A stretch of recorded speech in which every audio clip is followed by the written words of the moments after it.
Alright, I'm back. Take some Tylenol for this damn headache from this bloody cold.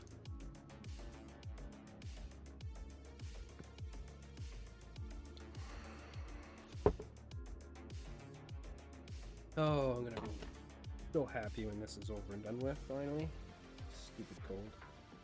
Alright, so this first video is about... is from a dude who actually worked with SethTheProgrammer quite a bit, named Clyde, on YouTube. And I do remember seeing this guy in videos and stuff like that with SethTheProgrammer, but we'll see where this goes. I'm snaking. I don't even know how I would snake any of them. How would I snake any of these people in question? I wasn't dishonest or lie or anything.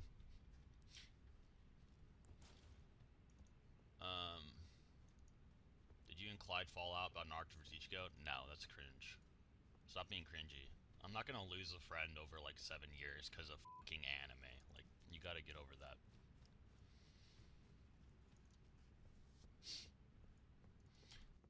Yeah, I don't lie to people. Like, I'm not like snaky.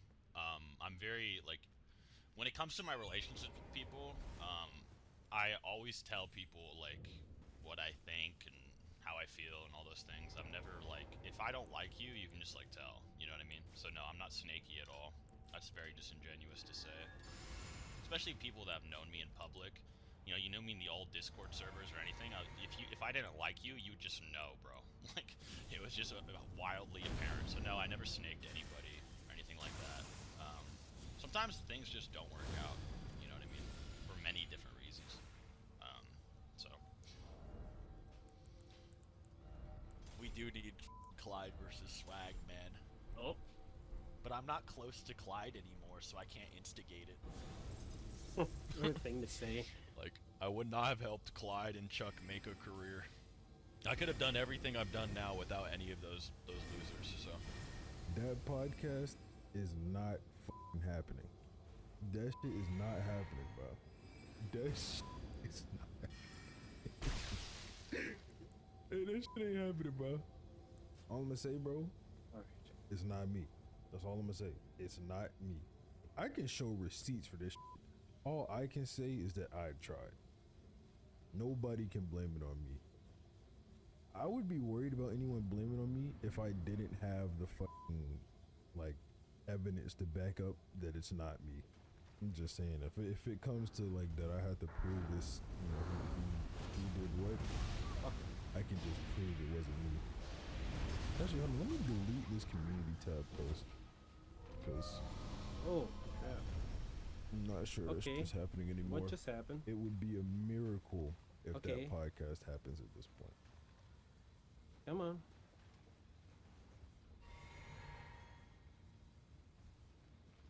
What's going on, big boy?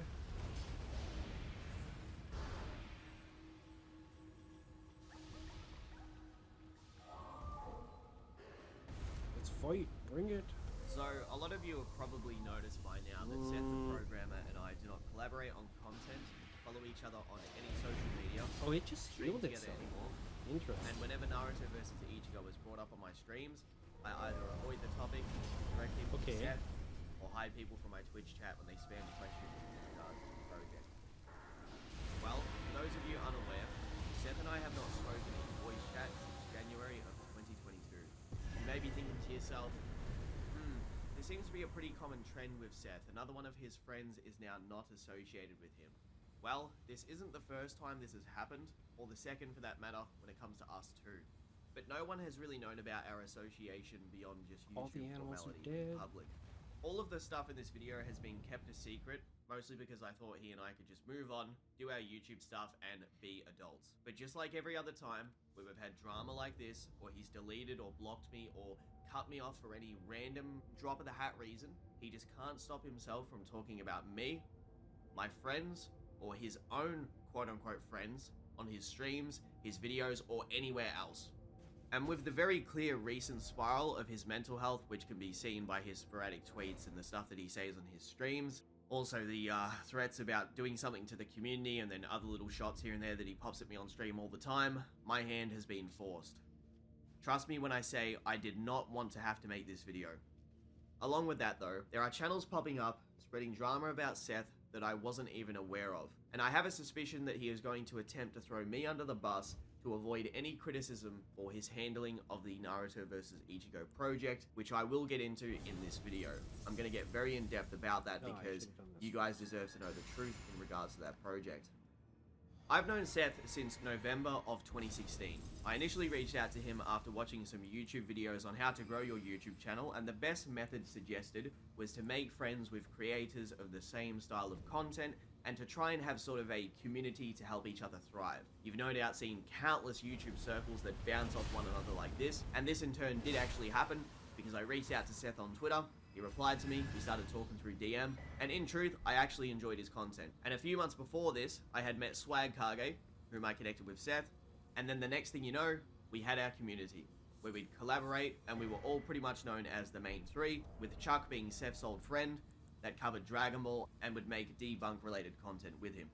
Now, I want to preface before I get into this video that, although Swag Kage and I haven't really talked very much in the past 2 years, or collabed, this has been mostly due to Seth's manipulation of Swag behind the scenes. Ever since he and I had drama in 2018, that's Seth I'm talking about, he wanted me to be as far away from Swag Kage as possible, because he knew that if I could talk to Swag, that I could show him what was going on behind the scenes. What Seth did was try to instigate debates with us all the time, lie when I was not in call with them, and various other bad things which has taken place over the course of the past few years. So for those of you who are curious why I don't collab with Swag, well, there's your answer. Now, I'm going to show Swag Kage something here in this video that's definitely going to get his attention. To say that I've been cooking in the past year would be a very big understatement. He hurt me so bad. He fucked me up. He asked if I was on the spectrum. Oh my god. Which shit, I might be, but he said this is a serious question, are you on the spectrum? And I said, what the f*** Seth? Like, I was crying at the time, but like, I'm glad we weren't calling, it was just me. And God, what else? He said that I was awful. I need colossals, man.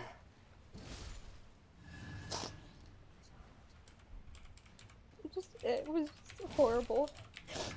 He said I was disgusting. I'm genuinely with all my heart. I'm so sorry.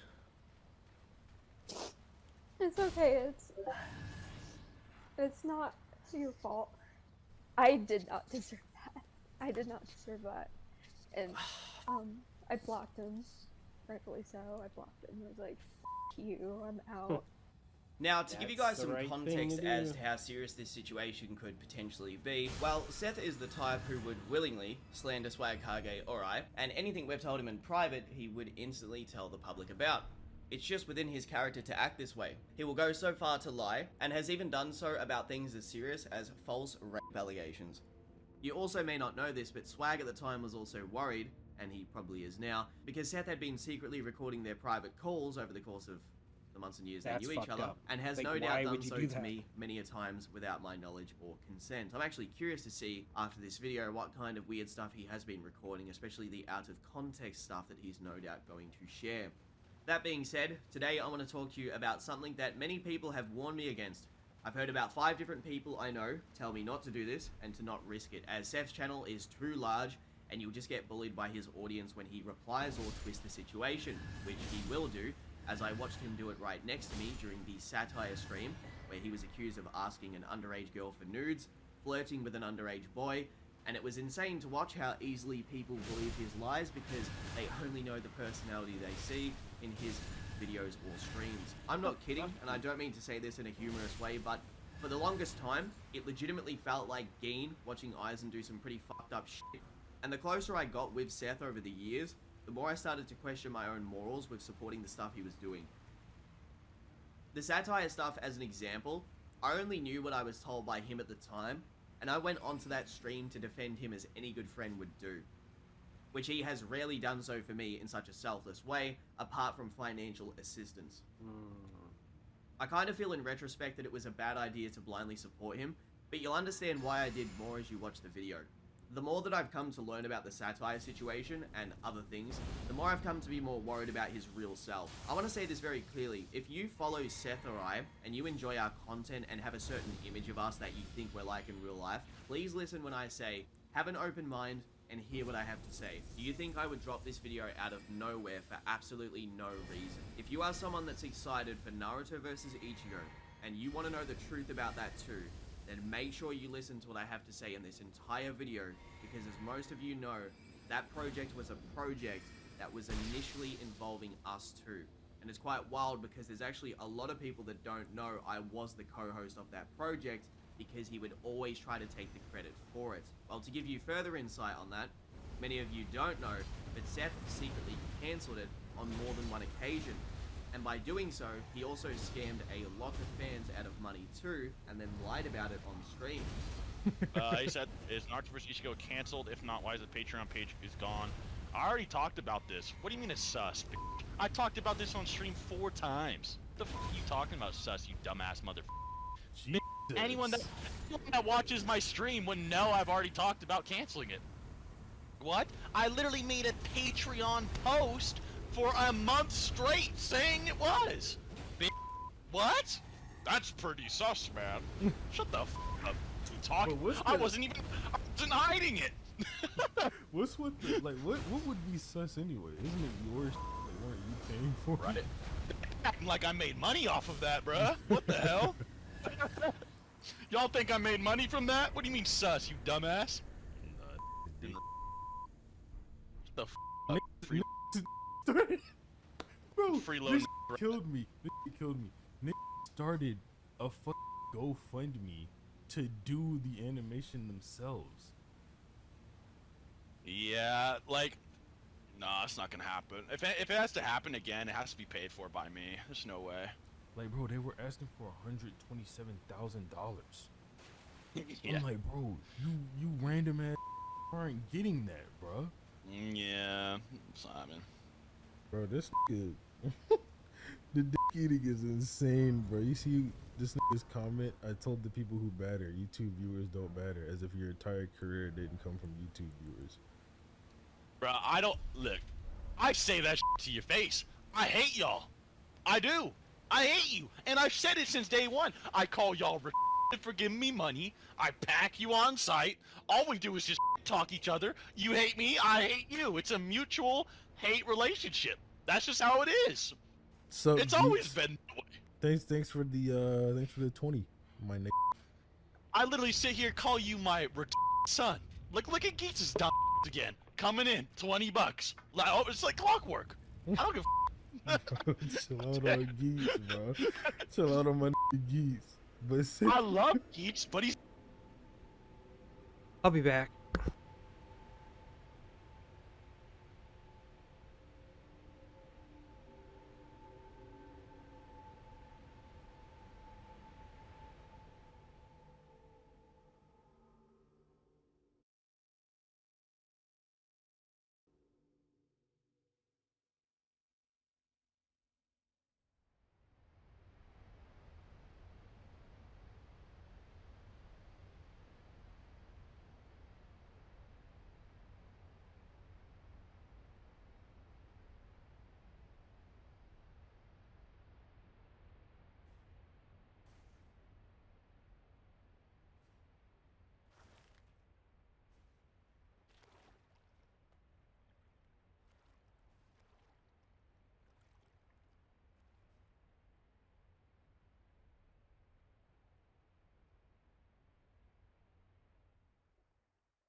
Ah, here we are. Deep root depths.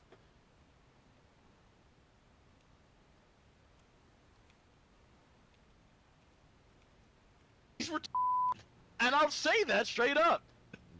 Now, after this little stream clip where Seth is getting nervous at being questioned about what happened to the project, Seth then goes on to lie about how much the project actually made by claiming it only made $1,000. How much is one guy's salary? The Patreon didn't even make as much as you think remotely.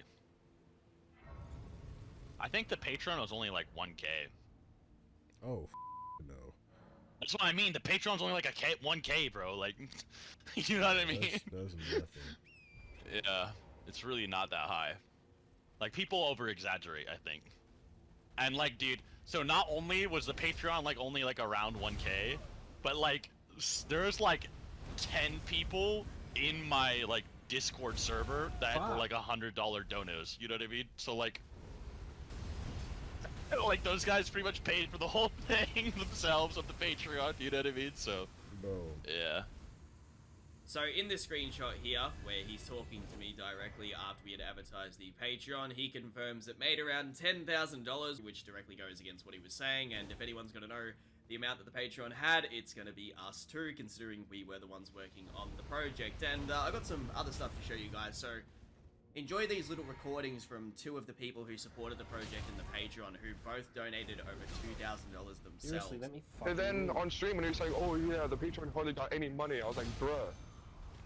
Me, Billy, freaking Thomas Azrael White, like we all put in a ton of money in this. Like, How much? You guys.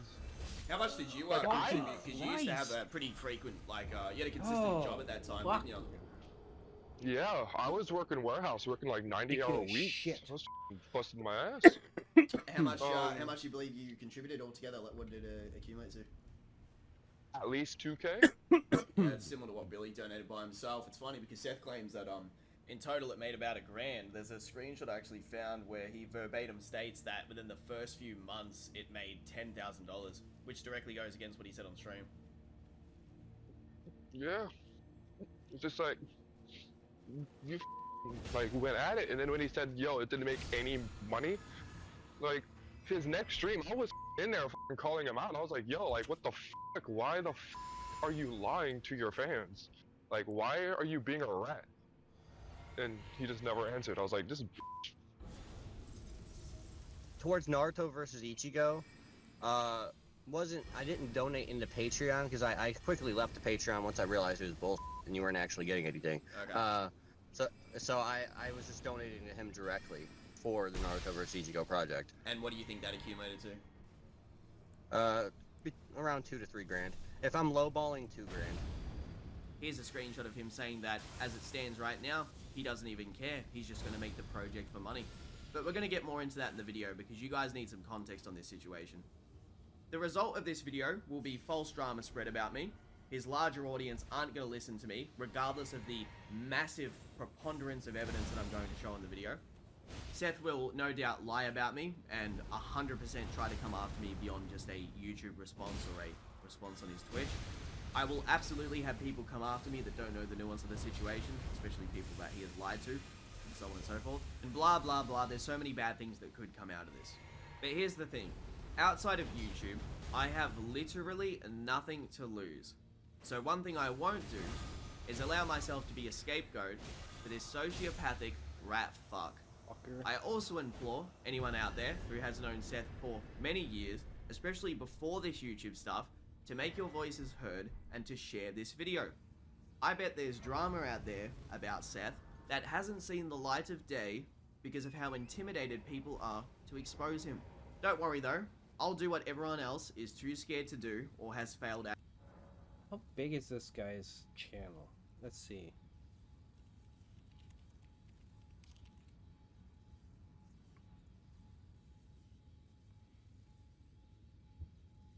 Less than 1 million subs? I don't know. It's That in the past. Believe me when I say, for a long time, I did consider Seth one of my closest, if not my best friend, and I have many good memories of us, especially all the times we watched TV shows together. I had a friend that sounds very much like this SethTheProgrammer guy. He wasn't really my friend. Okay? Those kinds of people, they just use you and abuse you, and then when you turn around and go, finally wake up and say, what the fuck, man? Why are you like this? Why are you doing this to me? And then they turn around because they're narcissistic pieces of shit and try and turn it back on you. And the only thing you can do with a person like that is say, there's the door, don't let it hit you on the ass on the way out, and never fucking have anything to do with them ever again. And you let them implode. Had streams together, made some fire-ass videos together, played games in private, spent times having some very deep conversations. There are many things that I can look back on and say those were good times with him, but sadly, you guys don't even know a smidgen of the bad shit that happened behind the scenes. I could actually tell that part of him did enjoy our dynamic together, but there was always something about him that made me very careful around him, especially with what I would tell him about myself. Even people from the Google Plus days that knew Seth a lot longer than I did all warned me to be very careful with staying friends with him. This was a place that Seth had spent a lot of time in before the YouTube and Discord stuff really popped off. But I want to give you some context as to my situation before I became friends with Seth. During the end of 2016, I was living with my grandmother after moving out of a very abusive household, which I was in since around 5 years old. I witnessed violence almost every single day, drug use. I was abused myself so much to the point that when I would walk home from school, I would literally pray that it would be a normal day when I would get home. I couldn't even complete my schooling or go to university, which was...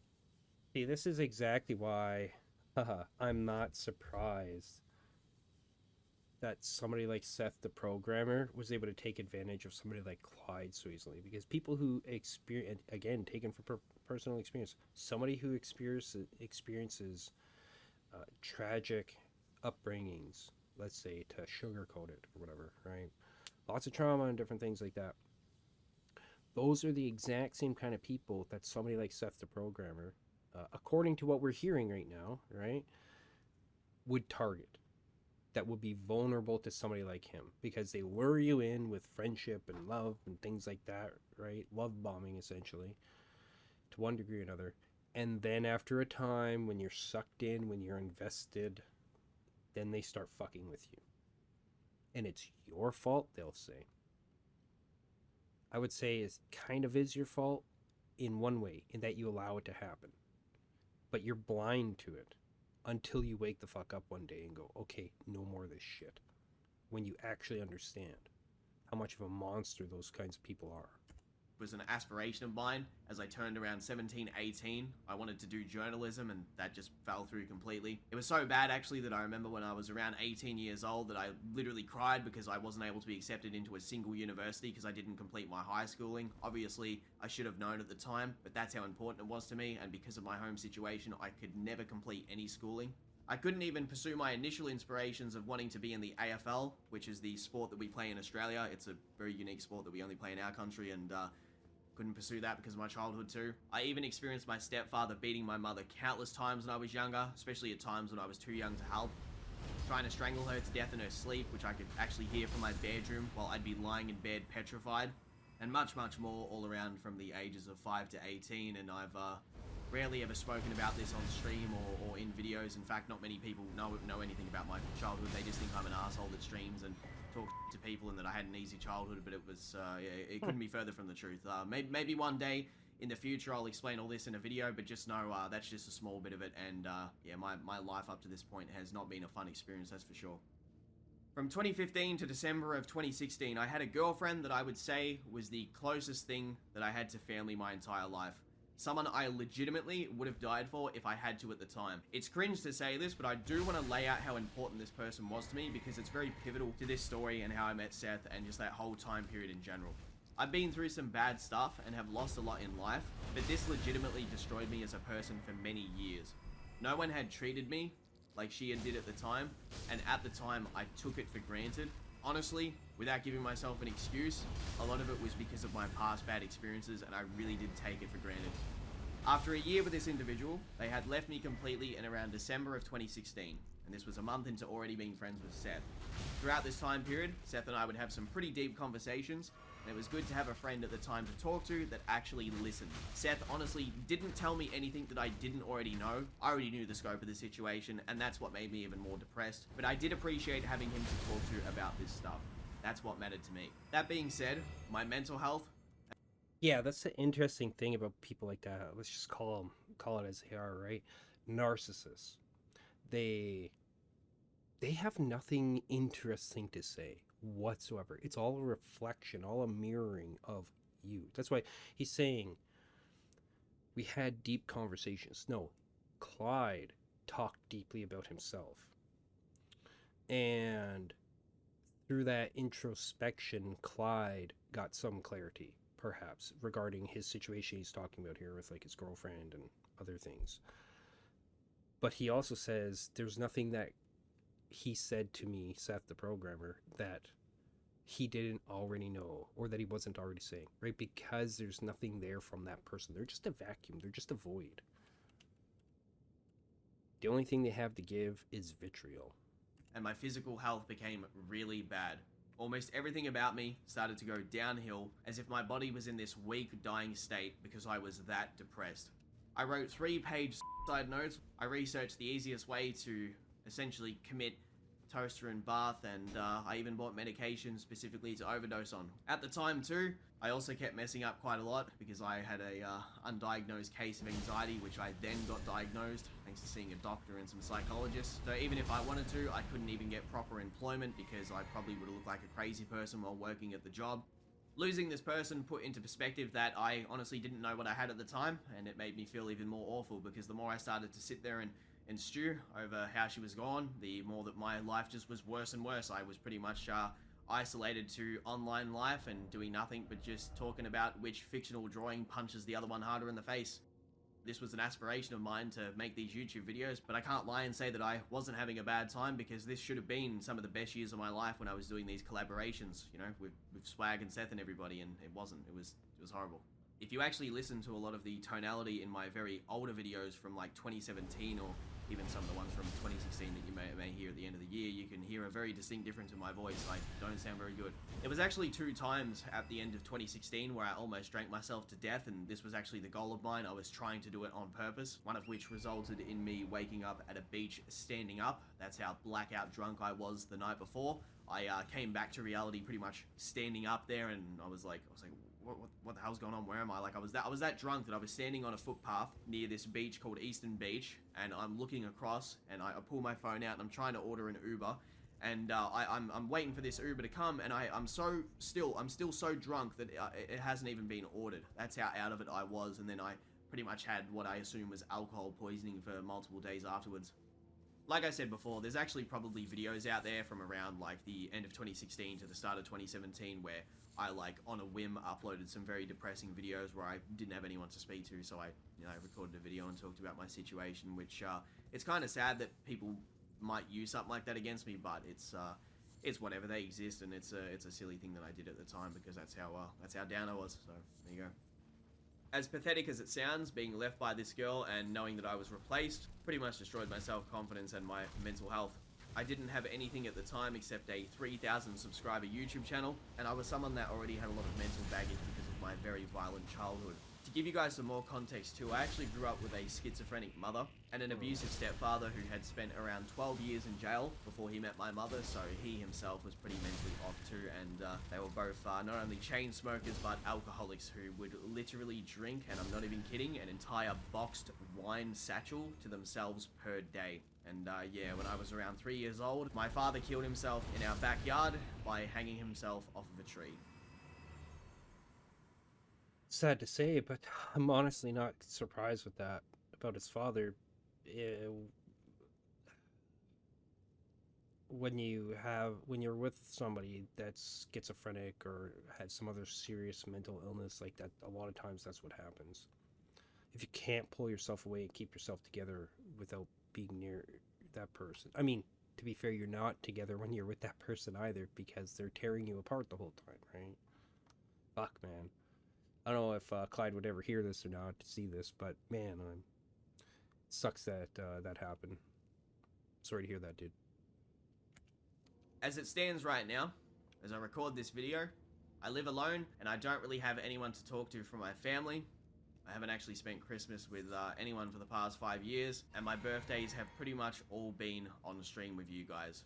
When 2017 rolled on in, I collabed with Seth and Swag a lot, and I developed anxiety disorder really hard. It was so bad that I used to get paranoid that I actually sounded crazy in these collaboration videos. Pretty much I'd be recording with Swag and Seth, or Chuck if we ever collab with Chuck, and I'd be, sitting there and I'd say my sentence, and then I'm thinking to myself, I'm like, wow, did I sound okay? Like, I had so much self-doubt in myself because of this development of anxiety disorder, which I didn't actually know what it was at the time, and if you guys deal with anxiety, you'll know that it's f***ing horrible. I'd rather be depressed till the day I die than deal with anxiety, if I had to choose one or the other, because anxiety is scary. I used to be in bed, freaking out to the point where I'd be scared to go to sleep each night. I wouldn't even want to go to bed because I didn't want to lie in bed and be so scared of my own self freaking out for no reason. Such humiliation. Oh, my poor sweet lordling should have died a true death. As the first of the demigods to die. As a martyr to destined death. But why must it yet bring such disgrace? A scion of the Golden Bough, sentenced to live in death. How could such a thing come to be? Oh. It happens, old lady. That's how not only stressed I was, but how much in pain I was mentally. I was also at the time suffering pretty heavily from something called sleep apnea for many years, and I didn't even know I actually had this, but it was making my mental health way worse. Sleep apnea, for those of you who don't know, essentially means that your tongue and your throat blocks your airway when you sleep, so you snore so intensely that you suffocate for seconds, and this pretty much leads to brain damage, excessive tiredness, and can cause things like strokes, heart attacks, memory loss, blood pressure problems. My anxiety and mental health was being amplified by this, and I had no idea. I just thought, man, I just have this really bad habit of waking up with headaches all the damn time. Like, maybe it's a response from, you know, how much I look at screens all day, like I've got eye strain or something like that, and it's giving me headaches from staying up too late, but apparently it wasn't. It was actually because I'd been dealing with this snoring problem since I was like maybe 15 to 17 years old, and I had no idea this whole time. The reason that I started to notice that this was definitely sleep apnea was because I actually woke up choking on my own saliva multiple times, and people who had heard me sleeping would say that if I slept on my back, they could hear me literally snoring like an old man, and it would pause for multiple seconds. Like, sometimes 10 seconds I would go without breathing and then snore and then go again. Mix this in with being suicidal because you pretty much have nothing, and it's the perfect recipe to be taken advantage of. For example, to explain a bit more about Seth, because so far it probably sounds like, wow, he's such a helpful good guy, he was there for you during the worst time of your life. Well, sometimes I would message Seth and ask if he'd want to call because, you know, I thought he was cool and I wanted to hang out with him at the time, and I thought we were getting along really well, and he'd just straight up call me a retard or tell me to shut up if I over-explain stuff in call with Swag. I mean, here's him threatening to block me for literally defending myself against rudeness in calls. In fact, this is nothing like the stuff you're going to see further on in the video, because these characteristics were only small things. Yeah, exactly. That's exactly what that kind of person is like, right? They don't, once you're in, they don't fucking, they don't give a flying fuck about you or your feelings or anybody else's.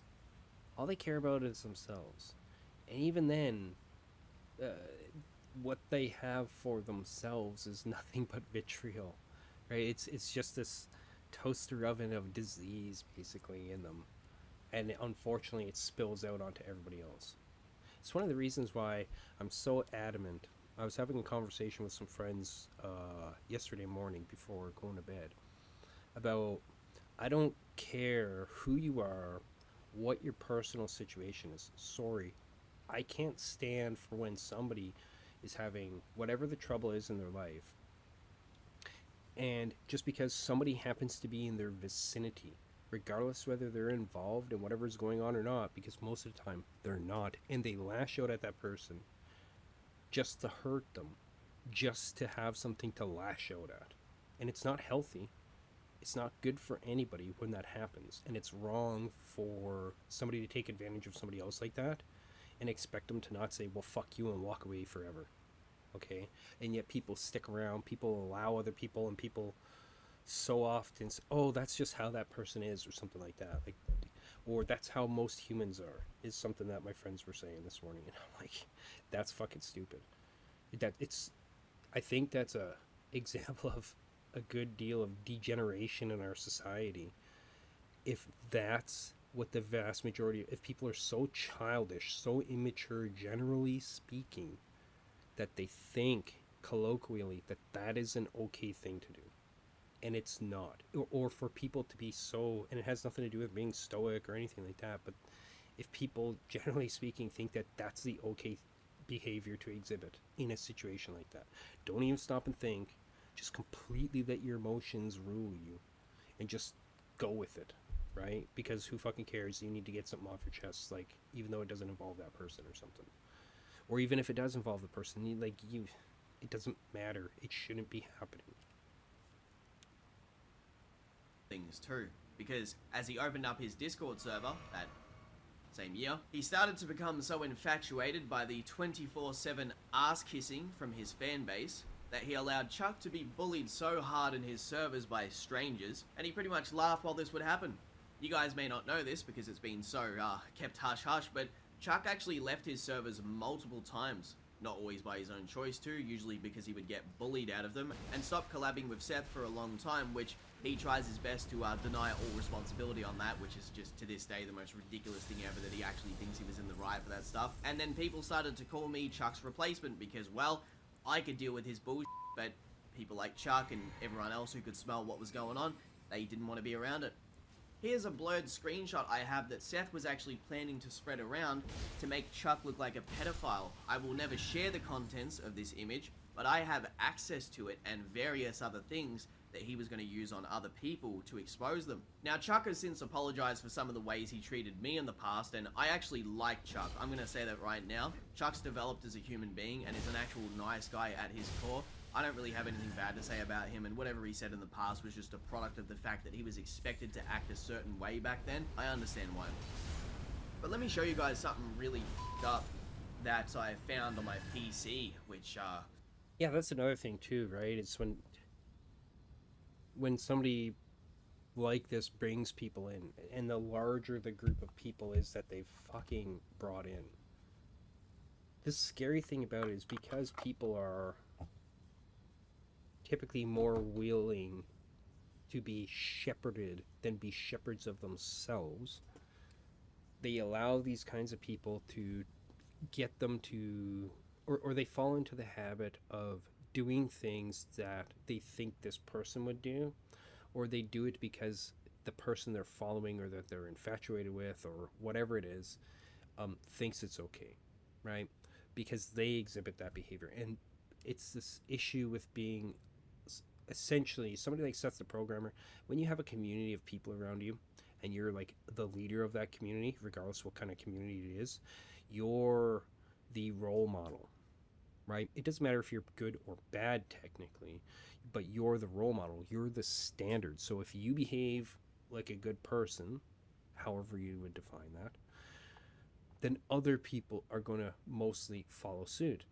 But it's the same for the opposite, right? If you're a bad person and you hurt people and you do nasty shit to people just to get your fucking kicks off, because that's the only way you fucking get it or whatever, then people are going to see that, right? And they're going to think it's okay, and they will follow suit. And it's just a spiral. And I think it's actually worse now on the internet than it ever was before the advent of, let's say, the internet, social media, etc., because the exposure of these people to other groups of people was smaller. Now it's larger. Like, for instance, SethTheProgrammer, at least on his YouTube channel, now has 879,000 people that are subbed to that channel.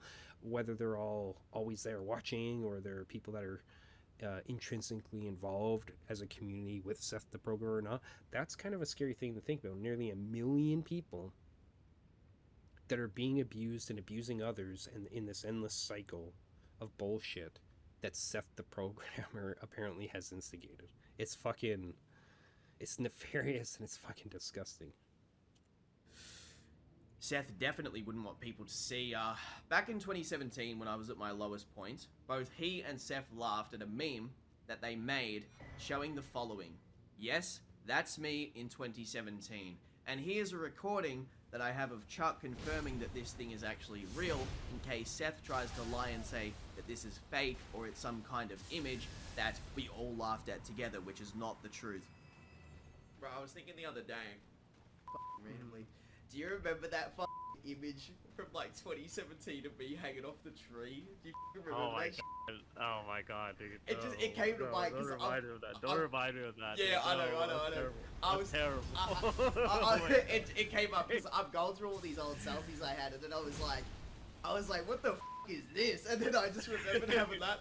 Oh, that's so dude. I can't believe that. No, I mean, Seth made it, but I said it to you. Oh, that was terrible, dude. No, I have no ill will towards you about that. It was just funny because it just randomly came to mind. And I was like, I wonder if Chuck remembers this because I forgot completely. Oh my god. What the fuck? Anyone from Seth's original SS debate group, which was essentially his moderator group on his Discord server, will attest that Chuck was thrown to the wolves, and I feel Chuck was mostly only hostile towards people in that server because Seth would try to set this high level of expectation that he needs to be a big debater and even baited Chuck into multiple different unfavorable debates and would make fun of Chuck if he lost in front of strangers who he had only known for weeks to months. Alright, Parrot, so can you remember all the times that Seth tried to instigate myself into drama with people? I mean, we could talk about all the other people he's done it to, not just myself, but I know for a fact that you're aware he has had, he said some pretty bad shit about me behind the scenes to you and to others, and he purposefully wanted to get me into crap so he could cause me problems with, say, yourself or other debaters in the server. Yeah. I mean, the most notable thing I remember is him specifically trying to start beef between me and you over like various Bleach things or the like KSI, like Logan Paul video me and him did, where he would come to me and talk about like how much he'd been, you know, talking bad about me behind my back and stuff, and I assumed he was like saying similar stuff to you about me, and then we got in call and started talking about it, and it just was like nothing. Like he hadn't been talking. There was no beef whatsoever. It was really weird. He really wanted to manufacture this like argument or conflict between us, and to be honest, he's just sort of been like that about lots and lots of different people hanging around in that community. Yeah, I definitely remember him. It's very I'll let you finish in a second, but it is very reminiscent of the two attempts he made with Noodles and Trini to debate me, but I ended up becoming friends with both of them because they actually liked talking to me, which was kind of ironic. Right. Yeah. And he had very weird things to say about you to me in private at the time when you were sort of like helping him out with lots of like sponsorship stuff and like editing all his videos or whatever, and like, you know, very like, you'd think like you two would be very close, right, and you were like spending a lot of time together, but he would just like always talk about how he didn't trust you, or how he thought you were like trying to manipulate him, or that nothing he could say to you would be honest. And I think that's because that he was manipulating you. A lot of the stuff he was saying to you wasn't honest, and he was always hankering for like this drama and conflict, which, you know, you were one of the people he was using to do that. That's definitely for sure. Yeah, that's true. Around that time period, I remember this one time there was a guy called, his name was something Boo or something like that, and he posted something to do with the Naruto vs Ichigo project in the server, and Seth's his like instant thought is that he accused me of trying to do something to the project, and he's like, I'm canceling this, and he's going off me in BC. I don't understand how those abilities weren't hitting the fucking boss. Like, Jesus Christ. Fucking stupid. It turns out I had nothing to do with it, but he doesn't even apologize to me. And this is during a time period where, like you just said, I'm managing his sponsors, his videos, I'm editing for him, I'm getting audio guys to his audio, I'm making his thumbnails, his tags for his videos, assisting him however I can, and he's like 24/7 just causing me problems. I mean, it was like, it was to the point with working with him that I would even help him structure our collabs so that they were done correctly, like our Ichigo versus the Akatsuki, Naruto versus the Espada videos. I helped format those videos to make sure that they would turn out to be absolutely supreme quality. I was also doing these videos with a lot of passion while also being messed with all the time. And I mean, you can probably recall too that it wasn't just yourself that he was trying to set me up with debates with too. He probably also had talked like endless shit with the SS guys about me too, isn't that correct? Yeah, definitely, for sure. I mean, even in just like the general group chats, he was definitely always desperate, I think, to like get you part of that hierarchy in some way, which I mean, you always sort of resisted, you know. Yeah, that's true. I didn't ever want to be around. No, I never wanted to be around those guys. Not because I necessarily disliked them. I just didn't like the vibe of that stuff. I wanted nothing to do with that group because he treated all you guys like mercenaries and like throwaway guys that he could use to debate for him. Yeah, and I also think part of it was that, you know, obviously he's placed himself at the top of this like debating hierarchy, and so if he can show that anyone else is lower in that hierarchy, he can just consider himself better than them by default without having to do anything, which he never really would debate anybody good in the first place. That is true. That is true. See, like, I'm not going to be one of those people that will sit here and be like, I'm better than Seth or anything, but we had countless arguments where, like, I was clearly able to beat him on certain subjects and so on, and anytime you would do it, or Noodles or anyone else would do it, he would get very aggressive towards us, and along with that, he would send you guys into servers to go and debate, right, on certain subjects, but then he'd claim that because he was automatically above you two in rank in his server, that anything you guys do is a feat that goes back to him. Yeah, and that's part of why, like, he wanted to instigate people to do debates with you, like that he was already like above in this hierarchy, because then he can just say he knows better than you or is better than you by default without having to do anything. Yeah, we did have a lot of beef in 2018 and 19, and it was usually it was on topics that like he didn't know much about. So if he hears that I'm knowledgeable and say the UFC, he will want Noodles to debate me, then we become friends. If it's politics, he tries to get Trini to come after me, but then we end up becoming friends. He did the same with Kappa. Him and Kappa tried to orchestrate the Trini debate, and it just didn't work, because Trini was like, Clyde's not even that bad, and then we became friends. And then you and I, we talked about history and stuff together, and we got along very well. Turns out there's no beef there, it was just him trying to set it up. Yeah, and it's not like, you're not special in this regard either. Like, he was just generally always trying to pull weird passive aggressive shit like this and instigate sort of conflicts with tons of people. I mean, me and Chuck, he was constantly trying to like set me up against Chuck just to make Chuck look bad, and you know, for his own amusement and to make him look better by extension. He was very happy when Hashi beat Chuck too, like to the point where he was laughing about it when Hashi was saying in the call, there was a line he said where he was like, what are you, snaffling, Chuck? And Seth loved it, bro. He loved seeing Chuck get humiliated in that debate. Right. Yeah. And he would like encourage that sort of thing from people anyway. No, tried to orchestrate. Obviously, people will know this by now, but he essentially orchestrated all the swag debates with yourself and then with Noodles. And his attempt at first was to make swag get humiliated by you guys in the debate. But then once he's seen that he could take advantage of the playing field by being on swag's side, he used that to get on swag's good side and. Yeah, just manipulate the situation, man. I mean, if he can do it to someone like me that was his closest associate and helped him make financial, you know, gain all the time and always wanted the best for him, I mean, he's done it to pretty much anyone. It really doesn't matter who you are. Evidence of that, too, is the fact he did it to Chuck so much and you just helped, you know, back up that claim because Chuck had copped it so fucking hard back in the day, man. It was terrible. Yeah, I mean, Seth just really wanted to see him get humiliated. That's why he, like, encouraged him, or basically, like, pressured him heavily to going into, like, the politics servers and started debating like moral philosophy with like the, you know, Chuck's not educated in moral philosophy or whatever, right? It's like debating these philosophy students and stuff. Like, obviously he's gonna look bad, but that was just what he wanted. And yeah, with the swag stuff, I mean, afterwards he would just like consistently lie about the conversations me and him had because he decided he wanted to like switch over to being Swag's buddy instead of mine or whatever. There's like a video up where like whatever, all my biggest haters try to jump me at the same time, and it doesn't really work out. But like I call him out for like saying certain things that then he's like not willing to admit to. Yeah, like you would know this too, Parrot. You can actually back this up. Think about the amount of times, the countless amount of times that he talks Swag behind the scenes. Oh yeah, all the time, constantly. Yeah. He really looked down on Swag and just thought that he was like an idiot or beneath him and didn't really know anything about Naruto and just wanted to like use the fact that Swag was like this big channel to get ahead. He never really had anything good to say about Swag at all. No, it was he totally, didn't. like, No, even in private with business me. partnership. Yeah, that's true. He'd always refer to him as a partner, not a friend. That was common language I'd always hear.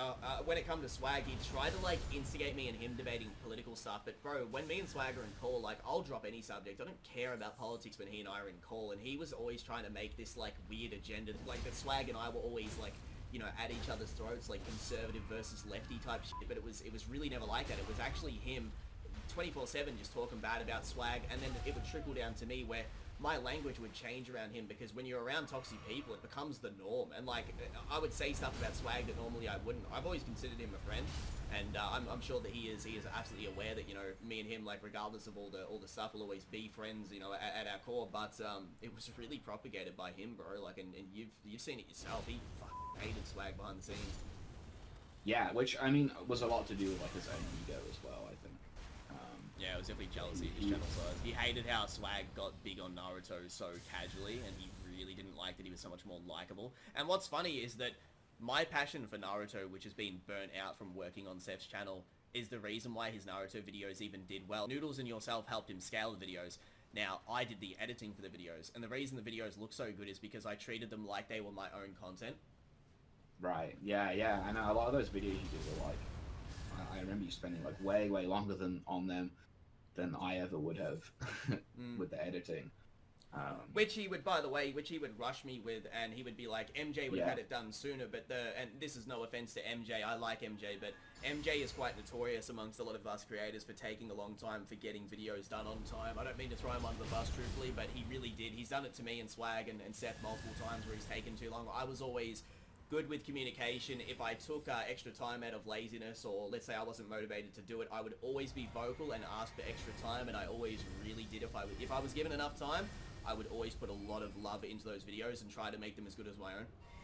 Yeah, and, you know, also, video editing is, like, a really tedious thing, so, yeah, like, no hate on anybody who delays their video editing. I certainly do when I'm editing as well. Yeah, so I do it with my own. My own videos can take 3 weeks to make sometimes. Dongai Ichigo took me a month because I wanted to do it very meticulously and not rush anything.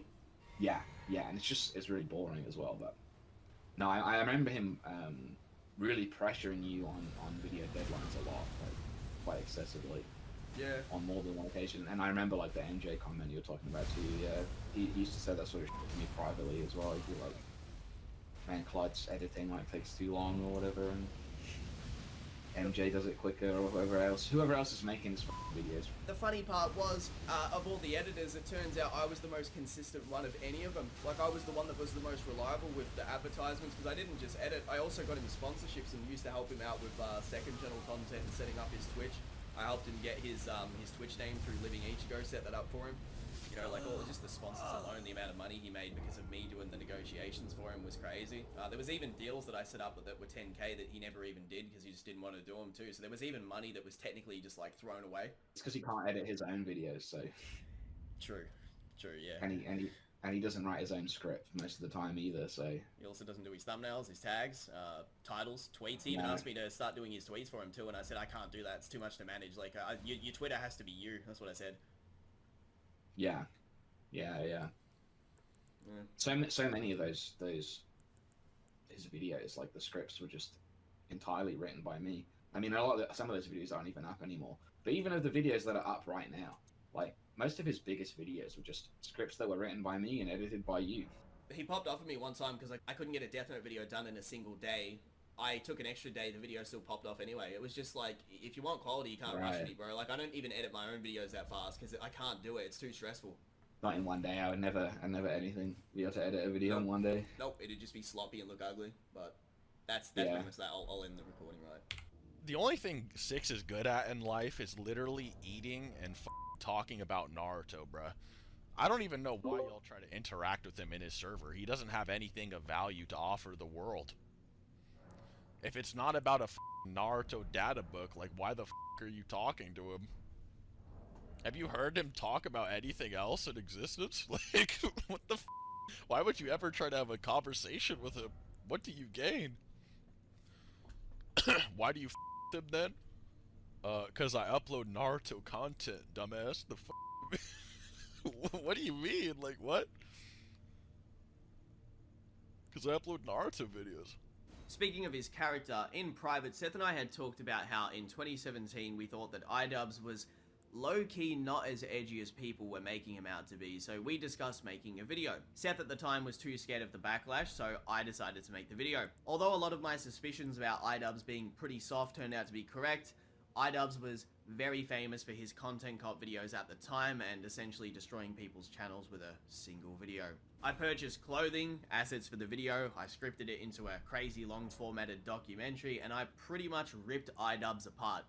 However, the next day, I woke up to Seth and his server clowning me in the server and posting photos of myself from the video. I noticed over the years that this started to become a very common trend with Seth, throwing his friends under the bus if his fan base or lackeys thought it was funny. He kind of plays to the beat of the crowd. It's like someone constantly begging for approval in every single moment. Anything to be seen as likable. I can say for certain that his claims of martial arts are very inflated. He's pretty much been to like 10 classes in total. His ability to woe women is largely inflated, and we'll get into that in the video. And even his debate accolades are pretty suspect, which we'll also go into in this video.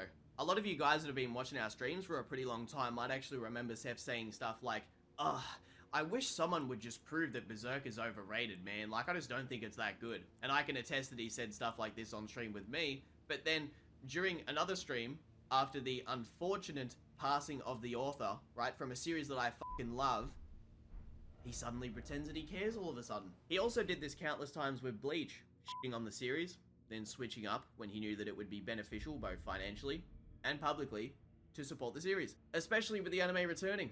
It's fine to dislike a series. Like, I'm not going to sit here and be like, oh, look what Seth said about Naruto, look what Seth said about Bleach, look what Seth said about this series. Like, that's irrelevant. The point is, the constant lying to his fan base is the problem. If I don't like a series, I'll straight up tell you guys. To this day, I'm not a fan of Boruto. It's just my taste. I don't like it, and I'm not going to pretend that I do like it. Genuine chameleon behavior.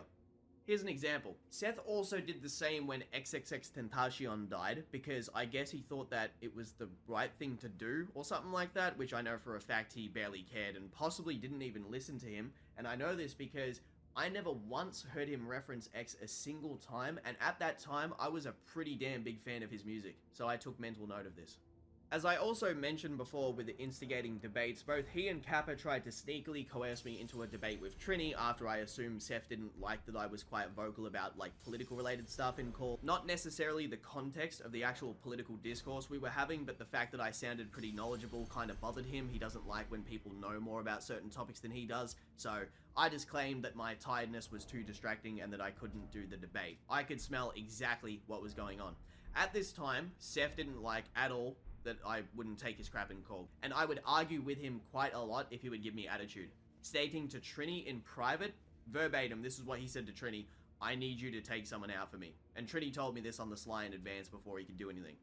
Seth also at the time was asking his SS server members, aka his mods, to get information on me in one of the chats. He called this his Black Ops chat.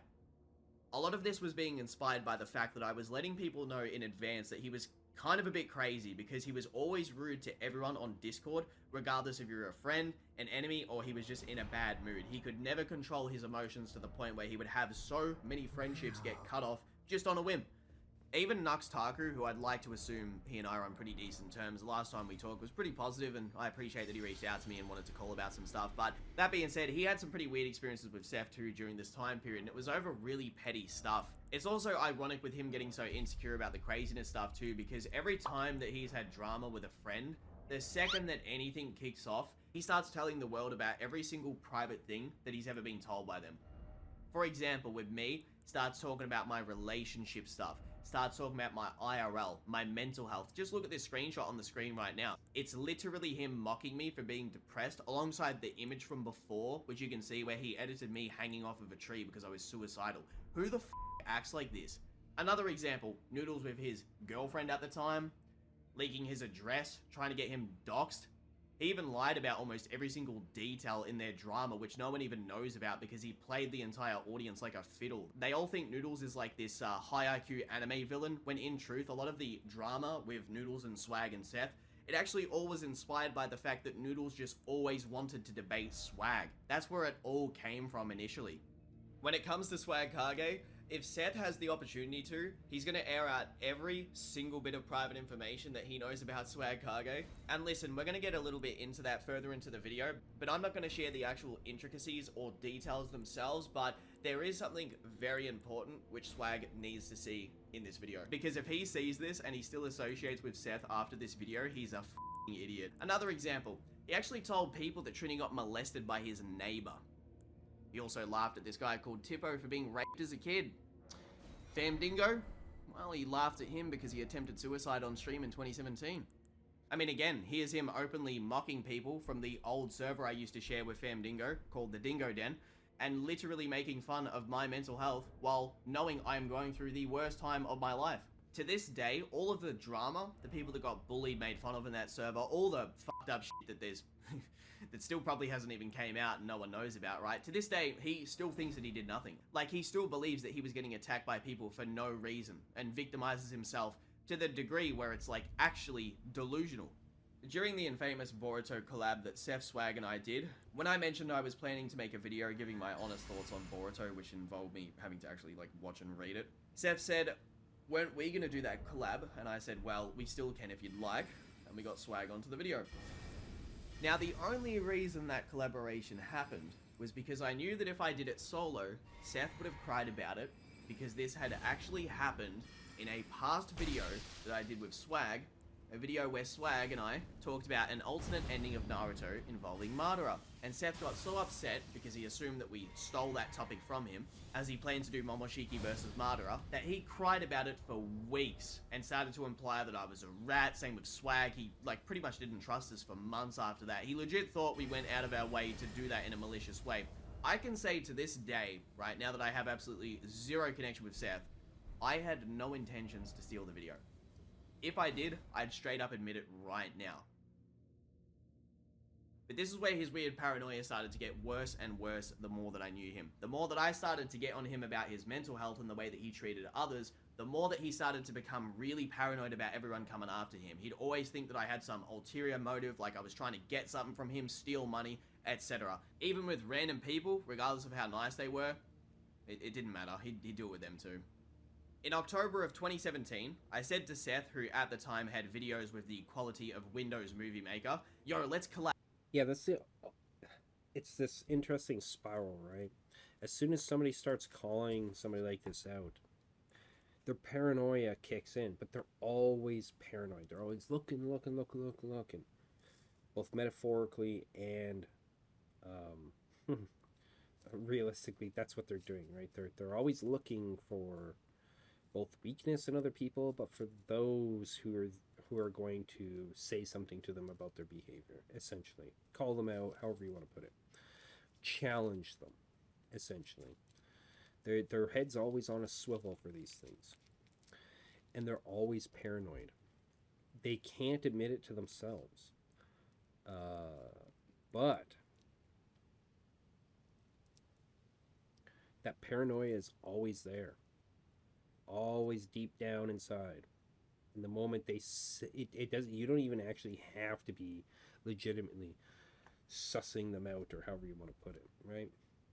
They just need to think that somebody is, because they're fucking paranoid as fuck all the time about everything, right? That's why they're always putting themselves up as like victims and shit, right? Because they think everybody's always after them, for instance. Challenging somebody's bullshit doesn't make them a victim of anything, sorry to say. Or not sorry to say, I mean, that's just how it is, bro. And it's somebody who can't deal with reality, especially when they're a piece of shit, that you get the kind of behaviors that are being talked about here. We'll be right back.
And I'm back.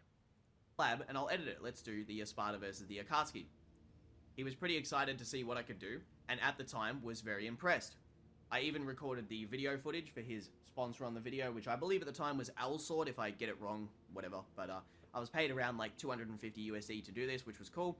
It was the first time I'd been paid to edit, and I mostly did it because I actually just wanted him to have a cool video, and I had always said I actually want to make videos with you, I like collaborating with you, and obviously I'm going to work hard because my channel at the time was small, so by collaborating, my channel grows. If I work hard for him, my channel grows. It's beneficiary for the both of us. So, you know, I edited this video in a pretty quick manner, due to the video needing to be done by a certain time. It was actually around 50 minutes, if I am remembering that correctly too. Someone's no doubt downloaded it on YouTube. But normally, to give you guys some context, normally a video like this would have taken me 2 to 3 weeks to produce.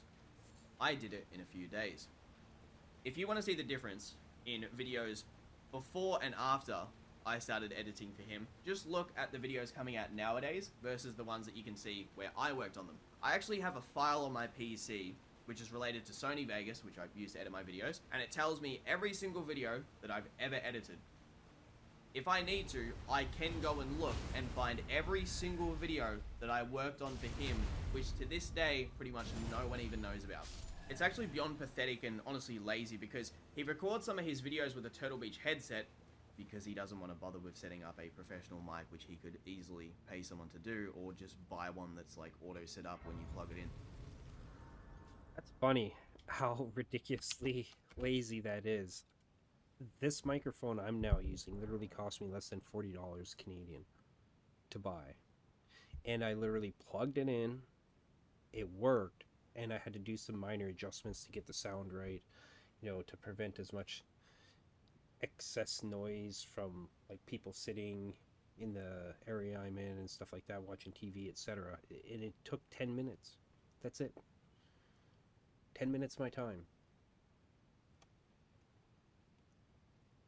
Anyway, later in the year, we plan to do Aizen versus Martyra. This video was probably to this day the most stressful work that I've ever done apart from this video now. And looking back on it, other YouTubers would have been exposed for this situation due to how much work I had to do in such a short amount of time and how much I was shit on for taking too long, which is ironic because I actually didn't take too long. I got it done in record time. But anyway, Seth and I sat down 3 days before Christmas in 2017, and he wanted to record this video off the cuff. I, at the time, wanted the video to be scripted and formatted correctly so I could edit the video like a well-structured breakdown. And I also didn't want to record the video without a script or at least some guidelines in front of me to spitball because the memory problems that I was having from my sleep deprivation and mental health, along with my mental fatigue in general, was making it really hard. Well, when somebody wants to try and make you look like an idiot or humiliate you, they will push for scenarios where that'll happen. Especially when they know what your weaknesses are at the time, what your issues are, right? They'll push to exacerbate that. Hard for me to improv record, and I tried to stress this to him, but he just didn't listen. Before I was experiencing these issues, I used to be able to record videos off the top of my head without a script. I actually used to make Call of Duty commentary videos on my old channel back in the day before I did any of this anime stuff, and I had close to like 3,500 subs on that old channel before I got rid of it. To give you some perspective, sometimes the raw audio for one of my normal highly edited videos, like say the Dong Guy video, the actual audio for a video like that was 3 hours long. If they're big like the Stark video or the Mugetsu video, it's even longer.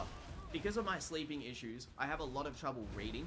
Not because I can't read as I'm reading a script right now, but it's because I like to have backup lines so that if I read something and I fuck it up but I don't notice because of my sleep deprivation, well, then I have backup lines in case there's weird noises, errors in the audio, or like I said, I mess up the line. If you record separate audio sessions, it can make the video sound super different. Here's an example. Listen to my Naruto Destiny video where the video goes from normal recording to a line that I had to slip into the video because I made a mistake. If Naruto had lost to Neji, he would have just trained and never stopped until he was Hokage. Gaara's character showed us how dark this stuff can get, as he was basically insane due to his tail beast. And to think that it's a blessing to have the 9 tails inside of you. What's really annoying too is that I've always been a very hard worker on videos, and Seth for the longest time just assumed I was playing this up. I was so tired all the time that my vision wouldn't even stay straight. I couldn't even play video games properly anymore because I'd feel like a zombie. It's like my brain was super dehydrated, and I was so weak that I'd need to sleep multiple times throughout the day.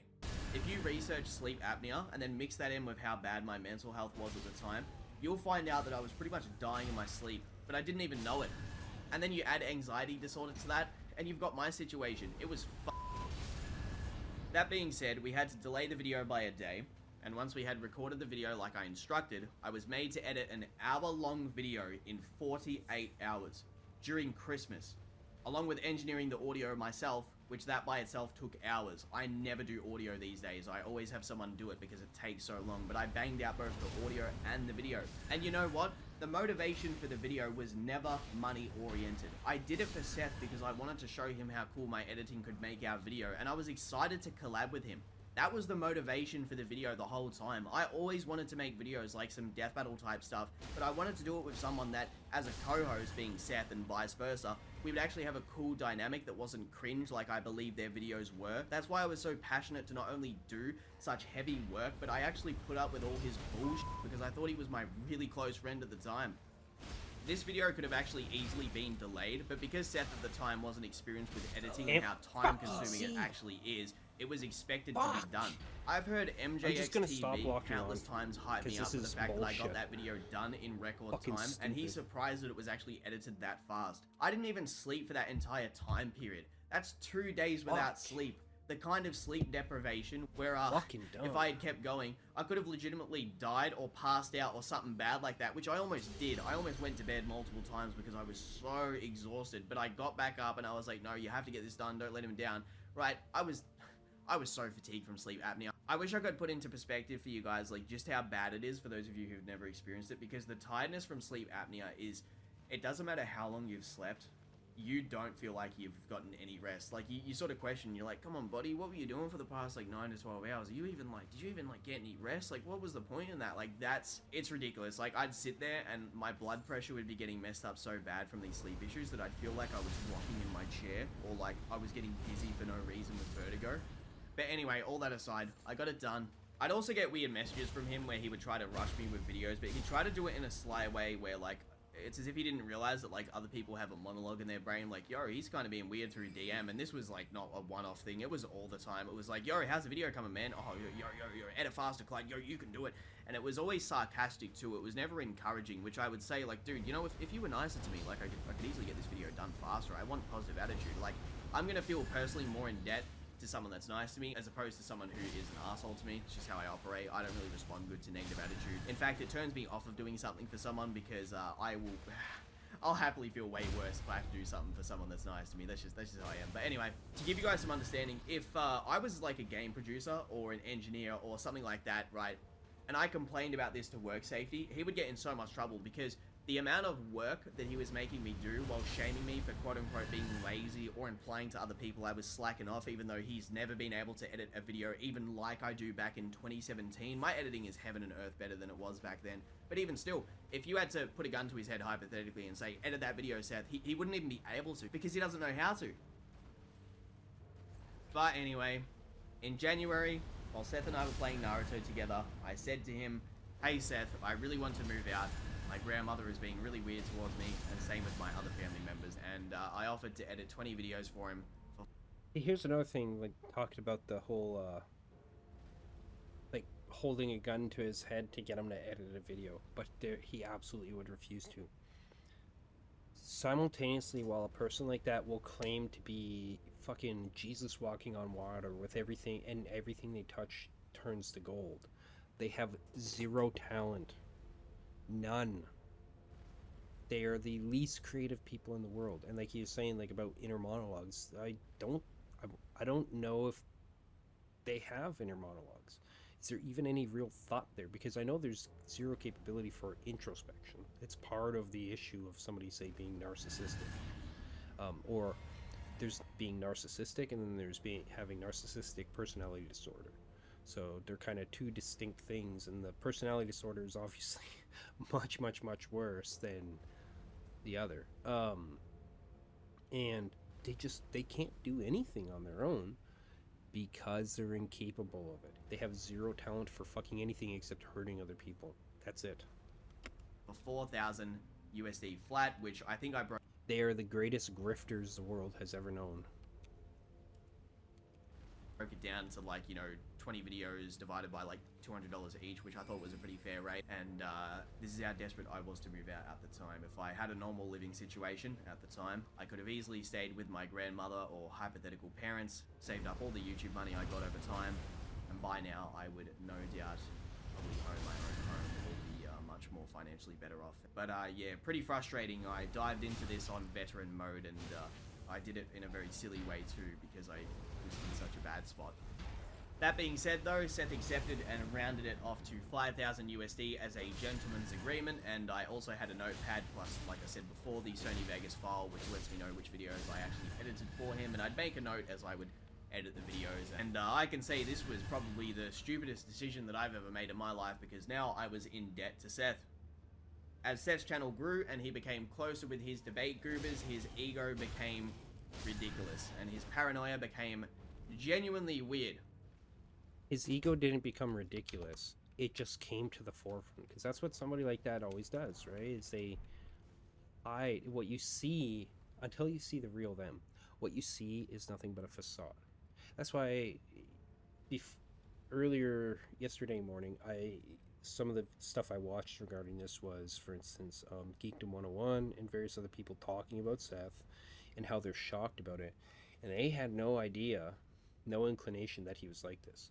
Usually when that happens, it's because they're taken in by the facade, whether they know it or not, and they are not close enough to that person, because it takes time, just like with anybody, right? When you're close to somebody for a long enough period of time, there's behaviors you might exhibit that you wouldn't normally, because you've become close to them, because you're comfortable around them, right? It's like the whole meme about, oh, a girlfriend farts around their boyfriend or something, right? Like that kind of thing. But in this case, it's the bad behavior, the toxic behavior being put onto other people. You don't see it if you're not exposed to it, because you're not close enough. You don't collaborate or whatever with those people enough for them to be feeling comfortable to expose you to that. Because it's once they feel comfortable, what it is it means they've sucked somebody in and they've got them, and that person is less likely to just walk away. If they acted like that the first time you saw them, and now, to be fair, there's degrees. There's narcissistic psychopaths and stuff like that who are, the moment you meet them, they behave in this manner. They're just completely fucking out of control.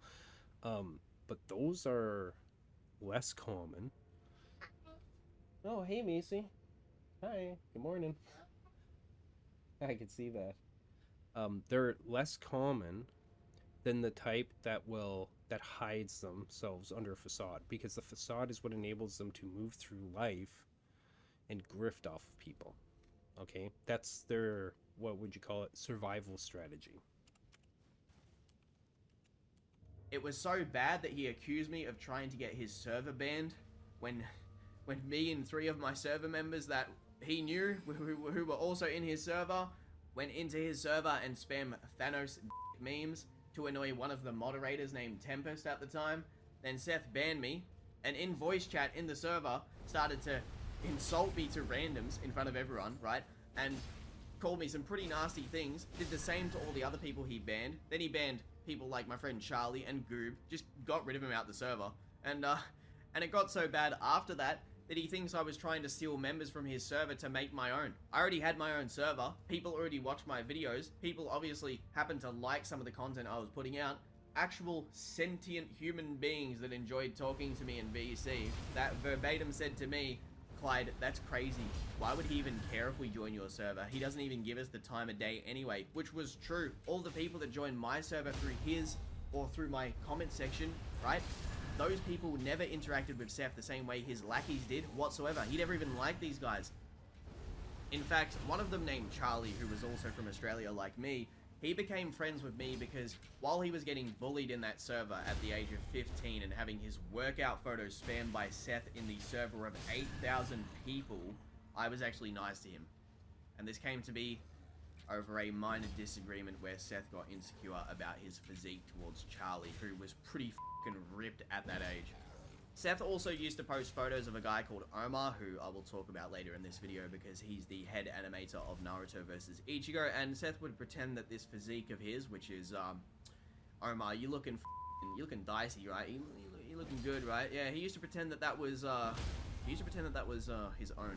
Too random to the server. He also apparently used to try and do the same thing with some cosplayer and would pretty much like pretend that that was him. There was actually a time where someone was complimenting the way that my appearance looked in VC, and Seth tried to post a screenshot of myself from the iDubbbz video to put me down for some weird reason. I don't know, like, was he getting insecure because another grown man was getting a compliment from someone? Like, I don't know, that was weird. The actual reason why... That's exactly what it is. I mean, the insecurity in general is what is a big part of a narcissist, because they're all, one of the reasons why they're always paranoid is because they know they're a piece of shit, okay? And they know it doesn't matter how good they look, how ripped they are, or whatever it is, there's always somebody better than them, right? And they're always projecting on other people, and they're always trying to grift off of other people. That's why they have zero shame when it comes to ripping other people off, however it is they go about doing it, okay? And the moment they get a whiff of anybody, for instance, because they're the prima materia for a narcissistic son of a bitch like that, is attention.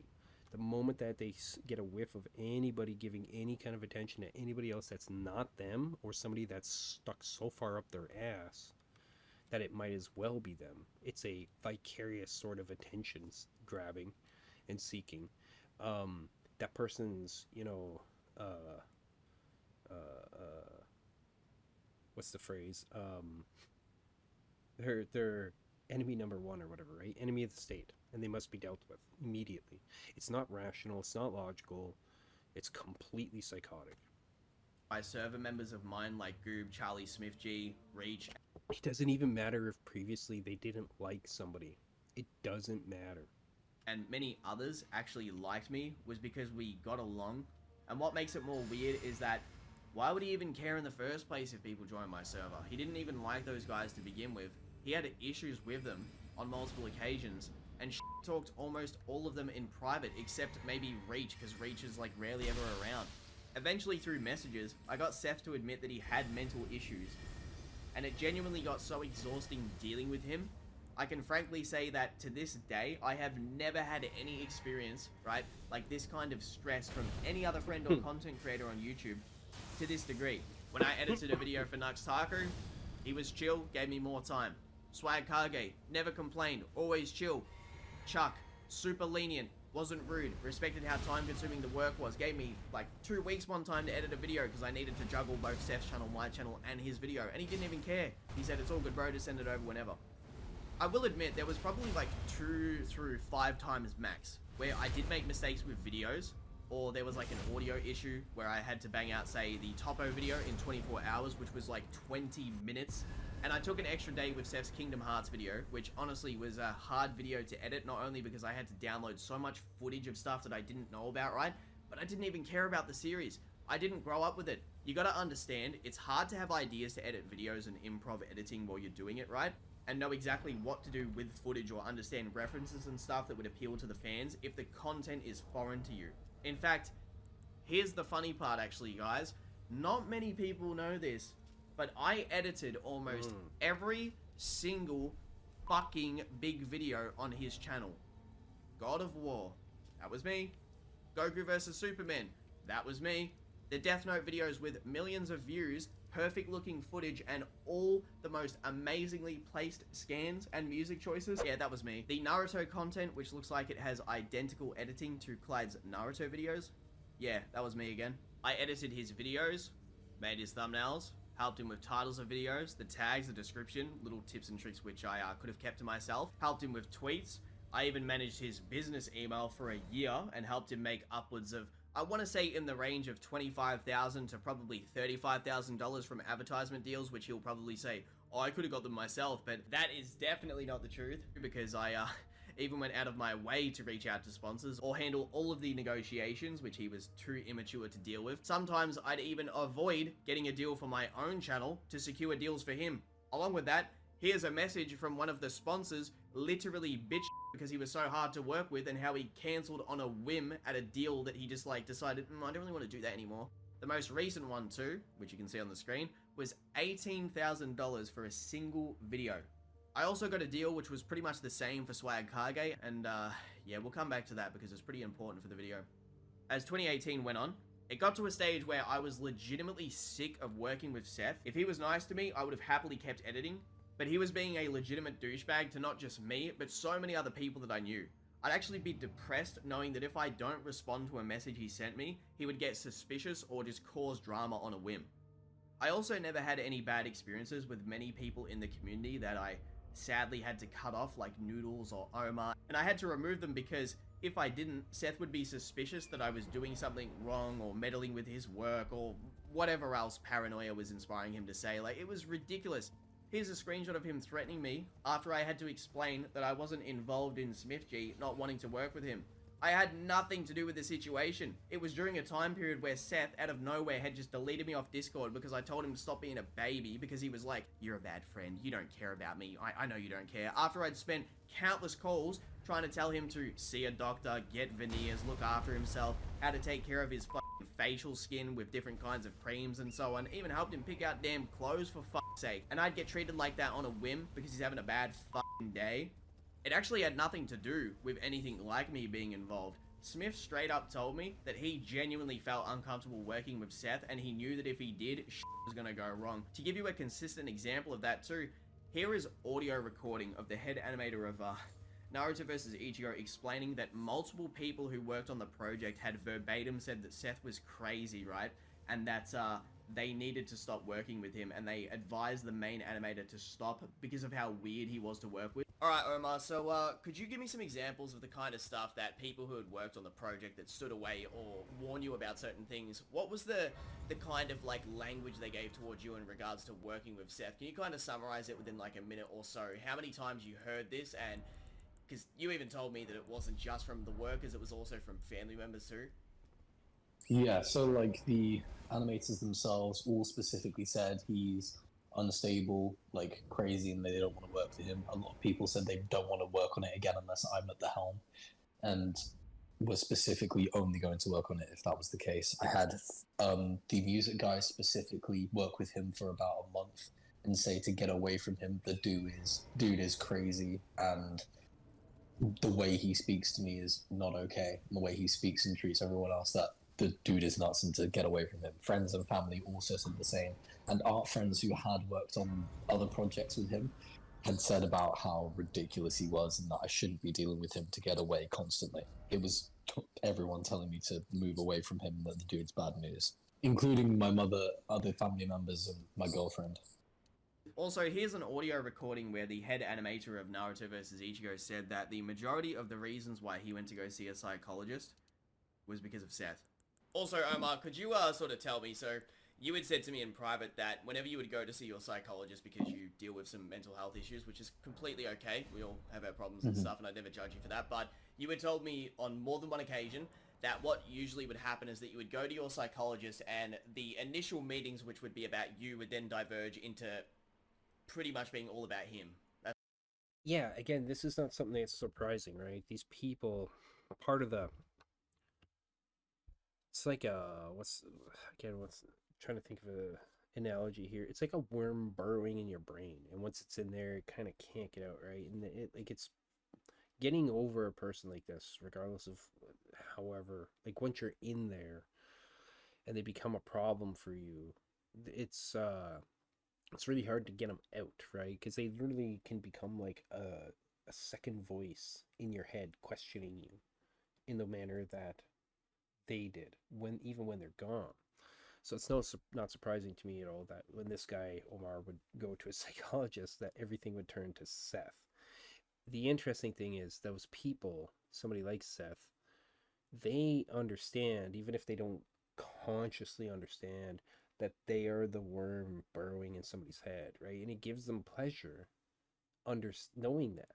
deep down that they're that involved in somebody's life, right? It's really terrible.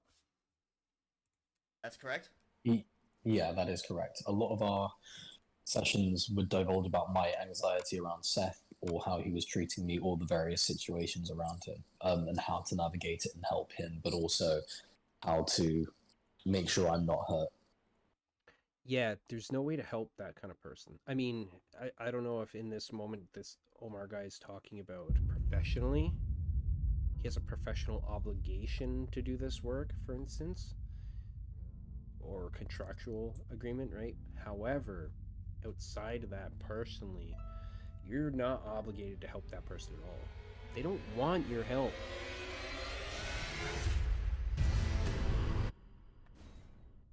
They don't want nothing but bad shit from you. One thing that came up in particular a lot was me concerned about his life and the trajectory of it, sorry. But my therapist would always try and bring me back to how do I make me okay with it, and how do I somewhat separate myself from him? How do I protect myself? Yeah.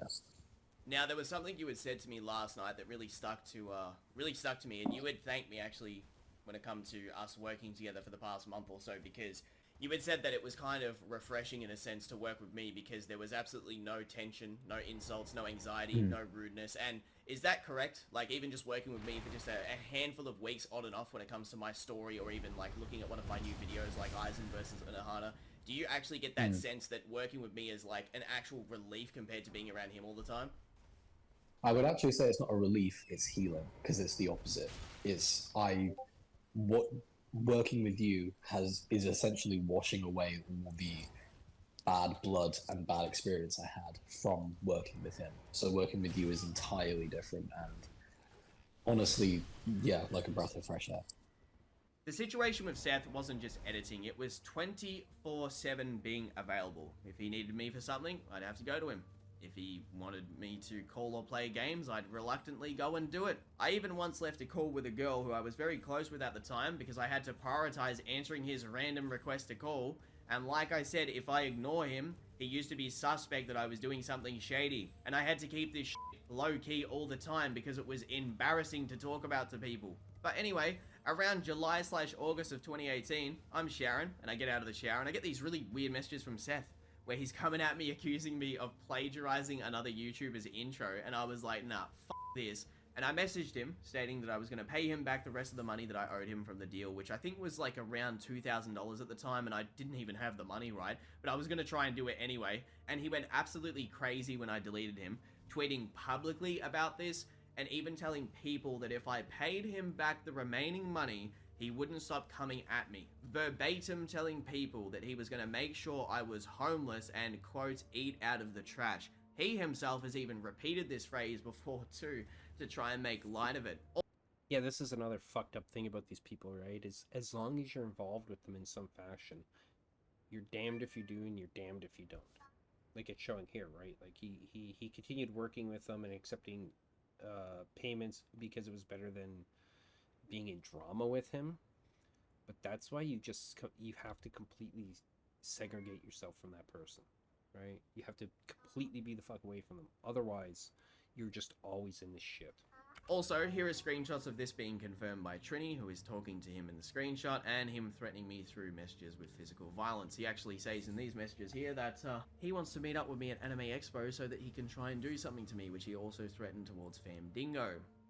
It got so weird at the time that Barack Obama, also known as Saving the Bees, and he'll probably remember this, had to step in and tell Seth to stop making things public, and even Chuck went at Seth and told him to stop, which to this day, I will say I respect Chuck very much for doing that, because this was clearly a product of the fact that of all the years that Chuck had been around Seth, he clearly thought, yeah, this isn't cool, dude, you're taking it too far, just like even Trini said. At the time, my friends Corey, Smith, John, Tippo were all supporting me, and Trini, of all people, was like, nah, this is too far, and warned me many times to keep my distance from Seth.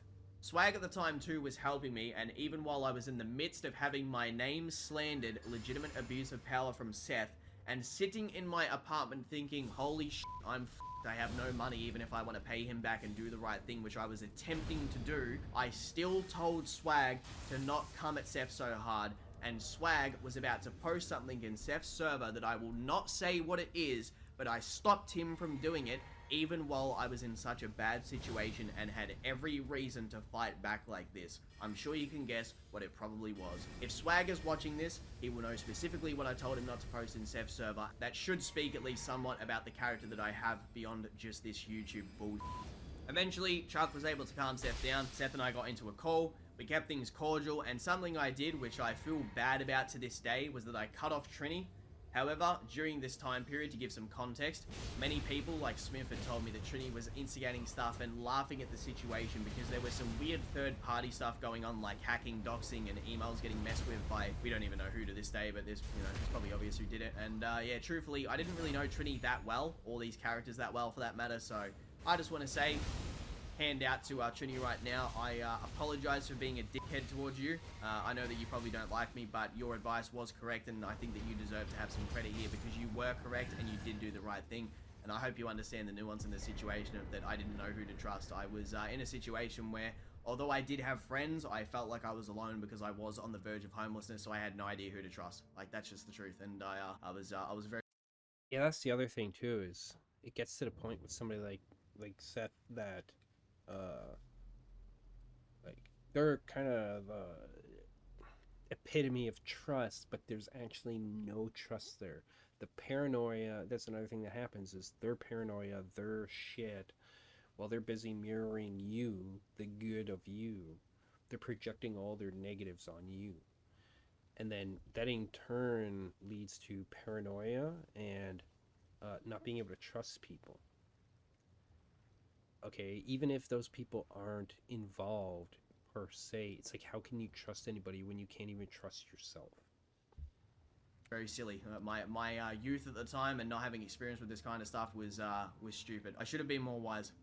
One thing I was personally worried about at the time, which I don't care about now, is that from my experience with Seth, I actually expected him to try and go out of his way to message my ex-girlfriend and drag her into stuff, and you might ask yourself, how did you know about your ex? Well, obviously in conversation, you know, like these sort of things come up, and he was curious like what she looked like, and I was like, well, there's her Instagram, and I think in the past too, I'd also shown a screenshot of her trying to speak to me, and I was just like, oh, look at this, but whatever, that's irrelevant. I'd like to avoid talking about her as much as possible, but this was the level of expectation I had towards him. Not that I was like scared that there would be any secrets leaked or anything like that, because there's not. Like, there's nothing to do with her that would have come out that would have been a problem, but I actually cared about her and I didn't want her to be anywhere near bullshit like this. That's how I perceived his character to potentially be, and trust me, I have my reasons. It got so bad that it also bled into my actual friends as well, some who weren't even associated with Seth at all.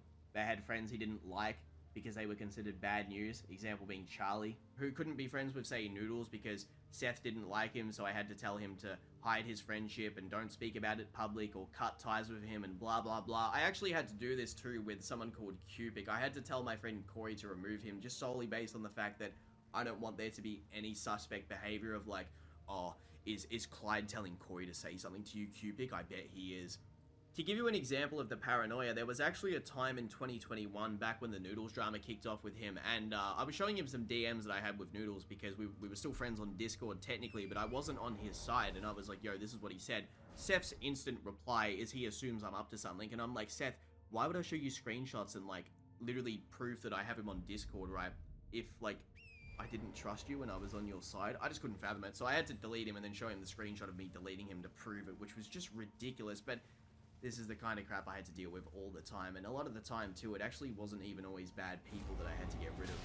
And it's funny that I use the term bad for Noodles because in truth he's not even bad. But anyway, fast forward to around the release of Black Ops 4, and Seth had paid me a flat fee of around 10,000 USD to edit for him, which was after we had sort of remedied things when we made contact after Chuck had calmed him down, and Seth was being super nice to me, and he was actively trying to avoid doing weird stuff towards me, but a lot of it was mostly me carrying that because I'd left his Discord server, stayed away from his friends. I wanted to make it so there was zero possibility that he could accuse me of weird stuff, and even with all those efforts, it would still always be a problem. I frankly needed the money. Yeah, that's because there's no getting out of the shit as long as you're dealing with that person. Plain and simple, that's just how it is. That's why you need to just get the fuck away from them, right? They can't be there anymore. You can't be around them.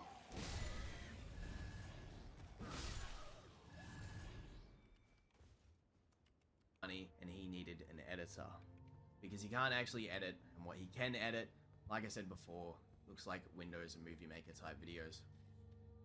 For the next few months, we were getting along a lot better than before, but it just slowly went back to the same again, and I had warned him before to stop being disrespectful and rude towards me many a times. This was a continuous rinse and repeat situation. He be's nice to me, I'm enjoying it. He pays me money to edit, I think things are cool. It's called love bombing. Right? It's this cycle of positive, negative, positive, negative. Always. Never ending, as long as you're there. As long as they're around. I'm now in debt to him, rinse and repeat over and over. Not even joking, it felt like at a point that I was in a homosexual relationship with him because my friend Corey had said verbatim to me, if this was anyone else, you wouldn't deal with it. And he was right.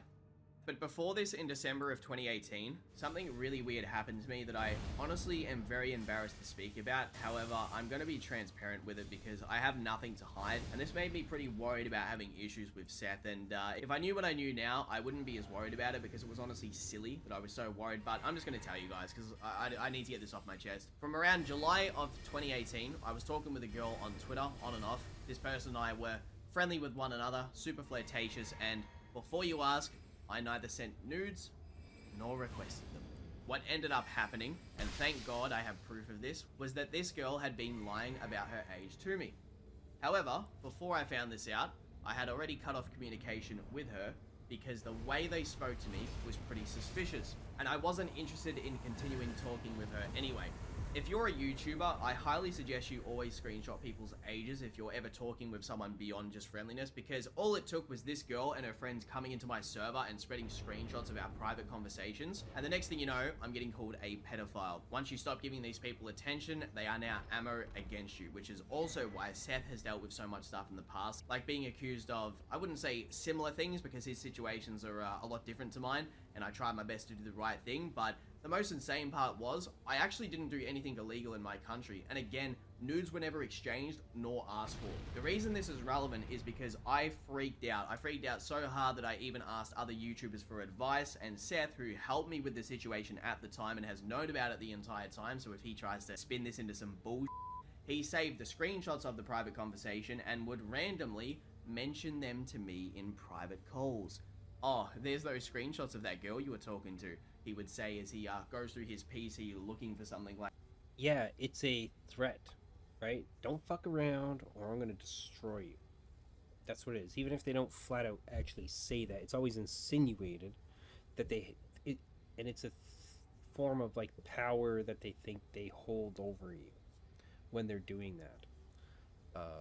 But the thing is with a lot of people, it actually is obviously very harmful, whatever it is. It's how they manipulate you.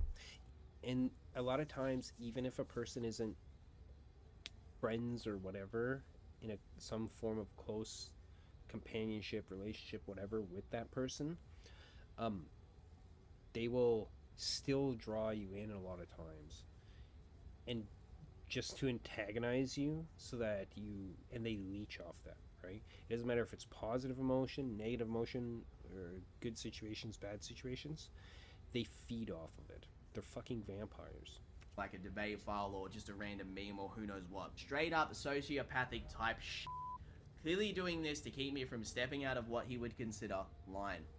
Looking back on it, it's kind of funny because in essence, it's pretty much just, oh man, Clyde's a dog in bed, oh my god. So even if the screenshots go out, like I actually don't give a fuck. Like I still didn't do anything wrong. And it made me very paranoid because of our power dynamic and my livelihood being connected with YouTube. Unlike many of you out there, I don't have a backup plan. I genuinely don't have any family to rely on. I couldn't even ask a family member to front me the cash initially in 2018 to pay him back and then fuck off. That's how desperate I was to get out. I would have rather been in debt to the bank tenfold than deal with this bullshit.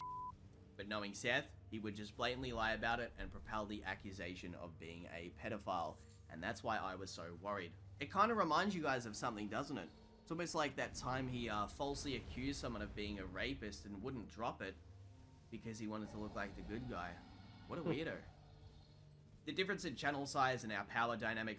Yeah, it's always no matter what, they always try and put forward this facade, this image of them being a good person. they're not. It's complete horse shit, of course. So many people fall for it. And especially now, I don't know, well, I wouldn't say necessarily just nowadays, but in general, like, nobody likes rapists, nobody likes pedophiles, right?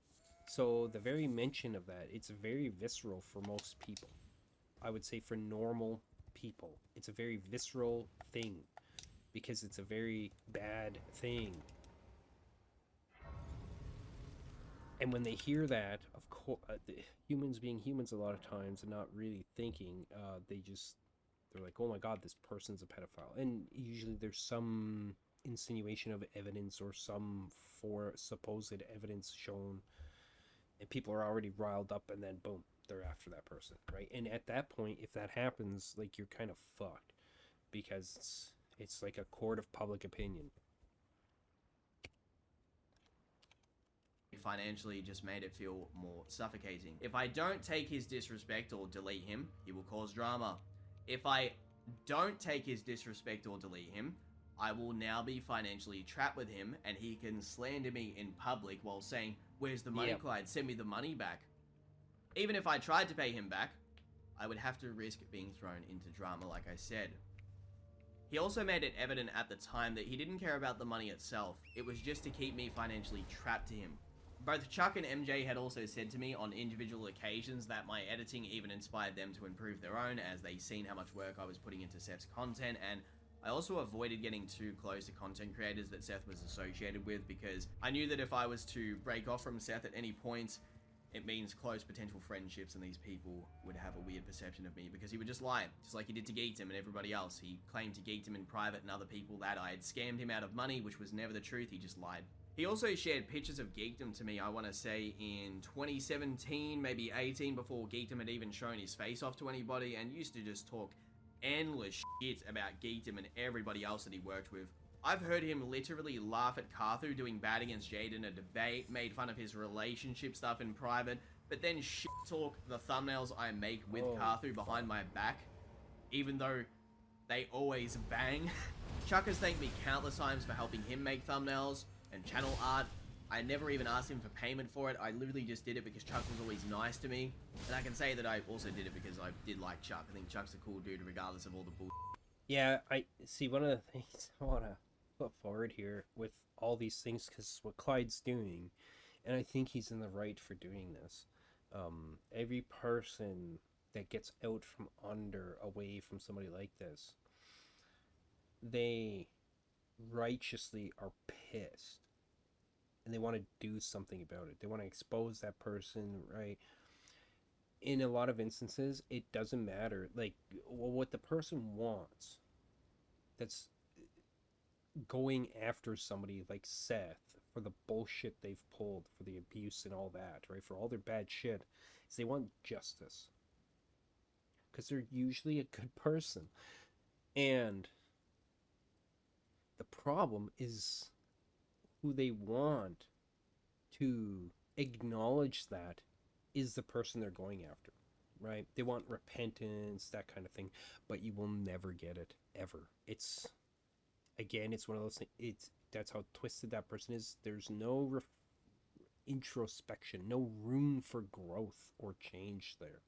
They were always the same. They were always that little child that turned into a narcissistic psychopath. Back in the day and how unfairly he's been represented. I do think that a lot of his behavior is just a product of the time period that he was a part of, and also how he was expected by Seth to act a certain way. Just imagine for a second other YouTubers doing this snaky shit. They would get their channels ruined if they tried stuff like this. It was also annoying too, because I'd even have to do stuff like, say, for example, Seth debated this guy where his recording messed up, so I came into the VC and recorded the whole re-debate for him, and these are things that I was never even paid for. Like, not to say that I would have asked, I would have done it for him if he was nicer to me, but like I said, this was 24/7 work. It was never just editing. It was literally being an assistant. At one stage, he actually said to me when he paid me the last time we worked together, he said, yep, Clyde, you're coming back on, you're going to be my channel manager. And I was like, yeah, that's essentially what I'm doing, isn't it? Yeah, that's what I was thinking in my head. Yeah, you're nothing but a tool for somebody like that. That's how they visualize. That's how they think of people, right? That's how they feel about them. You're nothing but a means to an end. You're not a person. You're a thing for them to use and abuse how they see fit to get what they fucking want. And when they're done with you, they'll throw you aside like trash every single time. I also was so loyal to Seth too because he saw me as a bit of a threat due to how hard it was for me to be controlled and how I would always shit-talk him. And unlike his usual lackeys, we used to argue a lot behind the scenes, but not many people even know about this stuff. As you can tell by our personalities on stream, we are very much like water and oil, and I did want to help him succeed. I truly did. Before we worked together, no one had helped me out. See, here's the interesting thing, and again, this is no shade at Clyde, but he's saying there that, you know, oh, like, that Seth couldn't control him. But what he doesn't understand is that the manipulation is, at least to somebody who's been out from under that for a few years, myself, is clear. Because you're always getting sucked back in. Like, I'm not saying that that's always going to happen, but as he's talking about in the past tense, he's always sucked back in, right? And his goodwill was used against him and different things like that. And what he sees as a lack of control of him on Seth's part actually is a form of control. The juxtaposition, right? It's a form of manipulation that's been used against him, and he, at the time, you don't even know it a lot of times because you're so ingrained and blinded financially like he did. And I grew up in a pretty bad area as a kid, which I don't want to exaggerate, but it was such a bad area that like pizza guys wouldn't even come to deliver pizza, and our school had to have like a massive steel fence put up around it because it was so violent in the area. There was shootings, gang violence. Most people I grew up with couldn't even afford to have school lunches or pay their bills. There were time periods when I was a kid where like my mother wouldn't even pay the internet bill for like 3 months. Like, and sometimes we wouldn't even have enough for milk and bread because they would prioritize alcohol and cigarettes on top of that. But looking back, I gave him way too much credit for what was in truth to him pocket change. I mean, listen to him speak for himself. Seth has plenty of money.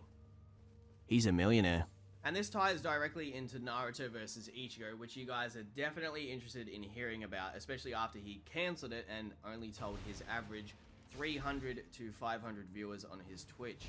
Naruto vs. Ichigo was a project that came to fruition from our Madara vs. Aizen video, which I slaved away and edited in record time. Seth always wanted to make it, and with our partnership of me being his editor and assistant, along with us being what I believe to be a cool replacement for Death Battle, it was going ahead.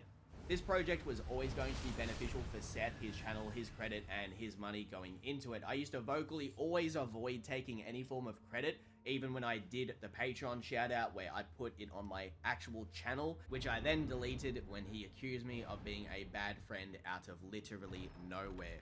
Then, yeah, it's not coming out of nowhere, right? It's this person can't accept that anybody there's no like degree of like contribution.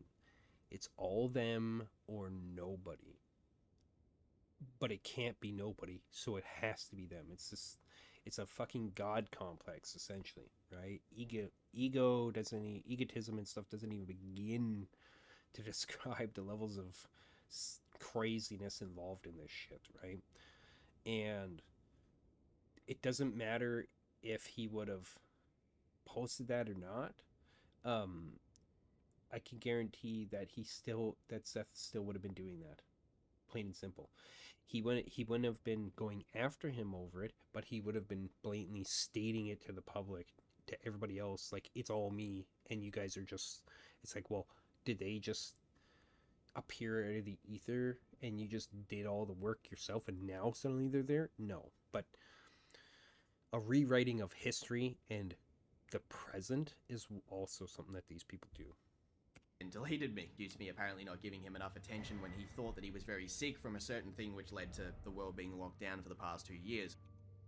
there will be an interview of me speaking with the head animator about the process of Naruto versus Ichigo. So if you want to know the actual full story about the whole project without Seth twisting it, you can listen to that, because this animator was too scared to even speak to me about this stuff without thinking that I was going to tell people about it. And I want his story to be told because he has been kept under Seth's thumb for such a long time. And if you guys see the that Seth has done to him over the years, you are going to be sickened. If the art and animation community has any balls and wants to come after one motherfucker, now's the damn time. Because with all of the crap that Omar has put up with over the years and how badly he's been treated, with no one being able to stand up and say something to defend him, I feel bad for him because he works so damn hard and I've never had a bad experience with him a single time. The interview will be linked. Yeah, here's the thing is that, unfortunately,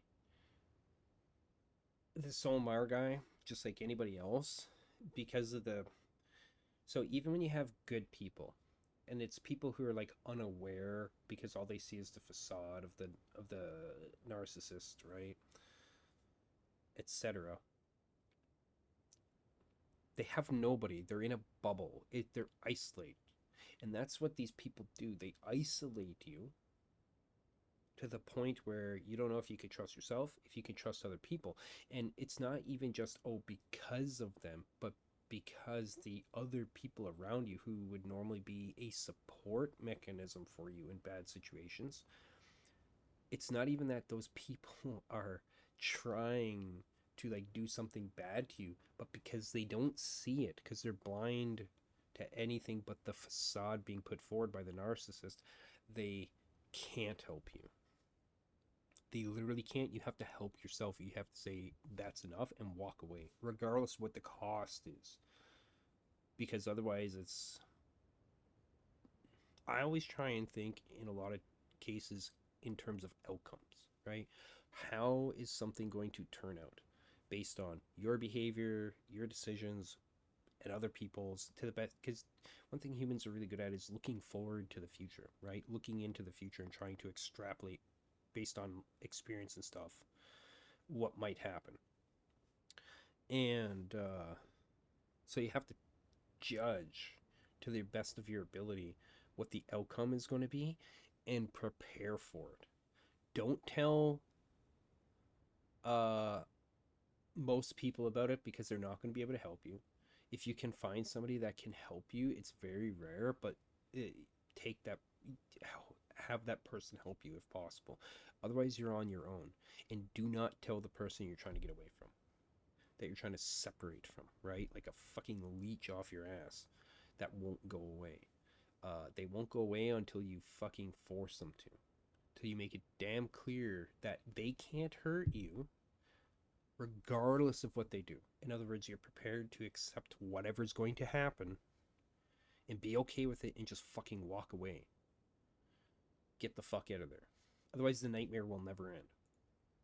Below, make sure you download it and share it everywhere. I would like his story to be told. I also removed our banger debunk of Madara versus Aizen because of cringe shit like this, where I confronted him and he tried to play it off as, oh, it's just my Seth character, Clyde. What do you mean, bro? That's how I act all the time, even though I know him better than anyone else, and it's very cringe to listen to an excuse like that.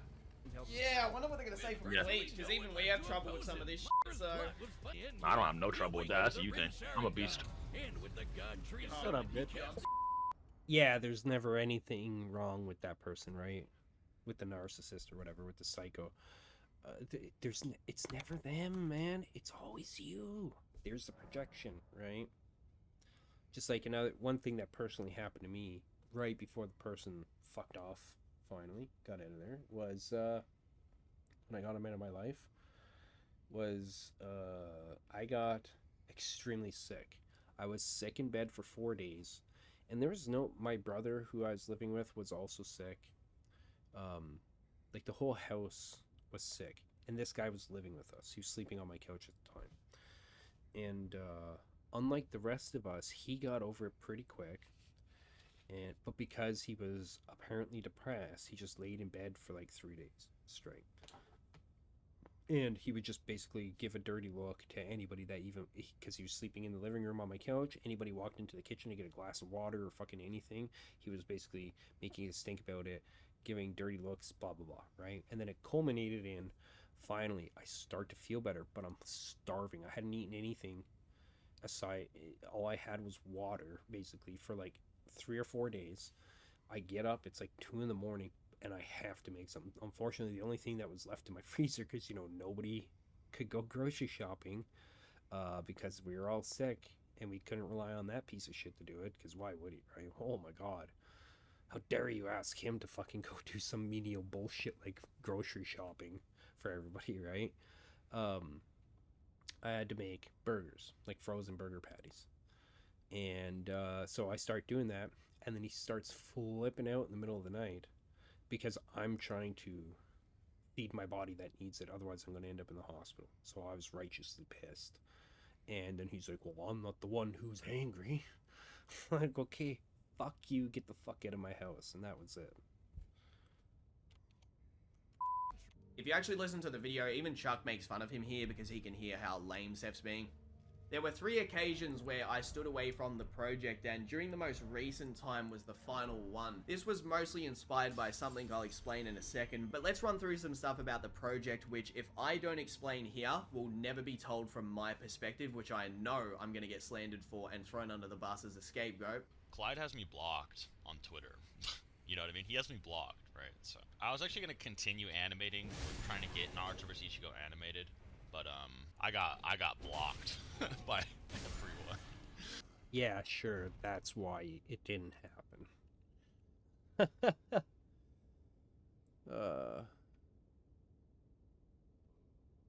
Yeah. Or the recipient is only accepting direct messages from friends. You can see the... Yeah, of course. He got blocked, not the other way around. Fucking lying piece of shit.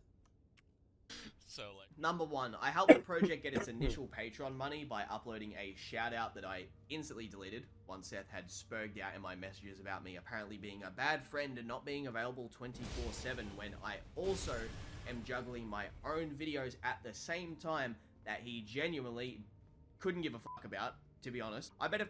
Yeah, how dare you have anything in your life whatsoever that revolves around something, anything other than that person, right? How terrible of a monster you are.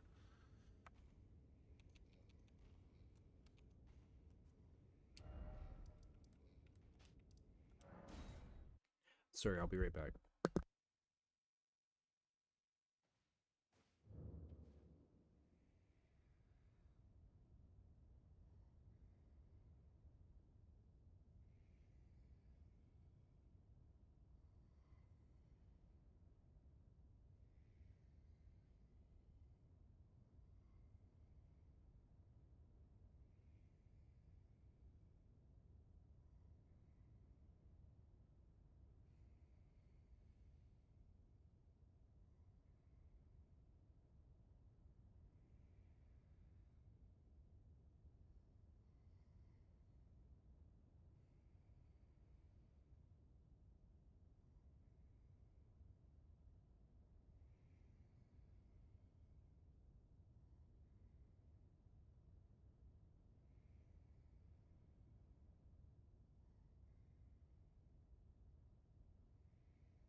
if my channel had gotten taken down for copyright or hacked or something like that, he would have loved it, because then he would have had me under his thumb, completely reliant on him. Along with that, he has lied to you all about how much the project made and how much he did in regard. And yeah, that's another thing is, of course, that's what they want, right? Is for you to completely be under their sway. And sometimes it's really fucking hard to see that happening, to see when it occurs, or to see that it is occurring, and to either not let it happen or to get away from it. Regards to the project. In my content of the past, I hyped up Naruto vs Ichigo all the time in videos that weren't even relevant to it, like for example, my Mugetsu video, and purposely hurt my own channel's content by having to avoid talking about war-related power scaling, as it would spoil the video as the anime is returning. On stream with him, I would always support him and help him get donations, whether it was in the chat or when we would stream together. I'd also do it on my own streams too by telling people to go to the Patreon. For the project, I helped him secure multiple voice actors. I sat through voice acting sessions to help him because he found the process too cringe to listen to. And the voice actors I secured were the official Ichigo voice actor, Johnny Young Bosch, whom I have Holy endless shit, emails dude. and proof of our That's interactions. amazing. The Ichigo Bridge voice actor as a backup, which you can see in the screenshot here. No wonder it was going to cost them like $100,000 and some for this whole thing, right? When they got the actual voice actor for English Ichigo in there. Holy shit. I still send to him when we aren't talking, right? We didn't. I got mad respect that he was able to fucking get that guy in there to do that, man. Or that he was willing to do it. Have communication at the time, but I still send it to him while he's like threatening to do something to me and accusing me of stealing and being weird and apparently messing with his work and blah blah blah, all this other bullshit. And I even got him a replacement for Naruto, the Naruto Chibi voice actor. A very nice woman, by the way. I actually regret that I had to cut her off. And after I was able to get the real one to reply to us on Twitter, which he had no success with in the past, and I know it didn't work out the way that we wanted, obviously, the fact is, I got a reply out of her, which before that we could never get. Well, maybe not we, just him. By the way, Johnny Young Bosch and Kat, I do want to say this again, were amazing. I actually feel bad because I've kind of lost communication with them because of this, so it's a shame I had to cut them off out of fear that Seth would accuse me of trying to mess with the project if they were to repeat, yo, I spoke to your colleague Clyde, how's he doing? You know, if they said something like that, well, he'd just assume I was up to no good, which was never the case. I helped supervise the entire Bleach portion of the fight and was going to reread the series to scale Ichigo from start to finish, which he cancelled the idea of the fight breakdown itself, the part where we go through the stats and feats and explain who would win alongside the animation, because he wanted the crowd from the fight being uploaded without any talking or anything like that. And he started to say that no one would be credited in the video after I confronted him about how he was acting weird in our second Patreon shout out that never got uploaded. The audio for that was genuinely cringe, and you could hear that I was trying my best to never take too much credit, infer that I did more than he did, and to hype up Seth as much as possible. It was just embarrassing to re-listen to how much of a yes man I was being towards him, and how, like, in recording he would act different towards me as opposed to in private. I really didn't like the... It's good that he realizes, like, how... Like, here's a good example, in case people are wondering. Excuse me. What were they called? There's a cultist dude in the United States, Jim or James or something like that. And he literally got a bunch of people to kill themselves, right? To drink the Kool-Aid. That's where that meme comes from. Drinking the Kool-Aid, right? And those who didn't do it, who hesitated at the end when everybody else killed themselves, they were there when, like, the police and stuff like that arrived, and they were talking about it. There's video footage of this that you can find. And they were like, it was like a veil was lifted. Suddenly they weren't blind anymore, and they're simultaneously living in the moment and seeing everything that preceded that. So they're seeing everything for what it really was and how bad it was and all that, right? Their role in that and everything too. And it's just, it's a shock. It's a literal shock for a person to experience that. The attitude that I was getting at all whatsoever, it was fucking embarrassing to be a part of. If someone donated for Naruto vs Ichigo stuff on my streams, and I implied this before, I'd always direct people and say, go to the Patreon, here's the link. I remember hyping up the chat one time so hard with him that I think we made like $15,000 in one stream, and trust me, I'm usually pretty good at that sort of stuff, but I really did try my best because I wanted him to get a shit ton of money on his stream so he'd be happy. You know what his response was?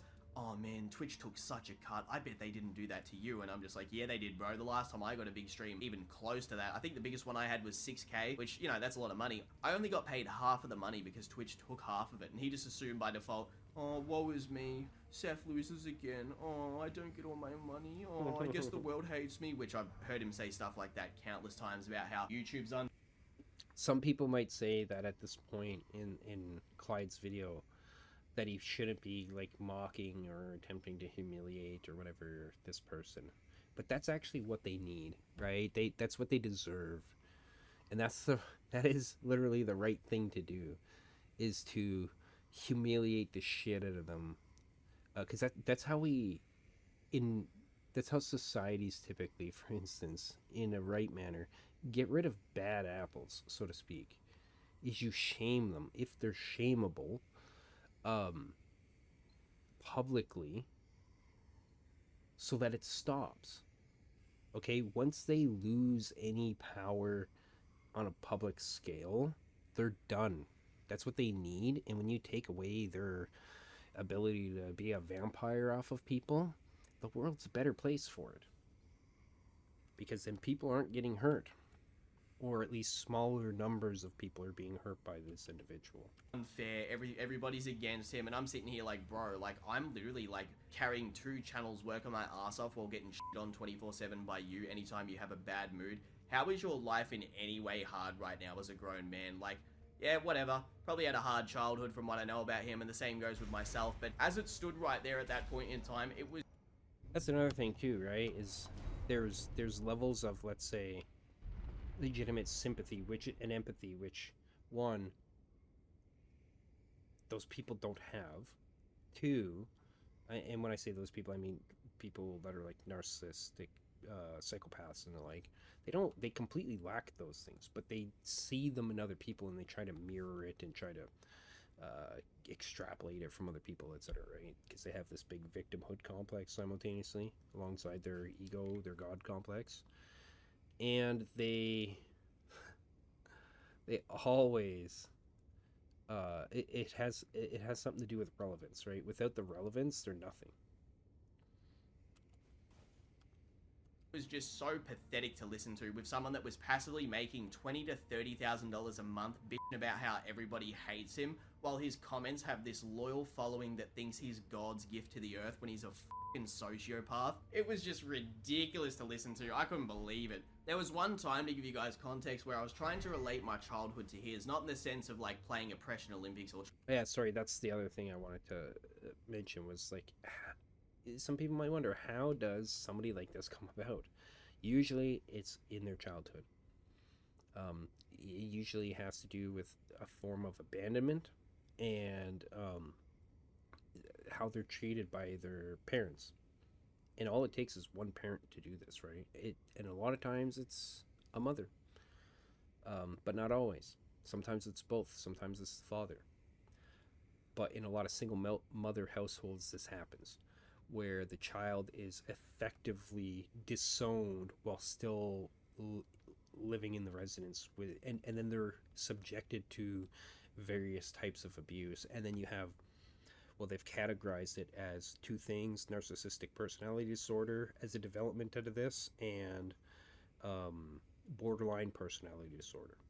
But effectively they're the same thing. It's just, how does that person exhibit the same mechanisms of behavior, right? Because they're slightly different, but they're effectively the same thing that come from the same sources of trauma, the same type of trauma.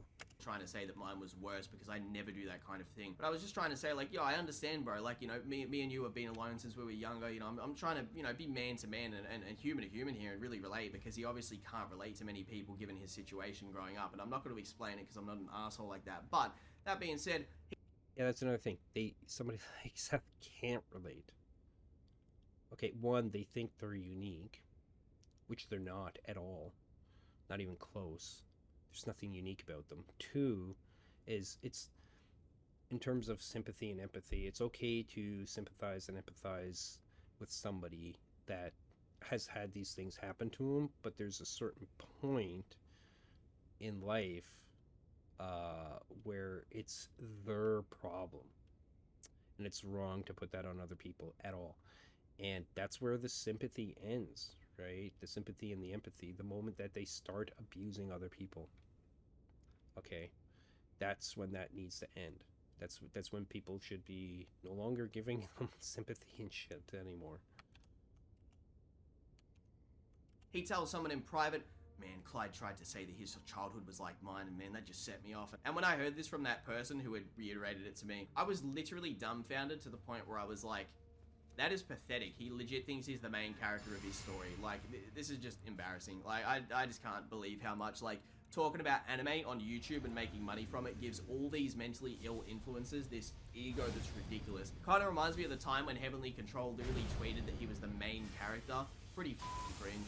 So, people always ask, how much did Clyde contribute to the project? Well, that's a very interesting question. So, I started to donate pretty frequently closer to the end of when we started to talk, because that's when I started to make decent money from both Twitch, sponsors, and my YouTube channel, because my YouTube channel was passively making some pretty decent money. I think some months I'd made maybe like 5 to 7K in a single month, which, like, I'm happy to always be transparent with that stuff, and, you know, I appreciate you guys very much. I will never be like a weirdo that's going to pretend I'm, like, making peanuts when I'm actually making decent money. But these YouTubers, yeah, we can, if we hustle, we can make some good money. But that's besides the point. I had plans to continue doing this, especially way more consistently. I think I donated around $2,000 to $3,000 in total to the project. The issue I always found was, why am I donating money that technically will come back to me when I edit for him? I'm his source of revenue anyway. And along with that, it was honestly risky because I had to juggle his channel and my own channel plus my finances, and at the time, if he wants to, he could just ruin my life by causing drama or lying about me. Would you guys be excited to throw cash into a very unreliable project, especially when it turned out there wasn't even any reason for me to be a part of it? He was going to scrap the idea of the fight breakdown anyway, which meant there'd be no talking in the video. He also deleted me off Discord and paid me back all the money when I confronted him over an issue which I was uncomfortable with, which was a relief at the time because he got the satisfaction of, yeah, I deleted Clyde, he didn't delete me, I'm in control. So I was like, whatever, have that little victory in your head. And then also, he paid me back all the money because he wanted to cut off any sort of credit from me on the project. That's how petty he is. I also never spoiled nor spoke about Naruto versus Ichigo's outcome, regardless of the slander I'd receive, or the lies that he would speak, or how much he would suck his own cock in relation to the work he put into the project. If you listen to the actual audio of me speaking to the animator, he confirms that if it was not for me, the project would have never gotten to the point that it did, both with the Bleach stuff and the Naruto stuff. I essentially carried every single bit of the Bleach scenes, except for one thing that I'll give credit to Seth for, was his writing on the narrative type story that he wanted to include with the Yuha stuff and all that for the Genjutsu scene. I was like, alright, whatever, I really like what he did with that, and that was cool. However, managing things like how the characters act in the verse, how Ichigo's powers work, how Ichigo should fight and transform in certain scenes, how his skin should connect with Naruto's punches, like that. Like, should it be like normal skin, or should it feel like, I don't know, when he's in his hollow form, that it should feel like he's sort of hitting like bone, because that's how Hero is described. It's described to be bone that's sort of like protected by spiritual pressure. So when it connects, if you watch Ukiura versus Ichigo, there's like blue spiritual pressure sparking off of his like limbs. Grimjow was the same. I'd spend hours rendering out clips for reference scenes. I'd sit with the animator to make sure that I could show him exactly what I wanted for choreography. I'd always be nice to the animators too. One of my biggest complaints was always the faces with Ichigo, and he would go back and fix them up to copy what I wanted. And he would listen. Like, there is countless parts of the recording, which is huge, by the way, where we go through the whole project, and I hope you guys listen to it, because you guys are going to be shocked at the absolute crap that went on with that whole project and why I was obviously happy to step away from it. I also noticed as a part of Naruto vs. Ichigo that he was getting weirdly jealous if people complimented me as the Bleach guy. Genuinely a pretty insecure person. He sort of hated Swag for the same thing too, because he was so successful with Naruto and really did not like Swag behind the scenes. I've heard Seth complain countless times about Swag, and that's some nice projection there, Seth. the inferior, it's so interesting that there's a god complex, but the insecurity is actually the main driver of these kinds of people, right? The god complex shit, the ego, is just the thing they put forward to try and, let's say, almost like balance things out. It's part of the facade, But I mean, they really believe that they are like fucking God's gift to man. It's hilarious. In private. He may actually try and bring up that he had plans to give the project to me to upload when it comes to the fight breakdown. Not the animation, just the fight breakdown itself. However, he only decided this after I went off at him in call for acting like a snake towards me, and I had lost interest in the project by this point anyway. I didn't even care to be a part of it. I was literally sacrificing the biggest piece of advertisement for my own channel and the biggest piece of work that I could brag to people about and say, bro, look what we made together, bro. This was crazy. I even know people I went to school with that were aware of this that I never really told about my YouTube stuff. They were just like, hang on a minute, Clyde works with SethTheProgrammer and Swag Kage and all those guys. And then my friends who had contact with them would be like, yeah, he does. He's actually working on that project with Seth. And they were all shocked. But one of the reasons why I went off at him in call wasn't inspired by just anything. It was actually inspired by him messing with my relationship stuff outside of YouTube by stalking my following on Twitter to see who I was following, and then he'd follow that person and then see how I would react, and he actually did this more than once. And he kept asking me to get girls that I knew who could do art to make art for him because he knew that it bothered me to have them involved in work. I always want to separate that sort of stuff from YouTube. I don't feel comfortable mixing those things because I've just seen it go wrong way too many times, and from my experience, especially with the hostile community we're in, it just gives people endless ammo to talk about stuff like that. And I'm not the kind of person who would do that to others, but the proof's in the pudding. I mean, look how many people came at Swag and Alyssa back in, like, I think it was 2018 or 19. There was all these people from that sort of Afro Senju kind of community. And I don't want to put the blame on him, just to be clear, but there was a lot of people from that community who were trying to be really weird towards Alyssa. And, like, that's just an example of it. I'm like, nah, f this. I'm not being anywhere near that sort of stuff. So that's something that rubbed me the wrong way. And here's a recording that I had to record because of how uncomfortable I was in this call. So this is a recording of the day after I spoke to Seth, after I'd confronted him about this stuff, because I'd warned him. I was like, you know, stop bringing her up in call. Like, I don't feel comfortable with this dude. So he does it again. But this time, he was threatening to go to her to talk about relationship stuff with her in private to try and, like, mess with me. And I was like, nah, this is too far, man. Like, I'm on the line of, like, dealing with someone that, if I continue to take this sort of, like, disrespect, or it wasn't even disrespect, it was borderline evilness, that I had to look at myself and say, Clyde, you're being a bitch. You have to stand up for yourself. And that's another thing, too, with these people, right, is they only get away with, maybe you could extrapolate this to people generally speaking, but especially somebody like this, is that they're only able to get away with as much as people let them, because that's their real power, is that they actually don't have any power themselves. They're weak, useless children. But when other people, due to manipulation and stuff, grant them the ability, right, they are ceding their free will, their control, whatever, over to that person, whether they know it or not, and then that's when this shit starts. And, yeah, listen to the recording. I'm not gonna lie, I almost did a naughty. I almost did a naughty, but I had self-control. I had character development. What the fuck did you do? So, I was gonna message that girl, and I was gonna be like, don't worry, I'm not doing it. But I was gonna do a naughty, and I was like, look, you should like, alright, keep this between us. That's what I was gonna tell. I was gonna like, keep it between us. But tell Clyde that I was like asking weird questions about his dating life, and that like I was trying to get him like break up with his like girlfriend, like or something, like just to make him paranoid. I was on demon energy, bro. But I didn't do it. It was gonna be awful. See, that's fucked up, right? That's really fucked up. And again, I had an experience similar to this, but different, and it was two separate occasions with this individual prior to them getting the fuck into my life. The first one was I don't know how many people have had a conversation about, oh, what would you do during like a zombie apocalypse or some kind of end of the world type thing or whatever, right?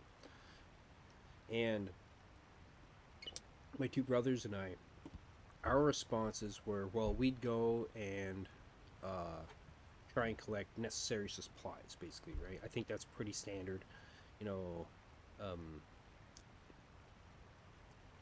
medical supplies, food, ensure we have shelter, and weapons and different things like that to protect ourselves and sustain ourselves, etc. And when we asked, well, what would he do? He literally said that what he would do, because where our apartment was, right next door was a set of 2-story houses that were all connected. So they're like kind of like duplexes, but it's like a big row of them, of like 10, 12 in a row, occupied by mostly middle class old folks, right? Like 55, 60, 70, etc. And his response was, the first thing he would do is he would go over there and start killing them and put them out of their misery. How fucked up is that, right? And then the second one was the place he was working at. The safe for the place was, by the manager, constantly left unlocked for some reason in her office. And he went in one night, he decided, because there was a bunch of money in there, he stole $1,000. And he told me about it that morning, but when he told me about it, the expression on his face was he was so ecstatic, he was so proud of himself, and he expected me somehow to be proud of him, or to be like, oh, that's cool, like, blah, blah, blah, of course, right? Like, suck his nuts, basically, which is not what happened. Instead, I turned and looked at him and was like, what the fuck is wrong with you? And he then, of course, was an attempt of justification. Oh, well, they owed me for the work he did. But he didn't do anything more than what anybody else in his position at work needed to do. Okay? And he worked night shift, so it wasn't even that much that he had to do. He literally just sat on his ass all night.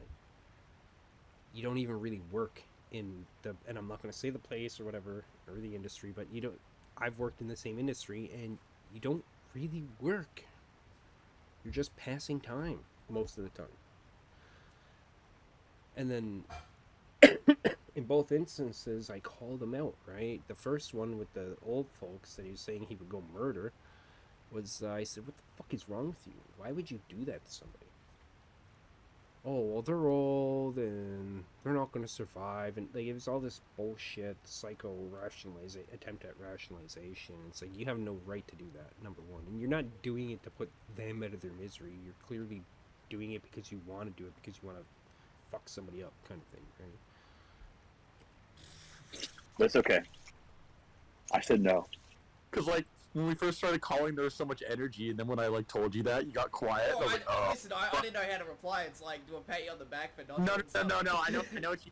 I know what you mean, but, like, then after that, like, the energy of the call was just, like, low. I was like, oh, God, what did I do? I shouldn't have said anything. Well, yeah, it's like, I had to reply to that, you know, it's like, I was gonna do something that would have caused heaps of problems, but, you know, if I did the same to you, you'd be like, this. It'll cause heaps of problems. Just make you paranoid. Wait. Would it cause heaps of problems? Maybe I just have to deal with replying to someone, that's about it, but I'm like, yeah. Nah, I guess problems is an exaggeration. It's just more like, oh, now I'm gonna just deal with this, like, that'd be it. It'd be fucking funny, god damn it. I wouldn't do that to you, though. I'm reformed. Yeah, fucking right, he wouldn't do that. Come on. He's telling you about that and all that shit because he wants you to know that he's got that over you, or that he could do that to you. That's exactly what it is. Yeah, and I wouldn't do it to you. Why, you should. That'd be funny. Yeah, what's the name of that girl you play with in League, huh? That's another lie right there, right? So it's, for these people, it's okay for them to do shit like this in their own head anyway. But the moment that anybody else does that, they're a bad person. Or the moment anybody stands up for themselves or anything like that, where it's like actually putting the negative like in the forefront of what their actions, what the outcomes of their actions are. That's another thing. They have zero responsibility. They can't take responsibility for anything. So it's always somebody else, right? And you can't, there's no reasoning with somebody like that, right? It doesn't matter what you do, and they're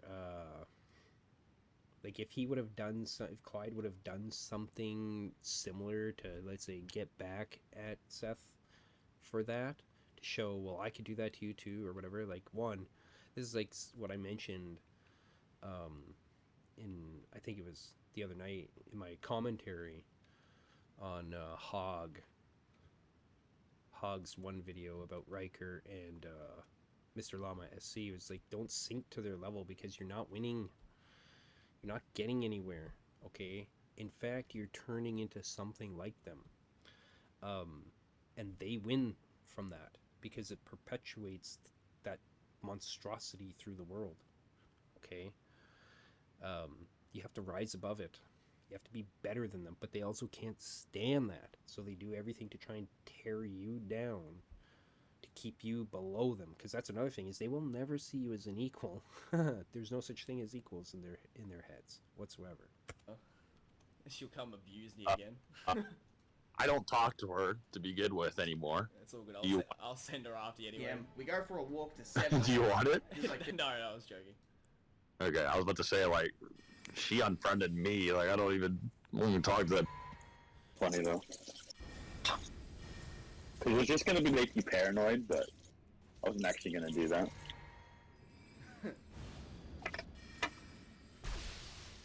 But I don't know what to say. I mean, like, yeah, good job for not doing it. I don't even know how she would have reacted. She would be like, what's going on? Yeah, but I was just going to be like, yeah, dude, Seth's trying to break you up with your girlfriend. Like, I don't know. I just wanted to see your reaction. But, I was like, oh, no. Yeah, what he's doing there is he's testing Clyde. That's what it is, because then he'd know to some degree how that would, for him, force him into, or so he would say, force him into some form of action to go against Clyde. Probably should not do that. He already doesn't trust me enough. I was confused by what you meant yesterday when you DM me, because I was like, did you mean video stuff? But then you're like, nah, forget it. Like, what happened? Oh, dude, yesterday I was depressed as fuck. Whoa! I was like, through all my shit, he insta-killed me. What the fuck is that? I was like, oh, he's got skellies. Okay. Oh, dude. Let's see, this says, for clarity, he then started using his mental health as a way to abuse me into not complaining about stuff anymore, of course. Keep in mind, all of my suspicions were correct, and I was used as a scapegoat months earlier for the Boruto situation, yet no one cared about how I felt. There are countless screenshots of him threatening self-harm towards Omar to stop him from talking to Surfbone or speaking about Naruto versus Ichigo 2. Of course, right? It's all a manipulation. That's it. It's just pure manipulation, nothing more. So bad. And again, why would you sympathize and empathize with that person? Being a rational, logical human being that cares about yourself, when they literally give 0 fucks about you. I was legit just gonna like leave the internet and all kinds of shit, dude. So awful. But I had a revelation. I went into the abyss. I saw my reflection. And you know what? I came out a better man. And I'm yeah, there is no reflection. What he's implying is that he had introspection about things. No, he didn't. Again, the same person I was talking about before, what they did is they literally, like, generally speaking, people don't talk about having introspection. It's an abstract thing for the most part. Okay? What people do is they act it out. They make the change, and then they just act it out. They don't go about bragging. They don't go around bragging about it. And this guy was saying, oh, like, I'm so empathetic. People don't say, I'm empathetic. You just act it out, and everybody knows it. That's a normal human being. That just acts it out. I'm not depressed anymore. So it's cool. But yeah, I was legit just gonna be like, hey, let's do something, and then I was gonna like, no matter what we did, I was legit just gonna get off. Like, you probably weren't gonna see me again. So, good thing I got over that. And that will be the best thing for everybody involved. Yeah, when I first read it, I thought you meant videos, and I was like, wait, no, the way you worded it, and then... Yeah, bro, I was gonna off myself. I'm not joking. But I got over it. And we are a different person. So I will not be discussing the names of these girls with the artist or the girl in reference to the recording, because regardless of how I may feel about them, and regardless of the fact that I don't speak to any of them anymore, I cut off every single person once he deleted me. I don't have any negative intentions towards them, and unlike him, I won't drag them into drama by name. I'm going to bleep out and make sure that they're censored and have nothing to do with the video because they don't deserve it. I have nothing but positive feelings towards those people. However, sadly, the situation is what it is, and it sucks to be in this situation. If he does talk about them, you'll see his character for how he actually is, which I predicted he will do anyway. As you can obviously hear in the... Yeah, that's another interesting thing about these people, right? Is what they expect is that they'll exhibit behaviors that are actually bad, but people won't do anything or call them out for it. You could say whatever the reasoning for why people are like that in a lot of cases, which makes these kinds of people successful to begin with at what they do. But that's just how it is. They expect it, right? Or in a lot of cases, they know it's not going to happen. So, and they exhibit these behaviors and they get away with it. Again, primarily because people let them. The recording, I sound incredibly uncomfortable. It's actually cringe to think that I'd allowed myself to be in this position with him, because it was like a slow burn of like dealing with, you know, little problems here and there. Then bigger ones that I deal with. And over time, you know, you get used to that, and you get used to, you know, worse things, and then you just sort of be like, oh, well, that's how Seth is, you know, I'm used to it by now. And that's a similar situation to how the head animator was with Seth. He had gotten to the point where he was too comfortable working with him and dealing with this kind of disrespect, and it's pretty sad because the amount of times I had to reiterate to him, dude, this is not cool. Like, it's one thing to care about someone, but like, you're getting disrespected to the point where he's literally playing with your ability to pay bills, and you're not seeing the bigger picture here. The amount of lives that he's ruined on a whim, not just for like fun, but to save his own credibility, because all he cares about is himself, and people still can't see the bullshit. I want to add to this too, with the girl in the call that's referenced, I've heard him on occasions literally see her pop up on Twitter when I used to follow her, and he'd just be like, oh, there's that square-hipped ugly girl, verbatim to me, like some schizo shit. I'm sitting there just like, well, I'm gonna pretend I didn't hear that one. That was definitely not weird. And then he proceeds to pursue her anyway after I told him to stay away because I'm not comfortable with that. You'll notice in the messages too that when he offers to cut her off. Yeah, I think one of the main lessons here is that these people, they don't understand boundaries. And that's why their reaction to somebody putting up boundaries is freaking out, basically, right? But they're always pushing against boundaries. They're eroding is, or pushing is the wrong word. They're always trying to erode boundaries around them. Okay, and that breaks people when that happens, right? And that's what they're trying to do. He wants the power to say he did it of his own volition and that he did the right thing. But when I tell him to do it, he skitzes out and deletes me off Discord. You see what I mean? He was trying to do it to have something over my head to be like, yeah, Clyde, you're my bitch. I can talk to girls that you know and you can't do anything about it. Legitimately a schizo. And don't worry guys, that's just one example. There is much more stuff I'm going to get into. I want to say this too, Naruto vs Ichigo should have never been cancelled in the first place. And he keeps trying to play the excuse for it as it's all a part of the persona, you should have never donated to me, blah blah blah. Just like really being manipulative and weird about the situation. So anyway, after all that bullshit, he goes on this publicity campaign with Six to try and save his ass by lying to 300 to 500 people. Not his actual audience, which is closer to 1 million subscribers. And he just lies to everybody on stream. Now, I was reached out to by Omar and some people that are friends with Omar, and there is actually an opportunity to continue Naruto vs Ichigo. As the lead animator said, he would love to manage it and I would essentially direct how things would go. But that's honestly entirely up to how you guys trust me with it, because there's a DM confirming that Seth didn't even want the project anymore. And here's another DM where he says, I'm just gonna make it for money anyway. He didn't even give a fuck about the project after a while. He got so sick of having to manage it with every time he cut me off that he was like, fuck this shit, I'm done, I just want to get on to new work, which I've been told about by Omar himself. See, I would reimburse you myself all the money, but I never had access to the funds or the Patreon. All I had access to was the ability to post the link in the description of the shout out video. But just know this, although this video is going to cause an absolute shit show, and he's going to lie to no end, which I'm really excited to see what he says, or what secret recordings he has of me that he's going to spread around. For all I know, he's probably got a picture of my cock and balls by now, but anyway, I am open to finishing the project myself with Omar and whoever else wants to help, but yeah, that's gonna lead to Seth coming after me. And the only reason I would do it is not to steal the spotlight, because I stood away from the project multiple times. It's never been an ego thing for me. I would just do it solely for you guys, because I know how many people wanted it to be done, and I can handle the scaling fine. All I'd have to do is reread Naruto and just make sure I've like cleaned up my knowledge on the data books, and I would have it fine. You guys know that when it comes to my Bleach content, I am second to none with this stuff, so I'd try my best, but again, it's up to you guys. Seth would also say weird stuff to me in private, and it's uncomfortable to like even re-say this stuff, but he would say shit to me like, Australians are good once you whip them in line, because he had so much trouble with our culture of shit talk on Discord. Fam Dingo, myself, and many other Australians would always try to banter with him, but it was like trying to get a robot to talk to us. And what was more weird is like any chance he got to... Yeah, of course, it's like trying to get a robot to talk to you, because there's nothing there. They're a void, they're a shadow, right?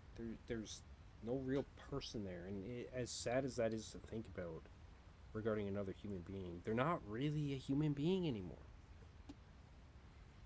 All they have is like rage and jealousy, and it's not even just rage and jealousy, it's like fucking, I don't know, think like the Hulk levels of anger, think of psychoticness, right? Like, it's pure psychopathy, essentially, bottled in a human form.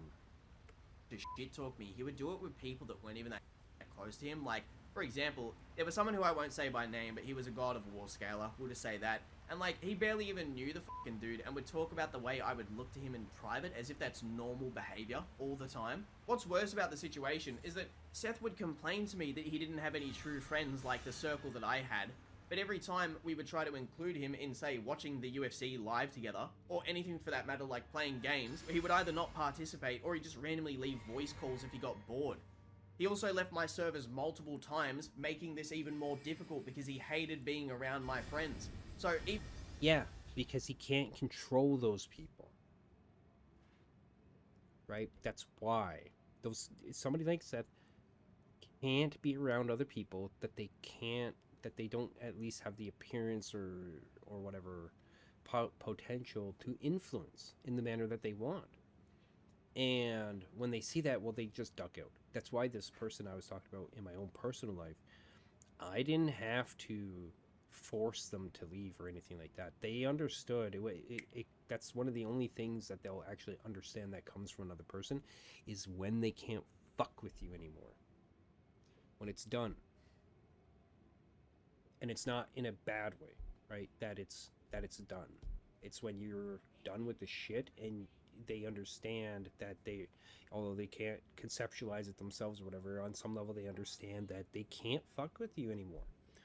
And they walk away of their own volition.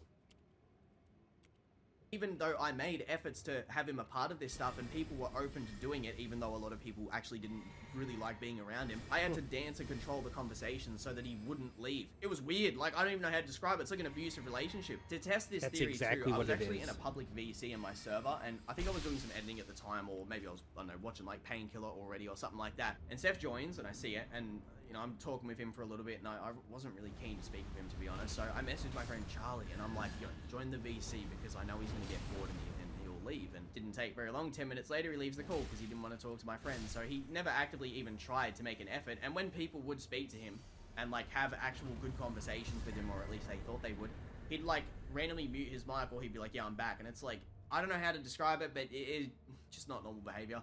I had plenty of times where I had to complain about him over the same thing while playing Red Dead Redemption with him too. You know, you guys are probably thinking like, this sounds like a made up story because it's so ridiculous, but if you guys knew how fake he is on stream as opposed to how he acts in private, you'd know exactly why. Yeah, again, this is just another form of manipulation, right? To try and control not just the person that he's talking to, but anybody that might listen to it on stream, if it's live, or in a video later. Everything they do is a form of manipulation. There's no genuine thing about them, about anything they do. It's all lies, all deception, all manipulation of one form or another. I'm describing him this way. Almost every time I'd listen to him interact with his mods, it was all these people that were whipped in line and were so used to his weird, fake, American Psycho Patrick Bateman personality that they had no idea they were being played like a fiddle. I also attribute that Seth having trouble with Bucky and satire would also add to this disdain for Australians because he really does not like us. And listen, I'm not ultra patriotic, but Australians are pretty famous around the world for being nice people, and I didn't like sitting there and hearing this bullshit in call. I'm sure if I look through my PC or my portable hard drive, which has a lot of recordings on there, oh my god, so much Discord stuff, there's probably multiple recordings of stuff like this in there. Here's something pretty cringe, by the way, to really put into wider perspective as to how much I really didn't like talking to him or hanging out with him and how much it was really suffocating. I once blew $1,000 on lottery tickets because I wanted to win so I could pay him back what he had paid me in total and more, and then I wanted to delete him off everything, just so that he couldn't be like, oh, well, I've given him money and look what he, you know, I just wanted that excuse completely gone, just because it was like, I've never met someone who, on one hand, will act like he's doing a good service by giving money to those and helping people out, but then on the other hand, it's nothing but ammo. Like, it's really the opposite of... Yeah, again, it's nothing but a manipulation, right? It's nothing but a manipulation on their part, and they always try and make other people perceive them as either the victim or the good person, or both wrapped up in one. It's... yeah.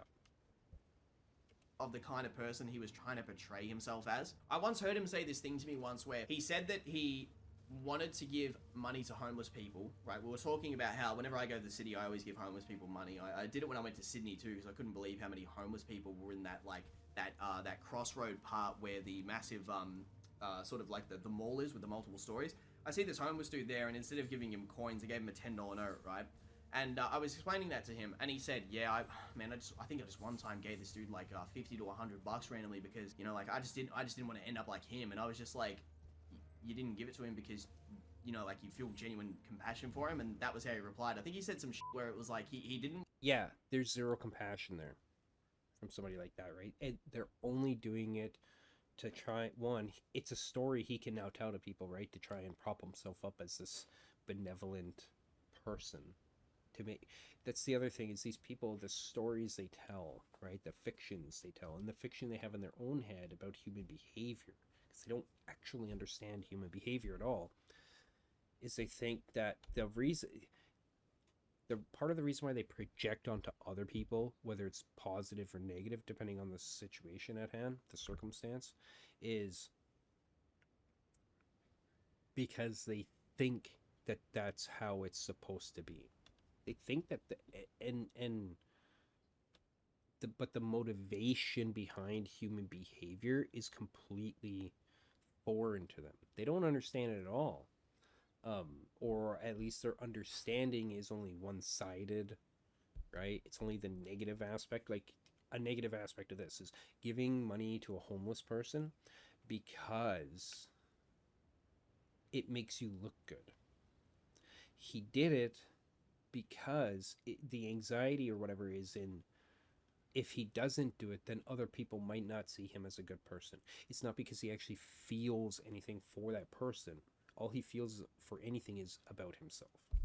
He wanted to give him money so that he couldn't imagine himself ending up like that guy, and I was just like, maybe it was miscommunication and he spoke weirdly, but it just always was burnt into my head, because if I give money to someone, I don't do it for the ability to brag. I do it because I want to legit help someone get out of a shit situation. And yeah, to stroke my own cock here, right? We fucking help someone, right? Save their job and not go homeless because we made a GoFundMe. And to this day, it's still one of the coolest things which I've been able to do, because I'm fucking happy that beyond just making anime content, right? For a lot of people who don't really care that much about me beyond just like listening to me talk about Bleach, there are a lot of awesome people out there who I fucking love that were like, yo, let's help this guy out, and they maxed out the donation goal. So, I don't know, like, it'd be cool in the future to do more shit like that if, you know, this all blows over and whatever, but yeah, there you go. Seth also bragged to me in private about getting away with the satire situation and the whole stream that we did together, which, like, oh. Yeah, of course, that's the greatest nut for somebody like this, right? The greatest splurge, emotionally, physiologically, whatever, is when they can sit there and they brag about something bad they've done. Because one thing they do understand from observing the behavior, the reactions of other people, even if they don't understand it, is that certain things are bad, taboo, but of course they're always trying to push boundaries, so, or break them down, erode them, is when they can have somebody that they talk about their motivations for doing bad things as if it's okay, but you kind of make it okay if you're in agreement, or you let them get away with it by not holding them to be accountable, okay? And those are the kinds of people that they want to surround themselves with. They're yes men, essentially, right? And it's fucking bad. Should have never been a part of, but his whole thing was, man, my rhetoric was really good. Look at what I did there, guys. Not the fact that he defended being called a pedophile. Like, isn't that the main thing you're sort of trying to dispute here? Like, yeah, legitimate delusion. He didn't care about the truth. He only cared about his image, just like the Surfbone situation. Even yeah, that's because that's all there is the facade, the imagery, the image, right? The facade of the image that they put forward. That's all they give a shit about. when we played League of Legends while we would play on Oceania, he would refer to Australians as prisoners and other terms, etc., which was super tone deaf because it clearly made me very uncomfortable mid-game. I didn't want to sit there and like go, yeah, man, Australians, real dumb people, huh? Like what? Like, I'm not gonna be a part of that. It's just so weird. What was annoying about playing LoL with him too was that we'd have some good games and then he'd get burnt out and he would start to be an asshole towards me if I made mistakes. And here's the problem, I never asked to play with him majority of the time. It was 90% him being like, yo, you know, you want to hang out in Corn and play some LoL? And I'm like, sure. But then it would always go negative and I'm just like, dude, I don't even like playing with you. Why are you doing this to me? He did it on stream too a few times where we played League of Legends, but then afterwards he's like, bro, you should have told me to shut up. And I'm just like, I can't do that though, because if I give you attitude on stream and it goes the wrong way, it's going to be awkward as fuck on stream. So I'd always have to conform my personality to suit him on stream. There was even a call where Cubic, the challenger player, who I sort of referenced before, was giving me tips and Seth was calling me an idiot and saying that I wouldn't live. Yeah, that's another thing too, is you can't call them out to their face. I mean, who are you to fucking judge them? Like, that's how they think. That's how they behave, right? And when they say that to you, oh, you should have called me out because I was acting like a moron or whatever. What they're really saying is, if you had any balls, if you had a spine, if you had any courage, but you don't, of course, because you're weak and pathetic and you allow me to abuse you, then, you know, that, but you're not, so they're mocking you when they do that. Just pure mocking you. Listen to them. I once made him rage quit a Discord call because he died in game and I said the phrase certified Seth moment, to which he was saying that I was attacking his character. Yeah, again, it's humiliating, right? But here's the thing, is that a normal person, like, as a joke or whatever, if one of my friends actually said something like that to me, and, you know, it's a joke. But if I was a narcissistic psychopath or something like that, it wouldn't be a joke. It would be taken as, because that's another thing, is they can't discern between the joke or a joke and literalness, even if it's half joke, half literal, right? Because the guy has Seth moments, as they call it, right? His moments, his freakouts or whatever. They don't understand the distinction between comedy, fiction, reality, because the barriers of reality are gone for them. Okay, they don't understand reality. It's why part of the reason why they do what they do. Because they can't contend with reality. Because reality has been so bad to them at a young age that they've created a fantasy for themselves about the world. But when reality butts up against the bubble of their fantasy that's in their head, they can't, again, deal with it. They've never gone past that childhood state. It was legit just a bad joke, to be honest, but, like, I don't know how he interpreted it that way to the point where he was that bothered that he had to leave the call, but whatever. I've even avoided him so much that I blocked him on all social media, and even when he was slandering me on his streams, I simply ignore it, tried to be a decent person, actively wanted to avoid the drama and him, just wanted to do my YouTube stuff, right? But he actively made this video happen. I didn't want to make it, but I've been backed into a corner. And I know that his plans, because he freaked out during the Naruto versus Ichigo stuff, was that, oh shit, well, I guess I've got Clyde as a scapegoat, huh? I guess I can lie about it and pretend it just doesn't exist while it all blows over. Well, no, you cannot do that. It's funny too, because there was even a stage where he even wanted... Yeah, it seems to me like what's happened is this Clyde guy, there's two things that happen when people are pushed to the edge. One is they fold, and the other is they either grow a spine or they get their spine back, and then they start standing up to that person. They say that's enough, like no more. Okay? And, yeah. I guess we'll see what happens. Fucking cords.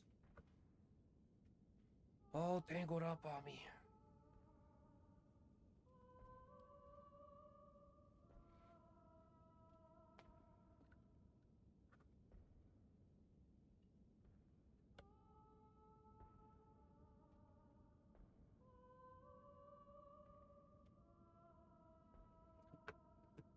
I'll be right back.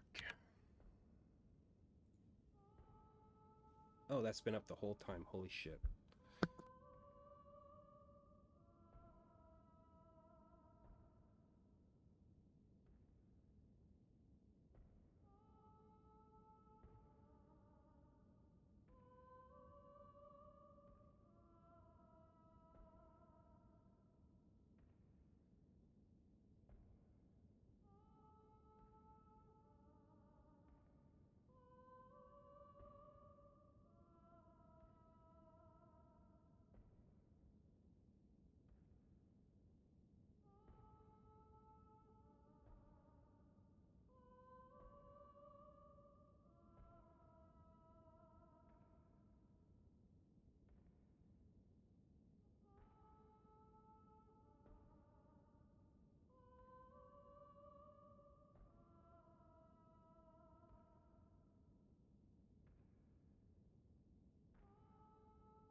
And I'm back.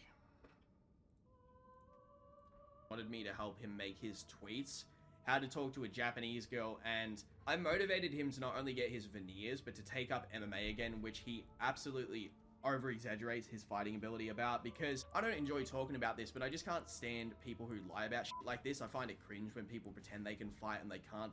However, when I listen to him talk about this shit on stream or in videos, it's cringe. He didn't even script his fucking video on Mike Tyson versus Bruce Lee because Noodles took care of it himself and got no credit for it.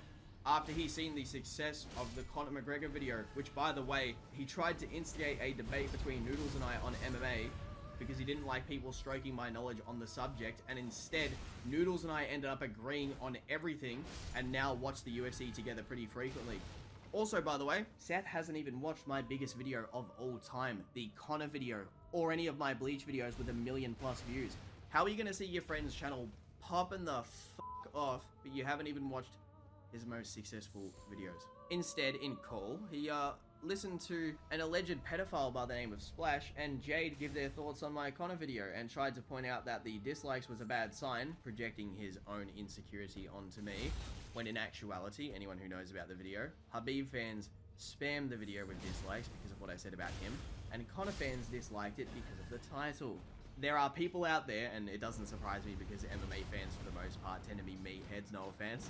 They think the video is about me talking about Conor's bank account based on that title. It's clearly a play on words and the whole King stuff related to, you know, his career, but no, they just think like, what are you talking about, man? He's a millionaire. You got no money like he does. And I'm just like, dude, watch the video. You might also know that he got a lot of flack back in the day for the Logan versus KSI 1 fight that he reacted to with Parrot, and this has nothing to do with Parrot here, but the lack of knowledge on the video really got him a lot of shit in the comments and on Discord. But even still, when he was streaming with me one time, I actually had to avoid correcting him on Adesanya being slandered on stream because he said Adesanya wasn't really a good fighter, and I was just like, I don't know, bro, like he's kind of like on his way to beating Anderson Silva's defense record, and he's beating everybody like they're trash except for Calvin Gastelum, and I was like, do I hold my tongue? Do I correct him? Like, you know, I'd always have to be careful with stuff like that on stream. It was actually a debate that I had with him in private about a strongman versus Francis. Yeah, it's like walking on eggshells 24/7, even in your own fucking head. Ngannou, and he took the side of the strongman, and Noodles can attest because he was there that I stopped debating because I was like, I need to be careful because he's going to get pissed if I beat him on this. And yeah, he thought that the strongman could just choke out Francis Ngannou, and I was like, wow, it's just anyone who knows anything about fighting, Francis Ngannou would chin any man on the planet, except for obviously, you know, if you're talking strictly boxing, he'd have trouble with a boxer of the same weight division, but we're talking just like normal street fight, like no random dude who lifts weights is going to touch Francis Ngannou in any conceivable way. It's just common sense. He could have 100 pounds on Francis, and Francis is just going to be like, oh wow, this dude doesn't know how to throw punches or escape out of a Brazilian Jiu-Jitsu transition or defend a leg kick, and he's perennial nervous, and now he's on the ground and I'm choking him out and he's dead. Like, you know, there you go, stuff like that. But anyway, that aside though, he actually attempted to stop James from shooting his shot at a cosplayer that was interacting with him on Twitter in like 2019 or 2020. I think what happened was that Seth followed the girl to try and get her attention so that she'd follow, you know, him instead. And it was just weird. I was just like, why are you doing that to James? Like, he hasn't actually done anything hateful towards you ever. Like, maybe you think his like videos are bad, or you might think he's dumb or something like that, which he obviously does. And I just couldn't fathom it. I'm like, why do something so cruel like that to him? It was just ridiculous to listen to. He also did something weird like that towards me, where he forced me to let him add this girl that could debate, and like, if she's out there, she'll probably know what I'm talking about, but I actually cut her off entirely, not because I had anything against her, like, and I regret being a cunt to her because I was pretty rude towards her in the sense of just, like, deleting her and being real dry with my replies, but I actually did it because I was like, shit, now I'm gonna fucking cut this girl off because now shit's fucking weird. Like, I was just like, nah, I want out of this, and I did, but that's an example of it too. Oh, and yeah, here's him stalking a girl I know's Instagram story, which she showed it to me. He was even gonna try and fuck this girl called Haley, who, although at the time was 18, was a girl that was being groomed by a guy I referenced earlier as a friend, right? His name was Tippo, and he hid her age for years to the point that this entire series of events and endless recordings and emails that I have where I went to the police to take care of this situation, right, to get rid of him, the only reason Seth disliked him so much wasn't for the obvious reasons we'd all expect. It was because of some dispute they had over audio work. And don't worry, if I need to defend myself on this situation, I 100% will, because I have all the emails, all the recordings, all the evidence, and I will not be blamed for the fact that one of the guys I met in your server, Seth, turned out to be a pedophile who was doing audio for us on the side. To mention this again, you'll also probably think that it's weirdly similar to the Surfbone situation, and it is.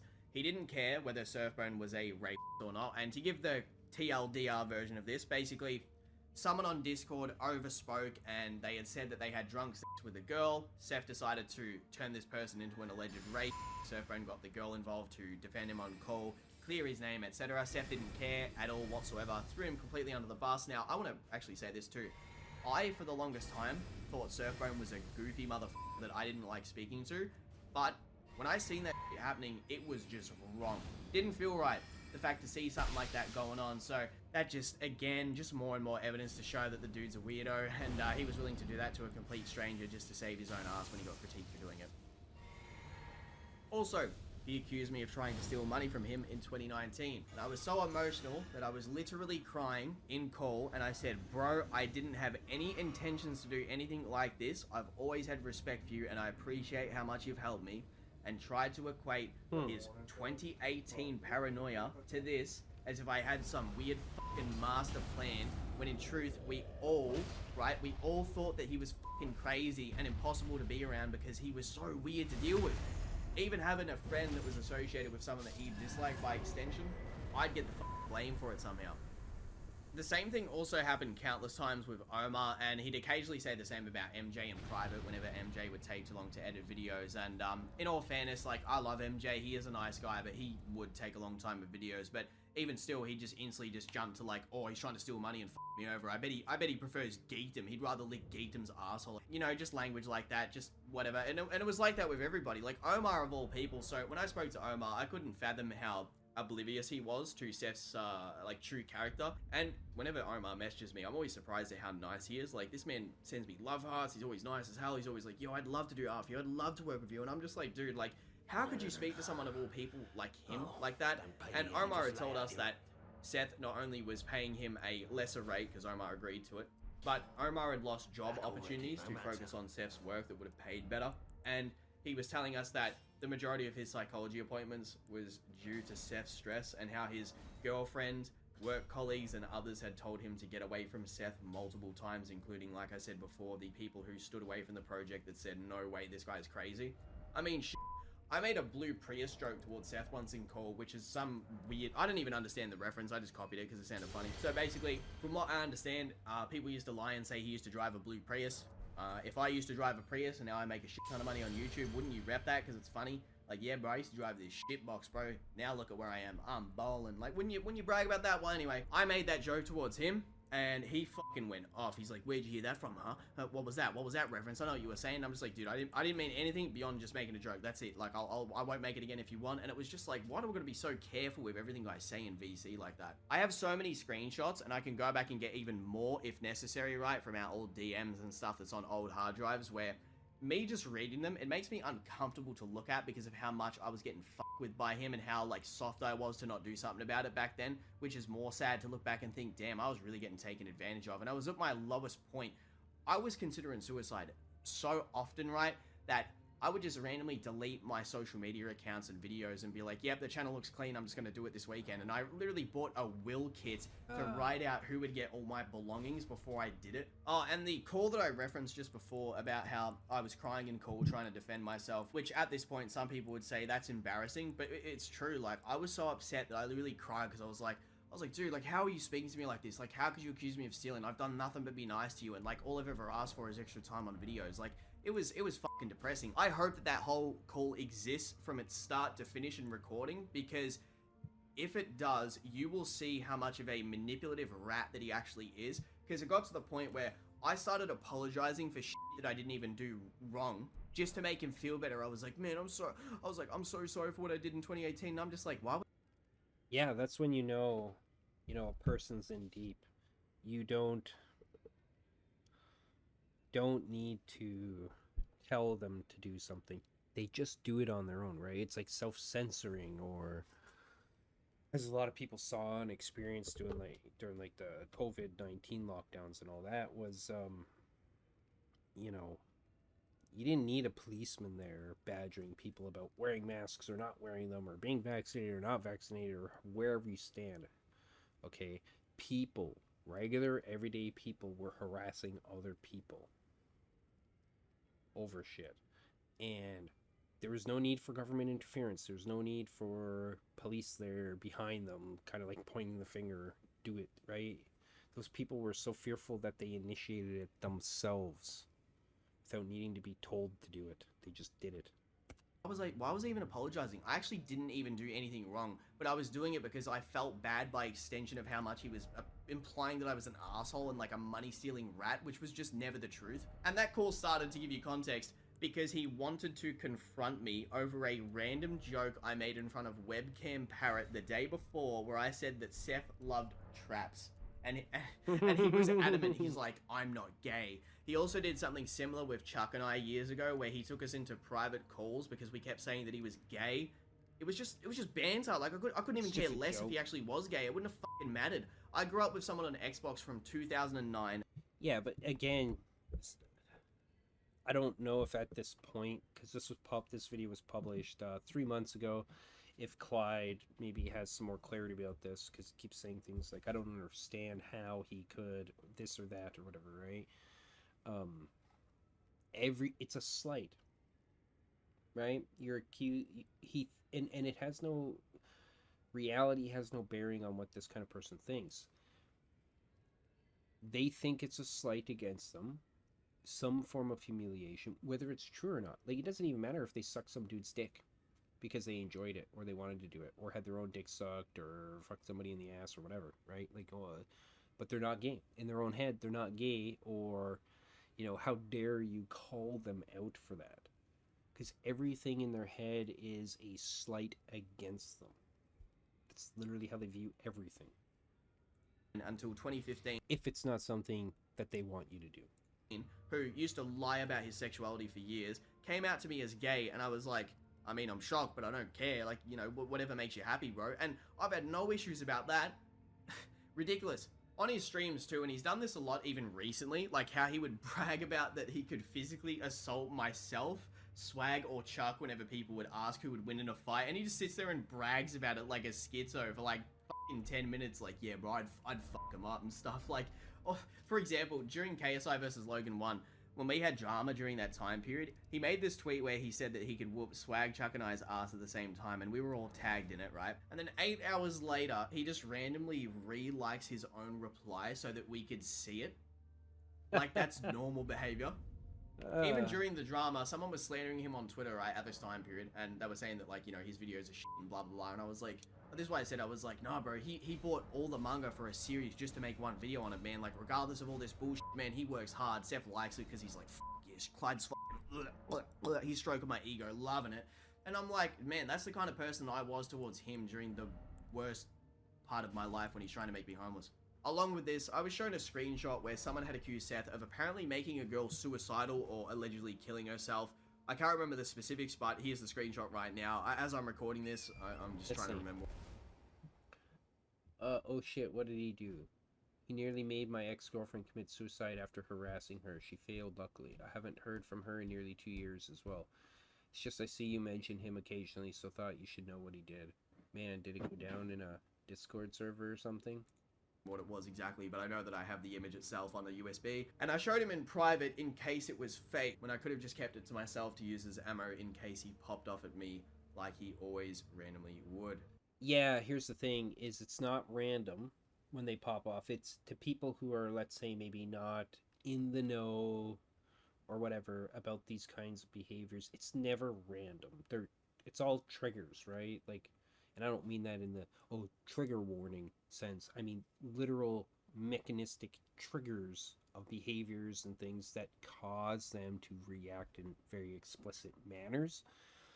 And it's just that their behavior is so belligerent, right? It's so ridiculous that people kind of see it as random, but it's not. Though he may try to paint me as a money-loving rat, why would I do something like this for him? It just makes no sense. I even threw Trini and everyone under the bus to show that I was still loyal to him back in 2018, who were trying to help me, and went against all my friends' advice to cut him off. Yeah, I think that's one of the worst things that ends up happening. This is how you know somebody's isolated, right? Is when they're willing to, for that psycho, cut everybody else off, to throw them under the bus, as Clyde says here, to appease the abuser, right? So again, that's not shade being thrown at Clyde or anything. That's what ends up happening in the end. For the sake of perspective, why would I break away from him unless I genuinely hated working with the guy? I lose free promotion, Naruto vs Ichigo, payment to edit, and much more. It was so bad that I was willing to try and get loans, ask friends for money, and other means to get out of this situation. Even if I got a side job during this time period, or any of the time periods where I wanted to stop working for him for that matter, it would have been impossible to collect all of the money in time because, as he says in the screenshot, he was going to pursue me regardless. Plus, how am I meant to balance my mental health and our channels, right, at the same time? It would have been actually impossible. I was literally stuck. Along with that, it should be a testament to how absolutely miserable I was being under his thumb. I wanted to stop working with him in 2018, and in retrospect, I absolutely should have fucked him over like I was being accused of all the time, because he did deserve it. I've always given him credit for helping me financially.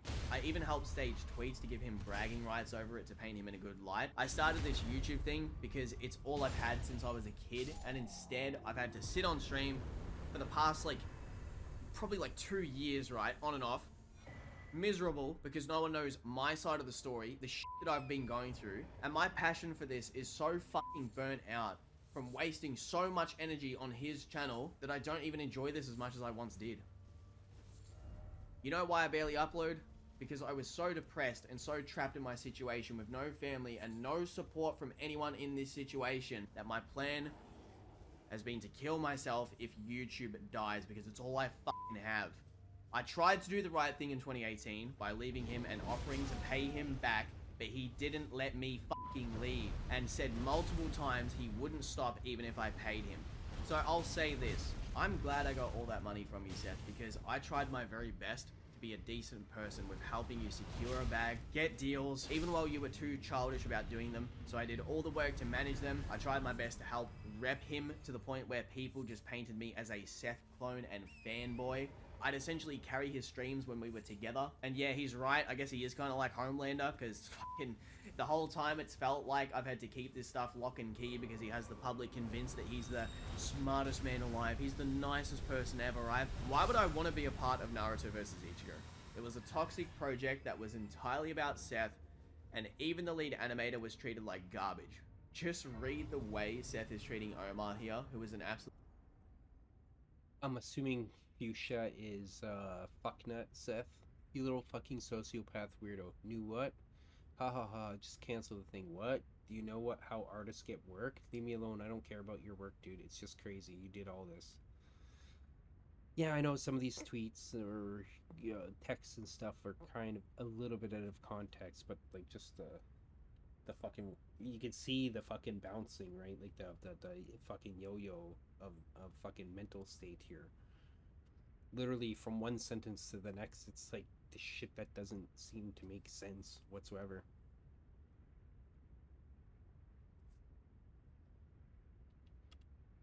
Absolutely amazing dude, and I regret ever speaking badly about him, as this was a byproduct of being around Seth and trying to play to his tune and be a yes man to prop him up like, yeah, Seth, yeah, he is a douchebag, he is a rat, which in itself, pretty weak of me to do that, but it's just an example of how in deep I was.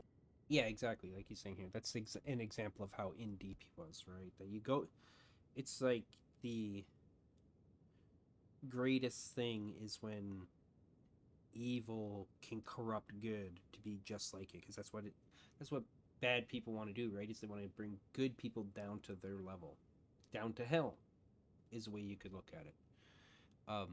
And that gives them satisfaction. It's literally like a devil possessing, I don't know, like a priest or something, or some super as an analogy, some super faithful individual, and corrupting them, turning them bad, because then they don't even really get anything from it except the pleasure of knowing that they brought somebody good down. Was with him. I actually want to straight up apologize to most people out there that I've been an asshole to, whether it's a debate, whether I've cut someone off, whether I've just been like flip-floppy and just stopped talking to you for whatever reason. For example, someone like Sasuke Solos, like, no beef towards you, bro. It's been many years and stuff, but that's someone that always comes to mind. Just a random person I interacted with plenty of times. People in my Twitch chat, Discord, people I cut off due to Seth not liking them, and I did it all out of loyalty to him. Just anyone for that matter. I'm not going to say that I'm excused, because I'm not, but a lot of it was a product of the situation, expectation, and just what I was involved with at the time. You know, I had sort of a standard that I was holding myself to try and be like up there with Seth with the debate stuff, but in truth, I just look like an asshole, you know? Yeah, it's not even...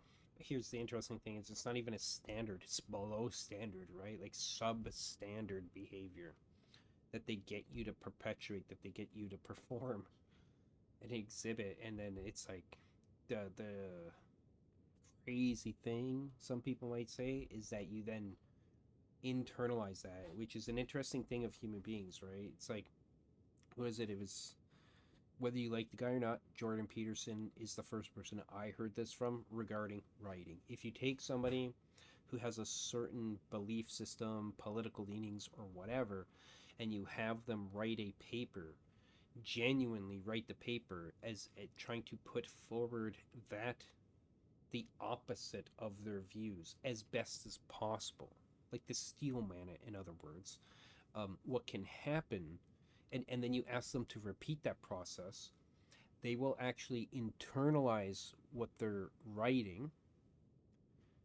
and incorporate it into their worldview, and it will alter their state of mind, which is pretty fucking wild to think about. So be careful with shit in the world, okay, people? And then they start to turn into somebody like that, or some variant of that thing, at least in their thinking at first, and then they exhibited behaviors related to that mindset or worldview. You know, all my talents that I've had have been wasted on him. All my talents with debate stuff and all that stuff have been wasted because I put it into anime shit, which is just whatever, don't really care. But yeah, if I do apologize to those out there who may have had bad experiences with me in the past, and I hope that it can be accepted to some degree, because I'm not trying to be manipulative with this. It's just the truth. I do apologize. I even cut off nice people like Galvino so that it wouldn't get in the way of him potentially doing audio for Seth, and if, you know, he needed him at any time. I took an L for Seth, and Galvino had said multiple times he had no problems with me, but I still did it because I was like, yep, I don't want to be accused of trying to steal his audio guy too, so I'm just going to leave him alone. If any other YouTuber abused their power like this, they would never have a fucking platform. I mean, the lies go so far that anytime he stated he, you know, his accounts got hacked, it was because he deleted them, and I know that because I was in call with him while we lied to the public about it.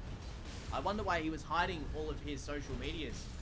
Probably some weird stuff out there that keeps coming up from the old days, Seth. I wonder what other stuff is going to come out if you keep kicking the bee's nest. Along with this too, here's a screenshot of him stealing credit from the animator. And the animator had told us that because of this, he can't use it in his work portfolio to show it off to people because Seth has taken credit for it. And he also rarely ever gave me credit for the videos I would edit for him unless I would vocally say it in front of him on the stream, because it was kind of hard to dispute if I was to say, wait, no, I did work on it, here's proof about it, you know, which would look weird. But I would also try to avoid that just to stroke his ego. Here's him lying about editing the Kratos video as an example. Oh, where's my credit? Me and Corey worked our asses off on that video to make it good. Corey actually used his ability to cut in text on the screen. I did all the scan stuff and then like put the video together and the music choice. I came up with the whole Conor McGregor skit at the start. No one even knows about this shit. They all just give the credit to Seth. One of the bigger issues... Yeah, again, in regard to these kinds of people, like... humiliating them, shaming them, etc., that kind of thing, like forcing them out to the edge of society kind of thing. Like, that's successful to a point. That solves the problem in the immediate present. However, a lot of times what you need to do is the opposite of what Clyde is talking about here, to actually have something positive come out of it, which is calling them out in public, because they can't defend themselves at all in public. They can't, because it's reality butting up against actual reality butting up, right? Like Clyde said, if he would have called him out on that shit, well, right then and there, essentially publicly on stream or whatever, then things would have been different. He wouldn't have been, but the only reason why he would have done anything to like give credit about it is because everybody else would see it, and they're complete chameleons when it comes to public view, right? So they mirror those around them, so they have to, they don't want to, and they're going to go behind your back probably be after that and do whatever they can to balance the scales back in their favor. But because it's, you know, you've essentially one-upped them, right? Gotten one over on them, and they can't have that. They can't stand for that. There's always retaliation. Was the lack of wanting to give people credit too. It's not even like I don't want to ask for credit, because it's one of them things where, aren't you proud that one of your closest friends is making banger content and staying up doing all-nighters for you and like work their ass off for you? Like where is the satisfaction in that? Because there should be. Like you should legitimately be. Yeah, a normal person is proud of their friend. A normal person is proud of their brother, their sister, their girlfriend, whatever, but they're not normal people. They're hardly people. They're like zombies walking through life, right? They're a monster in sheep's fucking clothing, or human clothing, however you want to put it. To be proud of somebody else means you have to actually think about them. You have to actually have some ability for sympathy and empathy for them. And somebody like this has zero capacity for empathy and sympathy. Happy, like, Clyde, you did a fucking good job. And that was a big rarity that I'd ever hear stuff like that, man. And if he did it way more... Yeah, and the only reason why they might say that, not to contradict what I just said, is only because they see the benefit in drawing you in further. That's it. It's a manipulation. Who knows? We probably would still be friends right now, man. Like, if he was way more positive towards me and all these other friends, which he just never is, because his mood is, like, literally the flip of a coin. It's very risky. It's like, today is he going to be normal, or is Seth going to be a weirdo for no reason because he's in a bad mood and can't control his emotions? But anyway, that's what a normal person would do.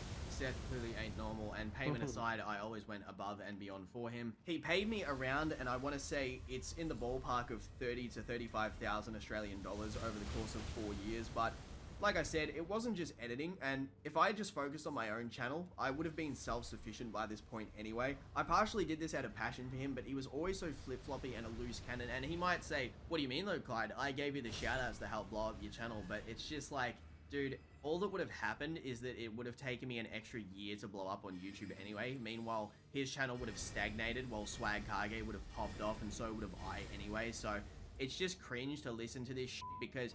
Like, listen to the way he talks about, say, like, Six on stream, right? And then he says stuff like he could have did all this YouTube stuff without us. He thinks Six is a loser, and Six is meant to be one of his, like, closest friends. That's what the public thinks. He said countless stuff like this about me, too, on streams, and, well, the ones I've heard anyway, so, haha, yeah. He'd also do the same with Chuck, and he'd do it just to get a laugh from a random stranger in the comments that will never speak to him beyond just a random comment like, hey, Seth, who would win? My father I haven't seen in 20 years, or Popeye? And I tried to bring up, like, the situation with Seth to Chuck pretty recently, just to see, like, what he thought about, like, the way that we've been treated over the years. And Chuck, for some reason, is in, like, this mindset that he brought everything onto himself because Seth has convinced him of it. Proper mentally ill manipulation. I mean, here's an example. So, Noodles doesn't even like Chuck, and back in the day had a lot of beef with Chuck, but even he himself has said that it was Seth. Yeah, again, like, that's another thing, is the self-doubt. Are you to blame? Is it you? Is it them? Like, reality gets warped for you when you're the person that's on the receiving end of some cycle like this, right?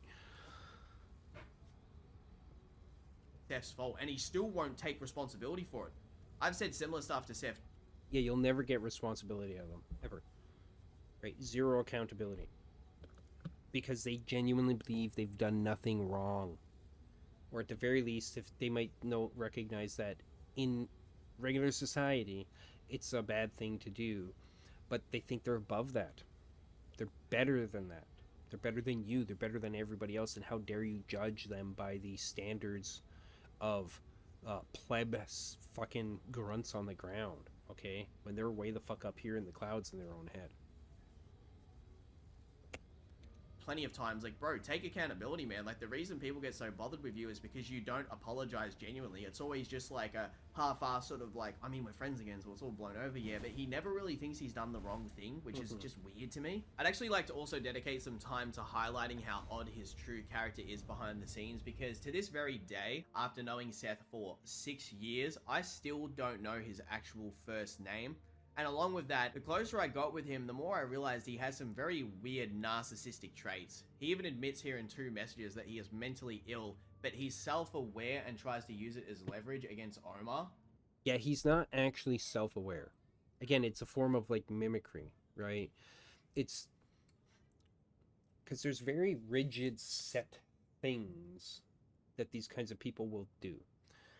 And it's not because they think they should, because it's the appropriate, like, morally, whatever, right thing to do or anything like that. It's a mirroring of introspection and of accountability and things like that. It doesn't actually exist for them. It's not there. It's a mirror. It's a facade of it. And they're only doing it just purely because they know the reaction it gets from people. It's for their benefit to manipulate somebody into believing that this is them, or now they've changed or whatever. Oh, baby, please take me back. I'm a different man. Like, no, you're not. It's just a fucking lie. And they're only exhibiting that behavior to try and manipulate you to take them back or to keep them in your life or whatever. I can say in all honesty, no matter how much I thought Seth and I were close friends, that there was still reason for me to be careful with what I told him, and I was closer with him than almost anyone.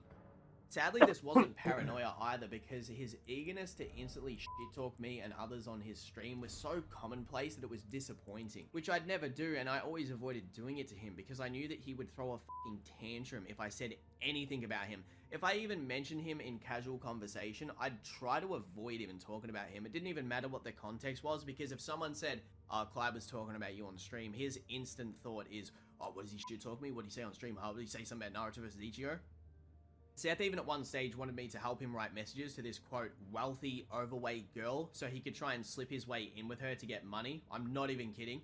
The League of Legends challenger player Cupic knows this girl, and I don't know what sort of terms they're on, so depending on what terms they're on depends on if we'll get an honest answer about this, but Cupic actually does know this person, and that's how they got into contact, and I just don't even know what to say. It's so ridiculous to think about, but he might try and spin this as, why would I ask Clyde for help? Didn't his ex leave him? But that's irrelevant because...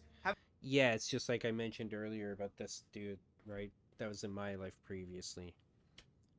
Oh, but I'm not the one that's angry here. As if that's like you being angry or upset or whatever over the bullshit that's going on, the behavior, the abuse, etc., is somehow a bad thing. As if you're in the wrong. Again, it's always a projection or a mirroring, right? They didn't do anything wrong, it's all you. Having trouble with one person you genuinely care about doesn't mean I'm now McLovin all of a sudden with women. He actually asked me for help with speaking to women and even wanted me to assist him with setting up his dating profiles. Despite his facade, he's actually quite antisocial. I guarantee that if I met him in person, he'd be a big shy boy too, which I wish I actually did because, actually no, I better be careful, he might beat me up. When I became friends with Sniper Wolf, he was trying to imply that I should, like, try to make my moves on her, and I'm not gonna lie, I was pretty fucking intimidated to speak to her because 30 billion subscribers was a fucking big deal, and he was sort of like hinting like, yo, you should help me fund Naruto versus Ichigo by doing that, and I'm just like, what the fuck? Like, I literally didn't know how to react without being like, there was a really bad situation here. So on one hand, I had to be like, yeah, man, I'll do that. Yeah, bro, that's it. Yeah, I'll slip in, but I'm clearly bullshit, right? And on the other hand, I'm like, I feel like a male prostitute right now. What is this shit? Seth even at one point tried to tell me he was coaching Cupic and Yozu, who are challenger players at League of Legends. Coach challenger players at League of Legends. I want to put that into perspective so you guys understand how big of a deal that is, alright? Because League of Legends is one of the most popular games on the planet. These people are in the top 300 of one region out of millions of players. And Cupic was ranked in the top 10 of the entire ranked leaderboard of North America. I even cut off Cupic and Yozu, who were nothing but nice to me, and I fucking like those guys. They were fucking really cool to me, yeah? And they were gonna help me out with fucking coaching on League of Legends, because I actually am shit at League of Legends, and I can admit that, just for Seth's paranoia during a time period, right, where we were not talking. I also did this so that he couldn't use Cupid to get to me so that we could make a connection to talk. I didn't want anything to do with him.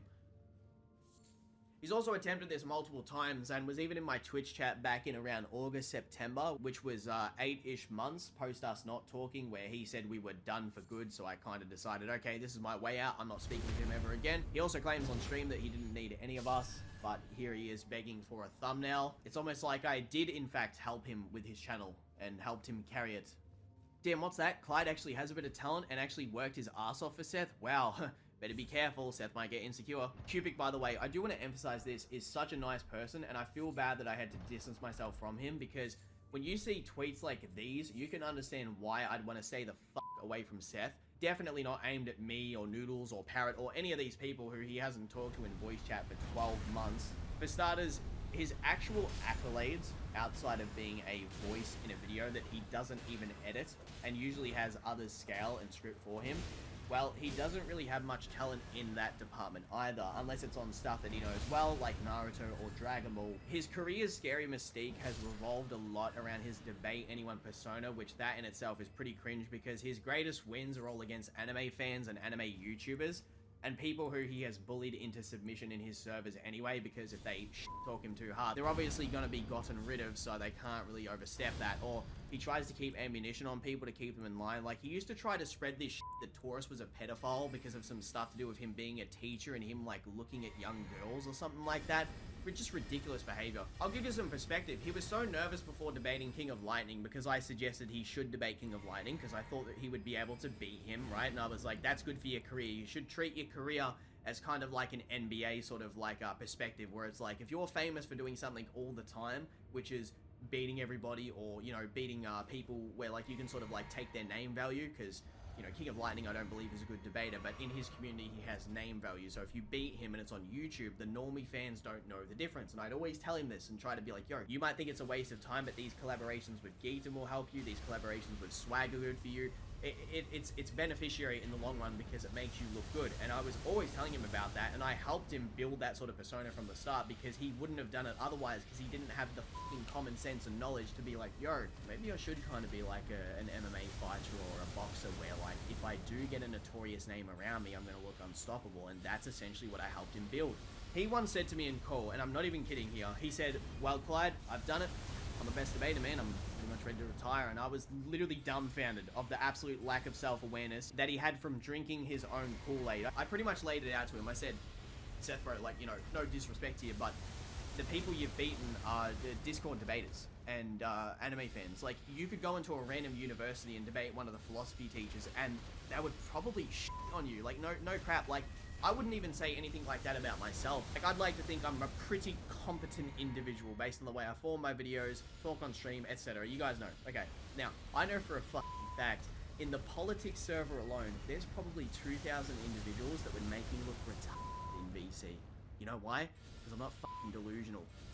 At the time, there was also talks of Seth debating people like Destiny and Jack Anstrike, whatever the fuck his name is. You guys would know what I'm talking about, but his excuse was, oh, we couldn't find a topic, and he tried to reach out on an old account and nothing happened. But I'm just gonna say it right now, I'll fucking debate Destiny. I'll show you guys how much of a pussy he is. Throw me on stream, Destiny. I'll debate you on anything. We can talk about politics, sports, media, anything. I'll fucking debate you. There's my official challenge. Clyde fucking challenges Destiny to a debate.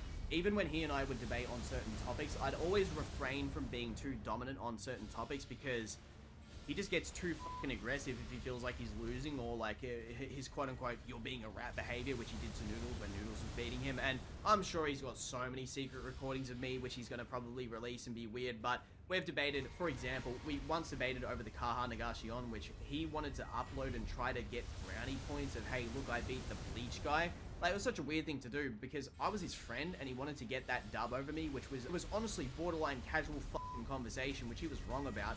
He took the stance of, well, if you throw the Kaha Nagashionn dice at someone, they get sealed regardless of where it is. And I said, no, because why did Grimjar put himself in danger to open Ukiyora's clothing to put it inside the hollow hole where the soul chain is located? That was my argument. And somehow I lost that, apparently, but there you go. In 2021, we debated on Francis Ngannou and if he could beat a strongman, which was just fucking ridiculous, and I dropped it, as I said before, and it was in front of Noodles, and he can attest that I was winning that. He would have been salty as fuck. I mean, me even saying this in a video was going to make him so angry, so whatever, I don't care, it's just the truth. It's actually weird too, because when I was training Muay Thai in 2019, he made this comment towards me, which is just fucking so weird. He said, oh, if you were to do MMA, you'd be one of those prelim guys that never makes it and gets knocked out. Yeah, the other thing is that somebody like this, they cannot stand to be the shadow of somebody, in somebody else's shadow, right? Because they think they're the best at everything when they're actually shit at everything. They have no talent at anything. The only talent they have, which they will deny, of course, because it is a bad thing, is manipulating the fuck out of people. That's it. That's all. They manipulate people to boost their own ego and kiss their ass to prop them up. But it's all fake, right? Like, it doesn't actually exist. The egotism is, the narcissism is, it can't see themselves as, or they can't see themselves as anything less than God, essentially, or the best of the best, when in reality they're nothing.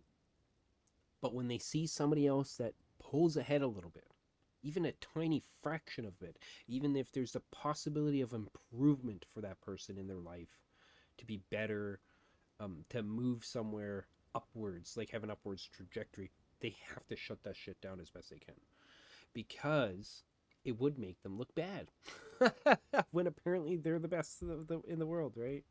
Something to that effect, and I was like, that's not like a normal thing to say to a friend whatsoever, like, or even in a joking way. That's such a disgusting thing to say. Yeah, it's not even a joke though. It's calculated.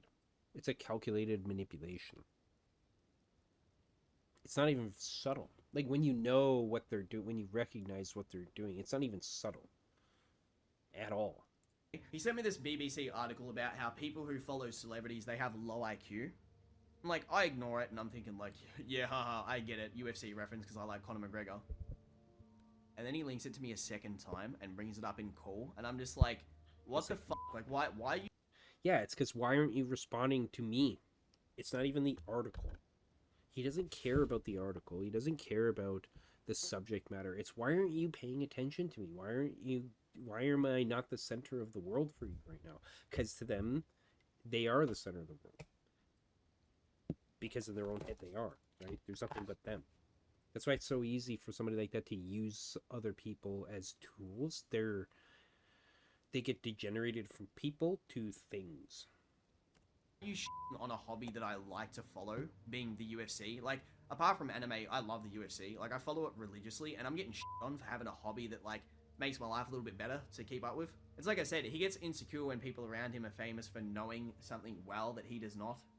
If I said anything to that effect to him, he would have gone crazy at me. I was also told by more than one person that whenever Seth... Yeah, because you'd be disagreeing with his opinion of things, and his opinion is gospel, apparently, right? So that's why he would be freaking out.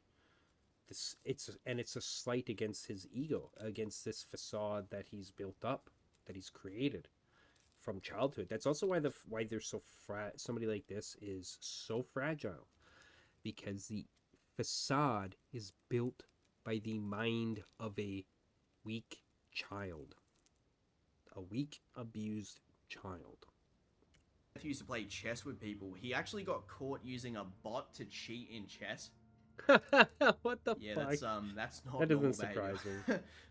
With the debate stuff aside, this is a big one that I think a lot of people are going to find very disgusting, especially the animation and art community. So in the description of almost every Seth video, and I think he's removed it from a lot of the recent videos, he has it written that he animated his own outro, which I know for a fact was done by Omar, the lead animator of Naruto vs. Ichigo, who Seth has not only abused in various calls that I was a part of, but made fun of for being mentally ill countless times. Seth has also, cringe alert, tweeted out images of him apparently doing paintings, which absolutely, definitely were not done by Omar. No, not at all. Wasn't his art. Fucking weird shit. I also knew that with Naruto vs. Ichigo, I would receive absolutely zero credit for over... Yeah, that's the thing though, right? It's with somebody like this. Again, when they use somebody, like say Seth using Omar, they don't see it as that. They don't see it as somebody, another human being, another person doing this thing. It's an extension of them. You're like a finger on their hand that they control. So you're theirs. Therefore, everything you do is theirs. That's how they think. Look in the Bleach portion of the animation, which the main animator said that if it were not for me, and it that's wouldn't how have they been act. done. Almost every single time that project was mentioned, it was all about Seth. I did this, I animated that, it was my vision, I'm talented, I suck my own cock in the mirror, etc. Here's the thing, okay? Seth has held his hand over the stove for too long, but never been burnt. Even when accused of being an actual pedophile, with inarguable proof that I never seen until recently, he still has a platform, and people just forget because he bullshit his audience so hard. This is beyond just making anime videos or YouTube content. He's legitimately a weirdo behind the scenes. I guarantee if he can, after this video, murder me, that he would definitely try and do it. That's a joke, by the way, but he just kidding. Joke. And you guys don't have a single clue what he's like behind the scenes. He thinks you're all idiots. You're all nothing but a source of income for him. Yeah, the people behind the scenes, right? Those who follow him, who are subscribed or whatever, giving him money and stuff like that, who are taking him by the facade. And here's the... Again, this is why earlier I said it's scary, really, how much somebody like this can take advantage of people nowadays. Back in the day, before the internet, it was so much harder for these people to expand their influence beyond a small group of people. And you had the rare few who would be like... because of course people like this are attracted to positions of authority and stuff like that, like a doctor or a fucking teacher, or because then they can, a teacher's a good example, because then they can manipulate children who don't know any better, underdeveloped human beings who are inexperienced and don't know any better. Perfect for somebody like that. All right. And businessmen, right, politicians, etc. In each one of those positions, you have, like, taking the lowest, school teacher, then maybe like a doctor, then like a politician or something, or a businessman, and then a politician, because the reach they have to manipulate multitudes of people drastically increases. However, the problem now is that you have the internet, and you can take some because these people exist on a spectrum of positions, let's say, within society. They're not all successful, or they don't all become successful businessmen and politicians and doctors and stuff. A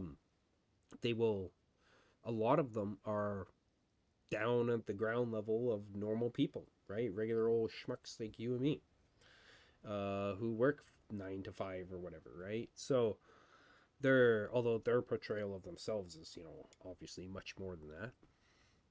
But the advent of the internet and social media, YouTube, Twitter, Twitch, etc., has enabled these same people to do the same thing on a similar levels that politicians and the like can do now, right? So it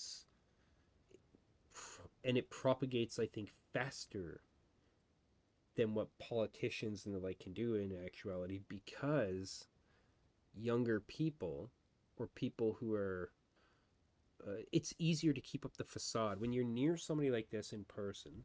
The facade slips away over time, okay? They let it down, and their true personality, who they actually are, comes out. But at that point, when that happens, it's usually because they don't give a fuck anymore about hiding themselves, because you're in deep. You're manipulated. You're sucked in, right? You're blinded. But on the internet, I mean, what is anybody on the internet but a facade of themselves, right? To some degree. Because you have this barrier, this buffer of the internet, right? Of the screen, the keyboard, etc., between you and them. And so the ability to manipulate people from afar without having to be somebody that's actually had to work to some degree to get to some position of authority or power, or however you want to put it, like a politician or a doctor or something, like that actually requires some effort, And now those people don't have to do that anymore, really. They can just use YouTube or whatever. Just look at his tweets or listen to him on stream. At least I'm honest when I rage. This dude just sounds like a fucking chameleon. So I'm going to keep it straightforward and... That's actually a good word for them. Chameleon. Okay, chameleon is a very good word. Because that's what they are, right? They try to blend in ways that they don't properly understand at all. It's just exhibited behavior, right? But without the understanding of why you exhibit certain behaviors, why you should act a certain way, right, as a normal person would. And it's like imagine a puppet on strings moving about. The puppet can't move in a normal way, right? Like it's almost like, or like a robot trying to move like a human or something. It's robotic in nature, right? That's what these people are like in how they exhibit behaviors. And it's, especially with the lack of control of emotion and stuff like that, it's extremes, all extremes. Honest, our podcast was never going to happen because our actual dynamic wasn't as good as you guys probably thought it was. When we're on stream or in videos, I'd always have to conform my personality and act to be very in support of Seth, or to carry it, or to steer the ship in a sense. It was going to be dependent entirely on me transforming my tone to suit him as the main part of the conversation, and I couldn't see that dynamic working well with guests, to be honest. It would have been weird. When we recorded our actual episode 1, we had to scrap it because the person who engineered the audio said it sounded like it was more of the Seth show than a duo podcast. Yeah, exactly. And to add to that, it's all the Seth show, right? I'm sure Seth would have been perfectly okay with that. Seth stopped halfway through the podcast and got angry because he heard Swag Kage tweeted about the same $18,000 deal that he got, which I set up for the both of them. Think about this. Seth was so angry because Swag got a deal that I didn't get a cut or credit for. If anyone should be bothered, wouldn't it be me for not getting credit? I'm financially in a worse situation. My channel's smaller. I'm getting shafted and doing the hard work, while Swag, also low-key from what I know from Seth talking to me, doesn't like me, which could also be a lie because I could see it being beneficial of him to distance me and Swag, because then I don't have Swag to back me up if I ever complain about Seth publicly. I still did this for Swag, even while being told by Seth on the download that Swag didn't want to do a three-way podcast with me being involved, because apparently my political views were too edgy, which I would never say anything outlandish to jeopardize Swag's career or say anything that would make him uncomfortable. Seth even tried to bait us into debating politics, and we almost agreed on most things anyway, and there was nothing, like, crazy that we spoke about. Like, I thought it was a good discussion, but, like, if it made Swag dislike me, I feel bad, whatever. I have nothing but good things to say about Swag. Any shit talk I've said about Swag is just a product of trying to kiss Seth's ass to make him feel better. And it's a shame. It is a shame that it's had to go that way, but yeah, I like I said, Swag's cool, but it is what it is. I should also add, there's probably recordings he has of me negatively speaking of Swag because of him being soft and distancing himself from me, but a lot of this, again, I did on purpose because I knew that he would try and distance us, and I knew that he would always be weird to me and cold. I'll tell you something even more interesting. So I've faked a lot of my political views around Seth and debated him on some pretty spicy subjects. And the reason I did this is because no one knows this, except for my close friends and family. Your boy Clyde's actually Jewish, and I faked all my political views so that he'd try and have ammo on me. I actually, on purpose, got an Ancestry.com DNA test to show to ask yourself who was Jewish and some other people, because I was suspecting that it would get spread around to Seth. Now, whether or not he's seen it is irrelevant, but this is relevant to the fact that he used to say I was a silver-tongued talker who was really good at making money, and my only goal was money. Looks a little bit bad when you find out about that, doesn't it? Because I tried out of pure genuineness to be a good person to Seth. But there you go, just more and more stuff I set up because I knew that he would probably either record me, lie about me, or just in general be a rat towards me. So I thought I'd do it back to him and make sure I kept hold of all the screenshots throughout this video, which I've also got plenty more in a file just in case he responds in a weird way. Swag Kage, I want to end this message for you. I know he helped you with debate stuff, and it probably seems smart to collab with Seth, but you're close to your own worst enemy and you don't even know it. He hates you for apparently having it easy and still has the recording of you conceding to him on a Naruto debate, which he has planned to put out if you ever shit-talk him. And Swag isn't the only one. Seth even had plans to expose James Hansen as a pedophile after the Tipo situation, and the only reason he is helping Six is to replace Webcam, Parrot, and no doubt me. I should also add, another reason he disliked Tipo so much was because Seth had told Tipo, back when they used to like pseudo-talk during him working for Seth for audio stuff, that he actually was mentally ill, which reaffirmed the claim that we had back then that he was, and that's why it was always a mental note to be like, yeah, I remember Seth admitting that back then too, and it, you know, that's why he's always so hard to work with. Normally, I wouldn't like to talk about this sort of stuff because it's so, like, not okay to speak about people's, you know, problems behind the scenes and stuff, but it does need to be spoken about because of how many people he has hurt and how he uses this as leverage to bullshit people and lie. I actually want to tell you guys this too, so I'd like to emphasize, I was the one who convinced Seth to stay away from the debate community because he's over there acting like it's lame and the community's cringe and this was like all his idea, when it was me who gave him that advice because he was getting in so much trouble with bad people. Ironically, he birthed this same cringe community. It's one of the reasons he hated Famdingo so much, because Famdingo used to make fun of him for being so invested in debating. He was risking fumbling thousands of dollars to be associated with people that literally wanted to murder him if they could. That's how much Seth pissed these people off. And beating him in a debate was their entire life's worth. Also, I don't even have any issues with Six. Let's be clear, I've barely even spoken to the guy. I think I've had 2 interactions with him in VC and it was real brief stuff, right? But listen to me right now, Six. I have no reason to lie to you. Be fucking careful, my friend, because if you have told this cunt anything personal, he's gonna use it against you. Your channel is doing well, but don't allow yourself to be his toy. You're nothing but a side project to him, and the amount of casual shit talk that he's done in both messages and on his stream about you should speak enough, man. Be careful. I don't know, because Six's stepdad is a There we go. fucking bum that doesn't have a job or something, but his mom is super rich, so What I the don't know fuck, man? how their dynamic even happened. Like, did they meet on Tinder or something? Like, how did that work out? Like, why are you saying that? That like prosper? Because they didn't meet at work. You know what I mean? Like, where the did they? I sort of also talked about this earlier, but even bragged about having role-play messages of Chuck, which he wanted to use against Chuck to accuse him of being a pedophile, and he's known Chuck longer than any of us. The man has loyalty to one person, and that's himself. I've never actually met such a fake individual in my life. Even when he tried to reignite our friendship, its only purpose was to use me for editing or handiwork, because obviously I am pretty useful. And now that he got so much flack over Naruto vs Ichigo being randomly cancelled and no one getting their money back, he took a little break while it all blew over, threatened the main animator, and abused him. You can also see that since being disconnected from myself, how the content has dramatically decreased in quality from my own, which he would always tell other editors to mimic or do better. I've seen and heard countless conversations where he would try to start editor fights between like myself and MJ or what and stuff like that, and it was just like actual, it's really just depressing to think about because it's so manipulative and weird, but that's the kind of shit that he would do, like, you know, downplay my editing in front of other people, or he would try to get others to mimic my style because it was successful, and just try to replace me many a times. It's just sad. I also don't want to talk about this too much because I actually really like Cubic, but Seth bullied him so hard one time because of his flamboyant accent that Cubic cried himself to sleep when Seth was calling him a bad person and like just all this other shit. It was pretty bad. He went way too hard at him, and stuff like this was so commonplace that it was ridiculous.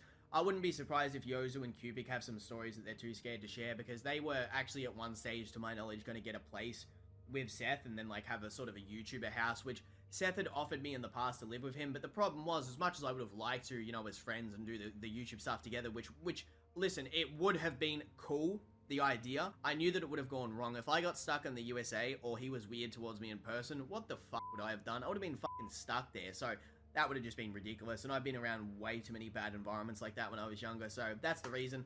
I just expected it to go wrong, and like, I appreciated the sentiment very much that he said that towards me, and if he's listening to this part of the video, yeah, it does mean a lot that he even offered that, but still the point that that's how distrustful I was towards him. I just thought it would go wrong, to be honest. You might have also noticed too, the highlights channel, the Seth highlights channel that used to have my name involved. I had contact with the guy that ran the channel, so when he deleted me off Discord, Seth that is, I got him to change the title of the channel, and I helped him out with like setting the channel up so that it was for Seth, because I didn't want to be looked at as a leech. I just wanted to be away from it, so I said, yo, you should remove my name, bro. Like, I don't need to be connected to Seth anymore. And yeah, it's because he and I stopped talking, and that's that. But I also helped the channel owner build that channel, because he was a pretty nice kid from, I think, Jamaica, if I remember correctly, and the YouTube money that he was receiving pretty much gave him a job, so I was really happy to help him with that and help make the thumbnails for the videos. I prepared videos to give to him for the channel itself, which was all done free of cost. Not that I expected him to pay me, but, you know, Seth for that matter. And I did all that just to, you know, help out not just him, but, you know, like, get something cool going for him that he would have on the sly, and also get the cool community thing we had with he and I. But in truth, I never had any bad intentions to use Seth or fuck him over or anything that I've been accused of over the years, but I sort of do now, I guess. You know, I've had to make this stuff public because I can't live my YouTube life that I've always wanted to because of him. Yes, see here, I don't think he's using Seth.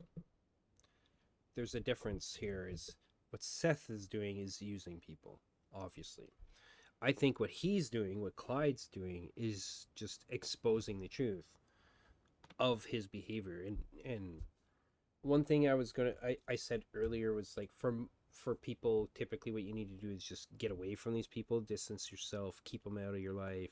Sometimes, like Clyde's had to do, is have people that are still associated with him out of his life as well, right? Because they're associated. So by association, it's a tether between the two of you, right? It's an unfortunate circumstance, but that happens. And I don't think he's doing anything wrong here, Clyde. I think this is perfectly legitimate. Now, the difference is again, most people, normal people who have a limited reach in community and scope of people they know and interact with and whatnot, the best thing for them to do is to walk away because they don't have the outreach. Somebody like Clyde, who has over 200,000 subscribers, that's 200,000 people more than most people know in their life, right? That they interact with. That's a lot of people that you can reach out to influence and affect things, right? In a circumstance like that gives you some form of power to affect change in a good way, of potentially stopping this kind of person from doing what they're doing in the future. Because if you can take them out, right, I would say that's actually even better, because if you just walk away, yeah, you're out of this shit. But it's, again, here it comes down to like sympathy, empathy, things like that, right? Is do you care about other people? And do you care about, even to some degree, people you don't know or that you've never met? But in a lot of circumstances, it's people that you have met that are still sucked in, that you want to help because you care about them. But you can't under normal circumstances, so you have to just go away. You have to walk away and live your own life, right? Somebody like Clyde has the ability to go the other way, which is actually going after them, basically, right? Demolishing them, essentially. Platform and having the ability to lie and slander me at any time that he wants, while also fucking up all my YouTube friendships that I had, because part of it too was I was so depressed that I just wanted to get away from the community, to be completely honest, and by default, you know, as a extension of the bullshit with him, there you go, that's the situation that I am in. I honestly wish I had my own personal Clyde, because life would have been 10 times better if I did have myself to edit my videos, and, you know, third person, two of me would have been cool. All he had to do, like I said, was just not be rude to me and others, but he couldn't control himself. I really sadly have to say this too, but Seth, I will make a follow-up response with way worse shit than what's in this video if you lie in your response about me, so please be careful with what you say about me in your response video or streams, because I know that you're gonna be pretty weird. You've done it plenty of times before. I personally don't think you have any integrity, so if you go on to prove me right, it's to be expected. And I should say this too, I also don't live in the same location as I did before. I did this in advance because I knew that if drama was to kick off, well, he's got my address, so he will no doubt go beyond just YouTube stuff. That's how weird of a person he can be. I just want to say this, the fact that after having so many of your friends fuck off, and also you also distancing yourself from them and then blaming it on them, it's just embarrassing that you haven't grown as a grown man at all. You haven't improved at all. Like, it's embarrassing. It's crazy too, because I still get comments all the time like, yo, you beg Seth for rent money, and it's like, no, I actually asked him for money because I was working for him 24/7 to the point where I couldn't even make my own videos consistently. That's the truth. I'd burn myself out, and the last thing I want to do is make one of my videos I used to hate myself having to upload a sponsor video with a sponsor on it because I was so backlogged with videos and so far behind on my own content and had bills to pay that I was screwed. Like, with all the work that I did, like 24/7 doing stuff for him, let's be real, I could have asked for more and I never did. In 2021, Seth even offered me more money after he'd already paid me that same year, but I turned it down because I didn't want to get into more debt with him. I hated f***ing working with him. Yet, he'll still claim I was motivated by money. It shows you how oblivious he is to anyone's problems other than his own.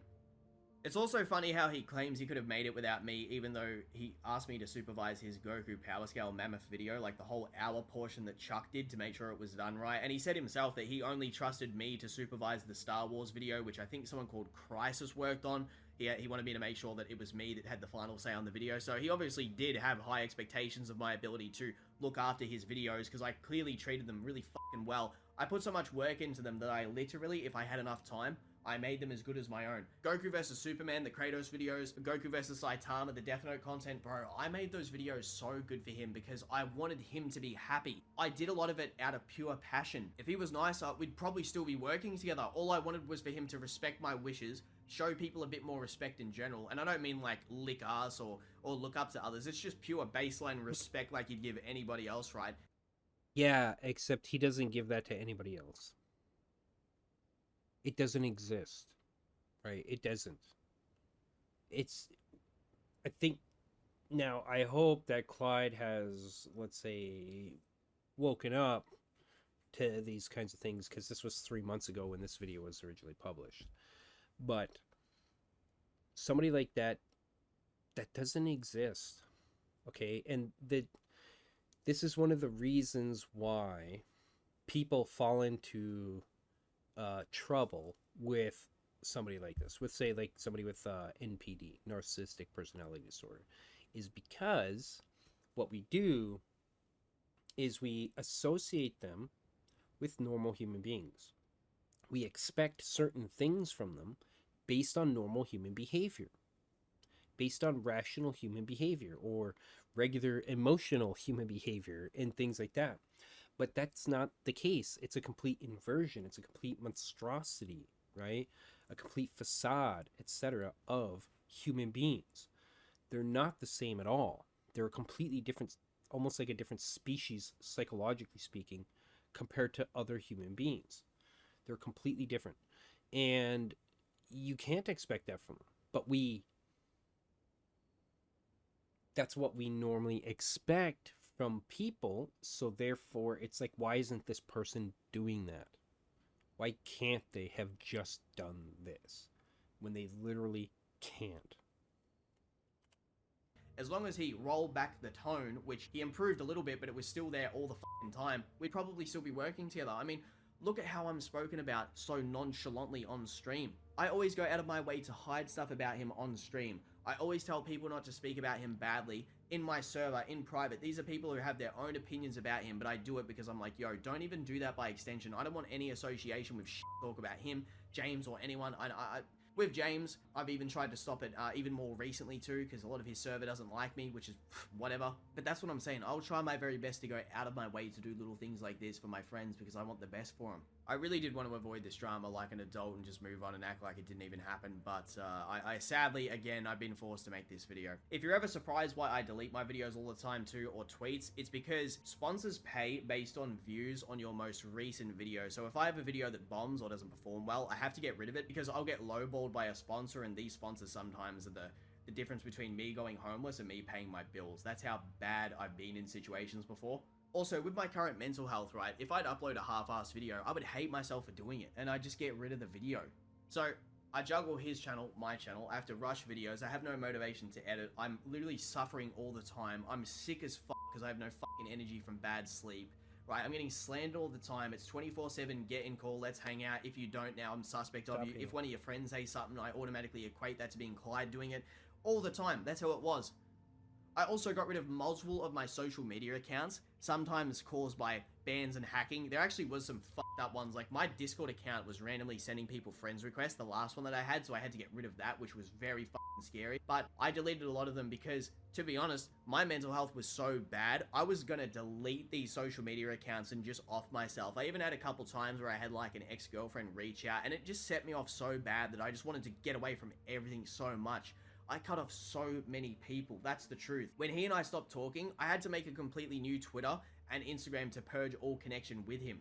If you guys could, by the way, follow... Yeah, that's the right thing to do, right? Zero association. Because again, like I said before, it's a tether that they can use against you. And you might say, well, what about him putting out this video? Well, I'm assuming based on how he's talking in this video that he's saying his hand has been forced. Like, he didn't want to get involved in this shit, but now he's in it. But the difference is it's not he's being sucked in, per se. It's trying to deal with it, which is different, right? I would say it's a fight. Not a it's not a mutual thing or whatever, right? It's not a discussion. It's you fucked up, you came at me, and now you're gonna fucking regret it, and righteously so. Follow my social media to help me regrow those. I'd actually appreciate that, because I've destroyed so much of my stuff outside of videos for the sake of this fucking stupid relationship that I've had with him over the course of the years. And also, if you want to reach out to me for any reason, my business email is in the about section on my channel. The same goes with my other social media. I don't like to reply on Instagram to people, but you're more than welcome to do that. To give you guys further context on what I was dealing with while editing for Seth, there was even times where I had to end my streams early due to heart pain that I was experiencing from overworking and my sleep issues. I'm not gonna lie, I was expecting to have a random heart attack almost every day. That's how consistent it was. It also runs in the family too, because my great-grandfather died of a heart attack, and I'm not gonna lie, like, I've been pretty scared sometimes where I've woken up with heart pain because of this stress and overworking. Since then, I have been taking medication and supplements that assist with cardiovascular stuff, which I actually have seen improvement with, and the fact that I don't work with Seth has definitely reduced a lot of my stress. There are some times, man, where I'd have drama with him and I wouldn't even be able to sleep properly. It was just ridiculous. Anyone who knows me personally has known the bullshit that's gone on behind the scenes and how stressful this has been. I'm not gonna lie, I've been a bit of a bitch about it too. I should have stood up way longer ago and did something for people, because there's so many other people who've had worse experiences than me. Like, I still regret, as an example, the absolute, like, shit talk that H2 Mass received in VC. Yeah, it's, I mean, about him saying he was a bitch or whatever, right? Like, really, you're not. Really, you weren't. You were taken advantage of. And, I mean, what does a person expect, right? You're in a weakened, vulnerable state, and somebody took advantage of you. That's what bad people do. That doesn't necessarily make you a bitch. It makes you human, right? The thing is, if it's perpetuated, does that shit continue, or do you step out of it? Do you rise above it? And it looks like, given this video, I think Clyde is rising above it, which is good. And all the other people that I went out of my way to be an asshole to for the sake of defending Seth's fucking honor, which from what I know, he barely even fucking, like, took note of that, nor anyone else that fights for him to the death like Aeroflame or Noodles has. He has no honor, right? There's no, I think that's something we've all learned, right? There's no honor there. Zero shame, zero integrity, etc.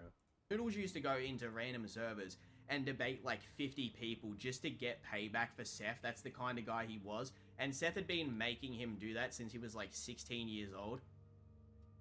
I wanted to leave this YouTube stuff, move on, and avoid drama, but that's the weak way out. And I know a lot of people are counting on someone helping them get their voices heard. And you guys deserve the truth, because one thing I didn't get into YouTube for was to lie to you guys and have this fake career. I can't make the videos I want to do. I can't stream when I want to. I have to be careful all the time with starting drama with him. This shit I have slaved away at since I was 12 years old, when I had nothing and I was getting abused almost every day by my stepfather and my schizophrenic mother, right? All this shit that I've been through, all the problems with girls when I was younger, when it comes to relationship stuff, all the fucking family-related bullshit, all the violence, all the degeneracy I was around when I was younger, and I've still worked my fucking ass off and been a loyal motherfucker to this guy, and still nobody knows the situation whatsoever. They don't know anything. They just know me as, oh, he edited for Seth and he begged him for rent money. That's what I've come down to as a human being, instead of someone that was selfless and gave their all to Seth even while he was fucking shitting on my livelihood and my credibility all the fucking time on a moment. Yeah, that's another thing you can tell on this, right? Is that clearly, and I've been there, that Clyde, where he's at the time of when he recorded this video, was, well, he was betrayed, right? At the heart of all of this is betrayal. And that's all you can truly expect, realistically, from somebody like Seth. Let's say if he actually is that way, and there seems to be a lot of evidence that he is, then that's all you can actually truly expect is betrayal.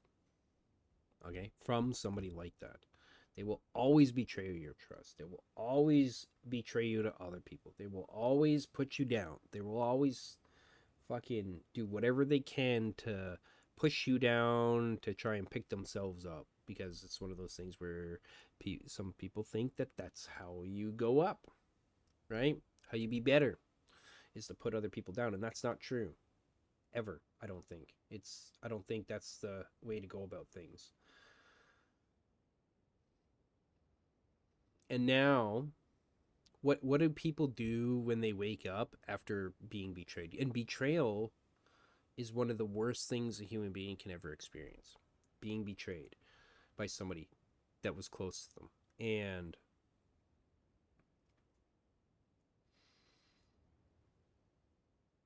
when somebody has an opportunity, it's righteous fucking anger that comes out.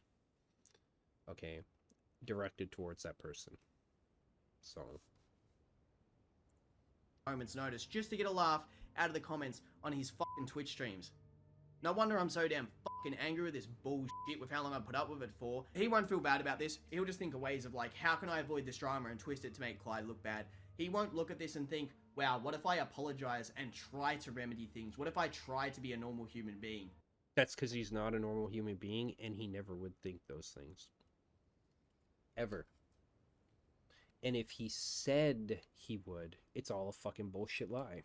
And if he ever attempted to actually do anything like that, again, it's a facade, right? It's just a manipulation. There is a bigger picture here than just a couple shoutouts and $35,000.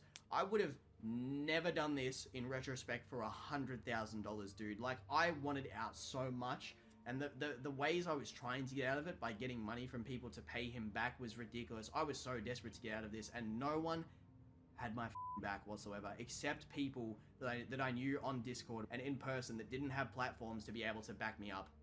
Like I said, there's definitely worse stuff out there than what I know. I even have major regrets for not being more attentive during the satire ordeal because she got buried by his lies. Now, I know Bucky probably doesn't like me, but I also don't really care to associate with him. However, his sister, you know, she definitely got thrown under the bus big time. And there's also someone called Fervin, who also had some bad experiences with Seth, and I'm sure that they're not the last ones too. And yeah. Yeah, of course they're not the last ones, literally, because you gotta understand that this shit with somebody like Seth didn't start on YouTube, right? They've been this way their whole life, effectively. This is how they've been operating. It's just that it was a much smaller scale of people before the internet, before they started using the internet, right? And using more people, blah, blah, blah. So I'm sure there's just a massive trail of broken individuals that have been broken by somebody like this. Just fucking abuse and nobody to fucking do anything about it. I know for a fact if I go digging into some old hard drives, I'll find a lot of bad stuff, but I honestly, again, I didn't want to make this video, but I have to because my life's work and all the bullshit I've been through is on the line here. Many of you might say that I could take care of this in private, but the last time I did, he deleted me, and anytime I have done it in the past, he doesn't listen. He literally won't take accountability for anything that he does, and it's exhausting to deal with. My biggest regret is how much work I put into his channel when I should have just focused on my own, because hypothetical different reality Seth is probably at like 300,000 subscribers right now. He might get lucky with a couple bangers and maybe he got to like 400k, but let's be real, I carried that channel. Yeah, exactly. It's never them that progresses anything, because nothing progresses, nothing changes in a void, right? That's why they never change, because they are the epicenter of the void. They can't do anything on their own. They always need somebody else. If you leave them to their own devices where they're on their own, they're so fucked. They have nothing. They are nothing. Okay? Because it's all externalized to other people. Good, bad, the ugly, you name it.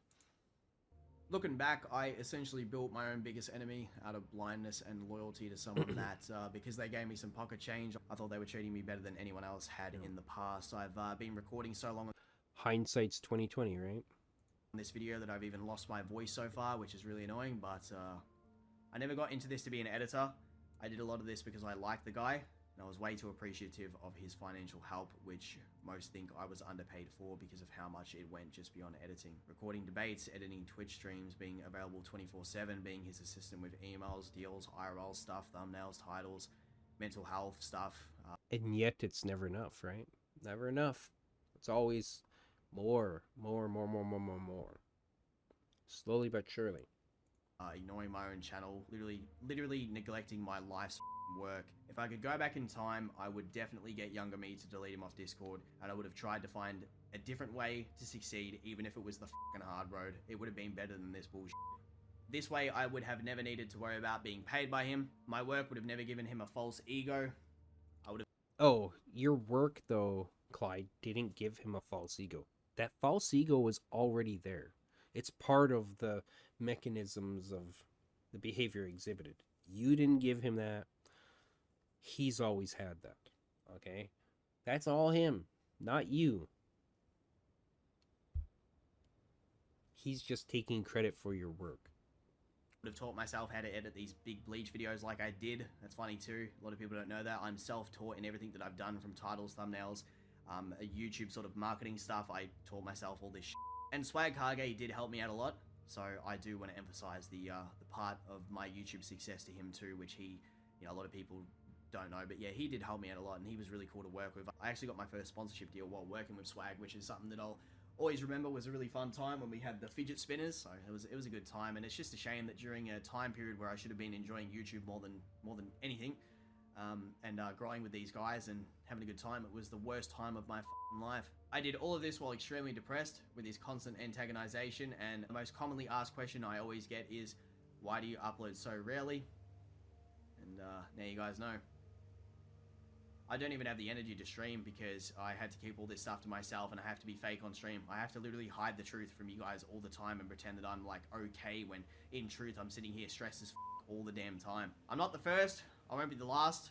I dealt with this and tried my very best to ignore the drama in a very mature way, while realizing that being his best friend was very toxic, and I thought that, hey, if there's one person that might get, that might get a bit of leeway here and he might treat differently, it would be me, of all people. Relatable childhood, countless fucking endless calls which we had. Yeah, here's the thing though, is for somebody like him, when I say him I mean SethTheProgrammer, nobody's relatable. Because nobody else actually exists. All that exists is their own bullshit, right?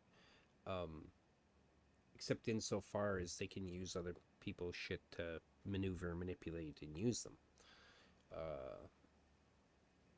That's the unfortunate thing, right? Is you're literally just turned into a thing. And yeah, you'd think under normal circumstances, again, we're comparing normal people to this fucking psycho shit, is that a normal person evaluates typically how they see somebody by how how good they are to them, how good they are, like and it's usually reciprocal. But with somebody like SethTheProgrammer, it's totally different. In fact, it's the complete opposite. You are more likely to be abused more because the closer you are to them, the closer you are to being underneath, like to having the facade actually gone, which means more abuse because they feel more comfortable with actually exhibiting those behaviors in public or in front of you, anyways. Because you're the closest person to them. Deep conversations.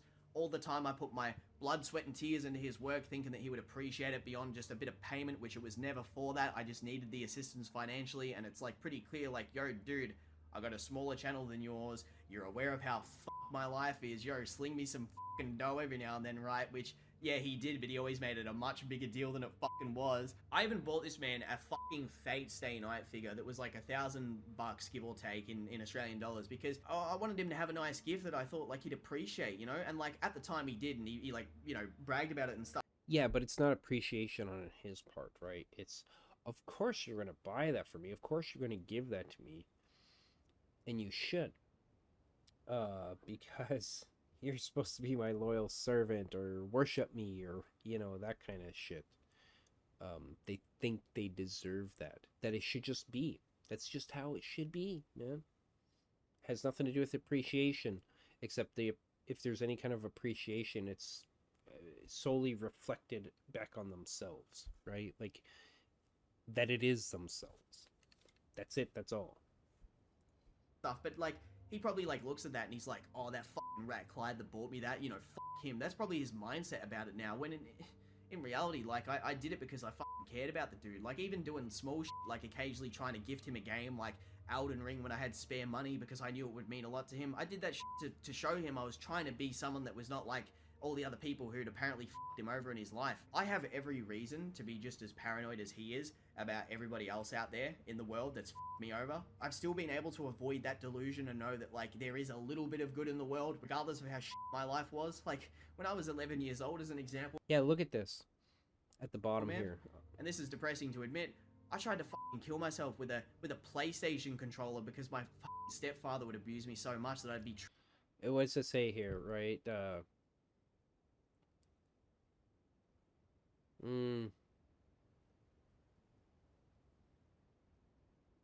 I mean, it's not, and also why is that part of the drama? Is he using it as an excuse to be a bunch? No, it just shows his weird mentality. Thanks, man. Blah, blah, blah. He compares himself to me, etc. Why is that bad? Because it's disrespectful and lacking awareness. So it's disrespectful in his mind, in Seth's mind, specifically because you can't compare yourself to me. You're inferior. That's how those people think, okay, and feel. Everybody's below them. They're the one and only, right? And yeah, and lacking awareness, how dare you not recognize this bit about us? Right? How can you be so fucking stupid to think and to that you can compare yourself to me, almighty fucking whatever the fuck your name is, right? It's pathetic on his part, not on Clyde's part, on his part. It's always pathetic, in my opinion. Trapped in my room and I couldn't do anything about it. That's how badly I wanted out, and no one helped me as a kid. All I wanted to do was enjoy the Bleach return. I waited 10 years for it. I wanted to make videos, pursue my manga story, and live a normal life. That's all I wanted, was to just live a normal life and do YouTube. But to anyone I was an arsehole to in the past, especially during my worst of times, I'm very sorry. I apologize. Whether it was a debate, YouTube comment, stream, or cut anyone off for any reason, I do apologize. Thanks to those of you who listened to what I had to say in this video. I'm risking a lot here, but I'm at least not going to die one day until people hear my side. I know that a lot of you have a brain and can read between the lines. Like I said, I've fucked up a lot of YouTube opportunities. I can't collab with my old friends. I lost a lot of love for this stuff, and I've been a cunt towards many people, which was genuinely a byproduct of my surroundings and community. But I am sorry to those of you out there who I may have hurt in the past, and I'm sorry I didn't speak up sooner. I should have done this for others, but I honestly thought I was going in alone.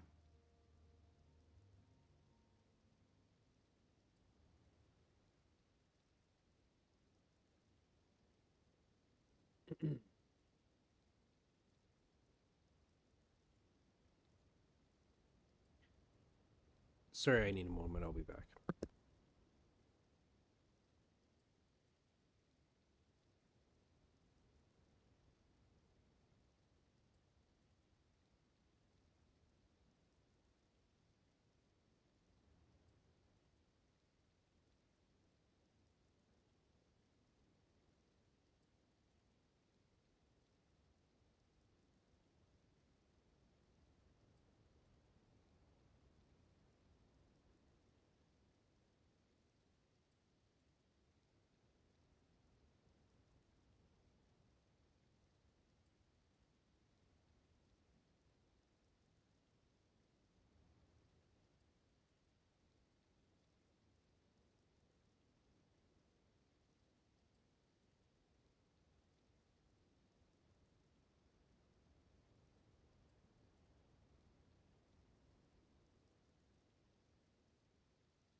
Holy shit.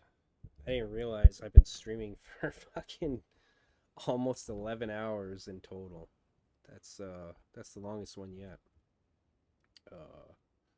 Man, that video by Clyde, that fucking hits home hard.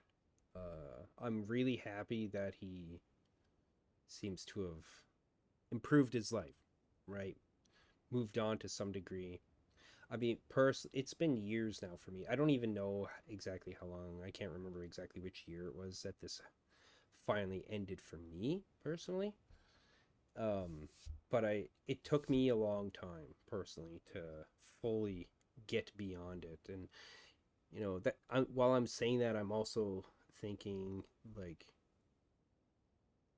it's not because of what happens. It's not something you can fully. You can't. How to put it? You can't undo it. You can't fully undo it, okay? Because it changes you. It's one of those things, right? That fully changes you as a human being. It gives you a completely different perspective on the world when you've experienced this kind of thing and gone beyond it.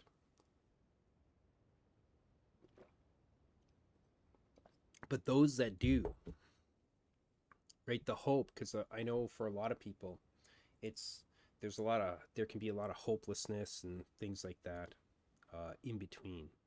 There is another side, and it's good, really fucking good. Even when situations in your life after that is over are bad, it's better. Those situations are generally better, I find, to be contending with because that person is no longer in your life. Yeah. All right. So I think I'm going to call her quits here for now. Maybe I'll be back later. We'll see what happens. I hope you all have a good one. And if you want to, go subscribe to Clyde on whatever various platforms he's on. I remember watching a lot of his videos back in the day, especially about Bleach and stuff like that. As he said, he's like a Bleach guy, right? So it's a lot of good content to go watch, to listen to, etc. He's got a lot of good stuff there. So take care, everyone.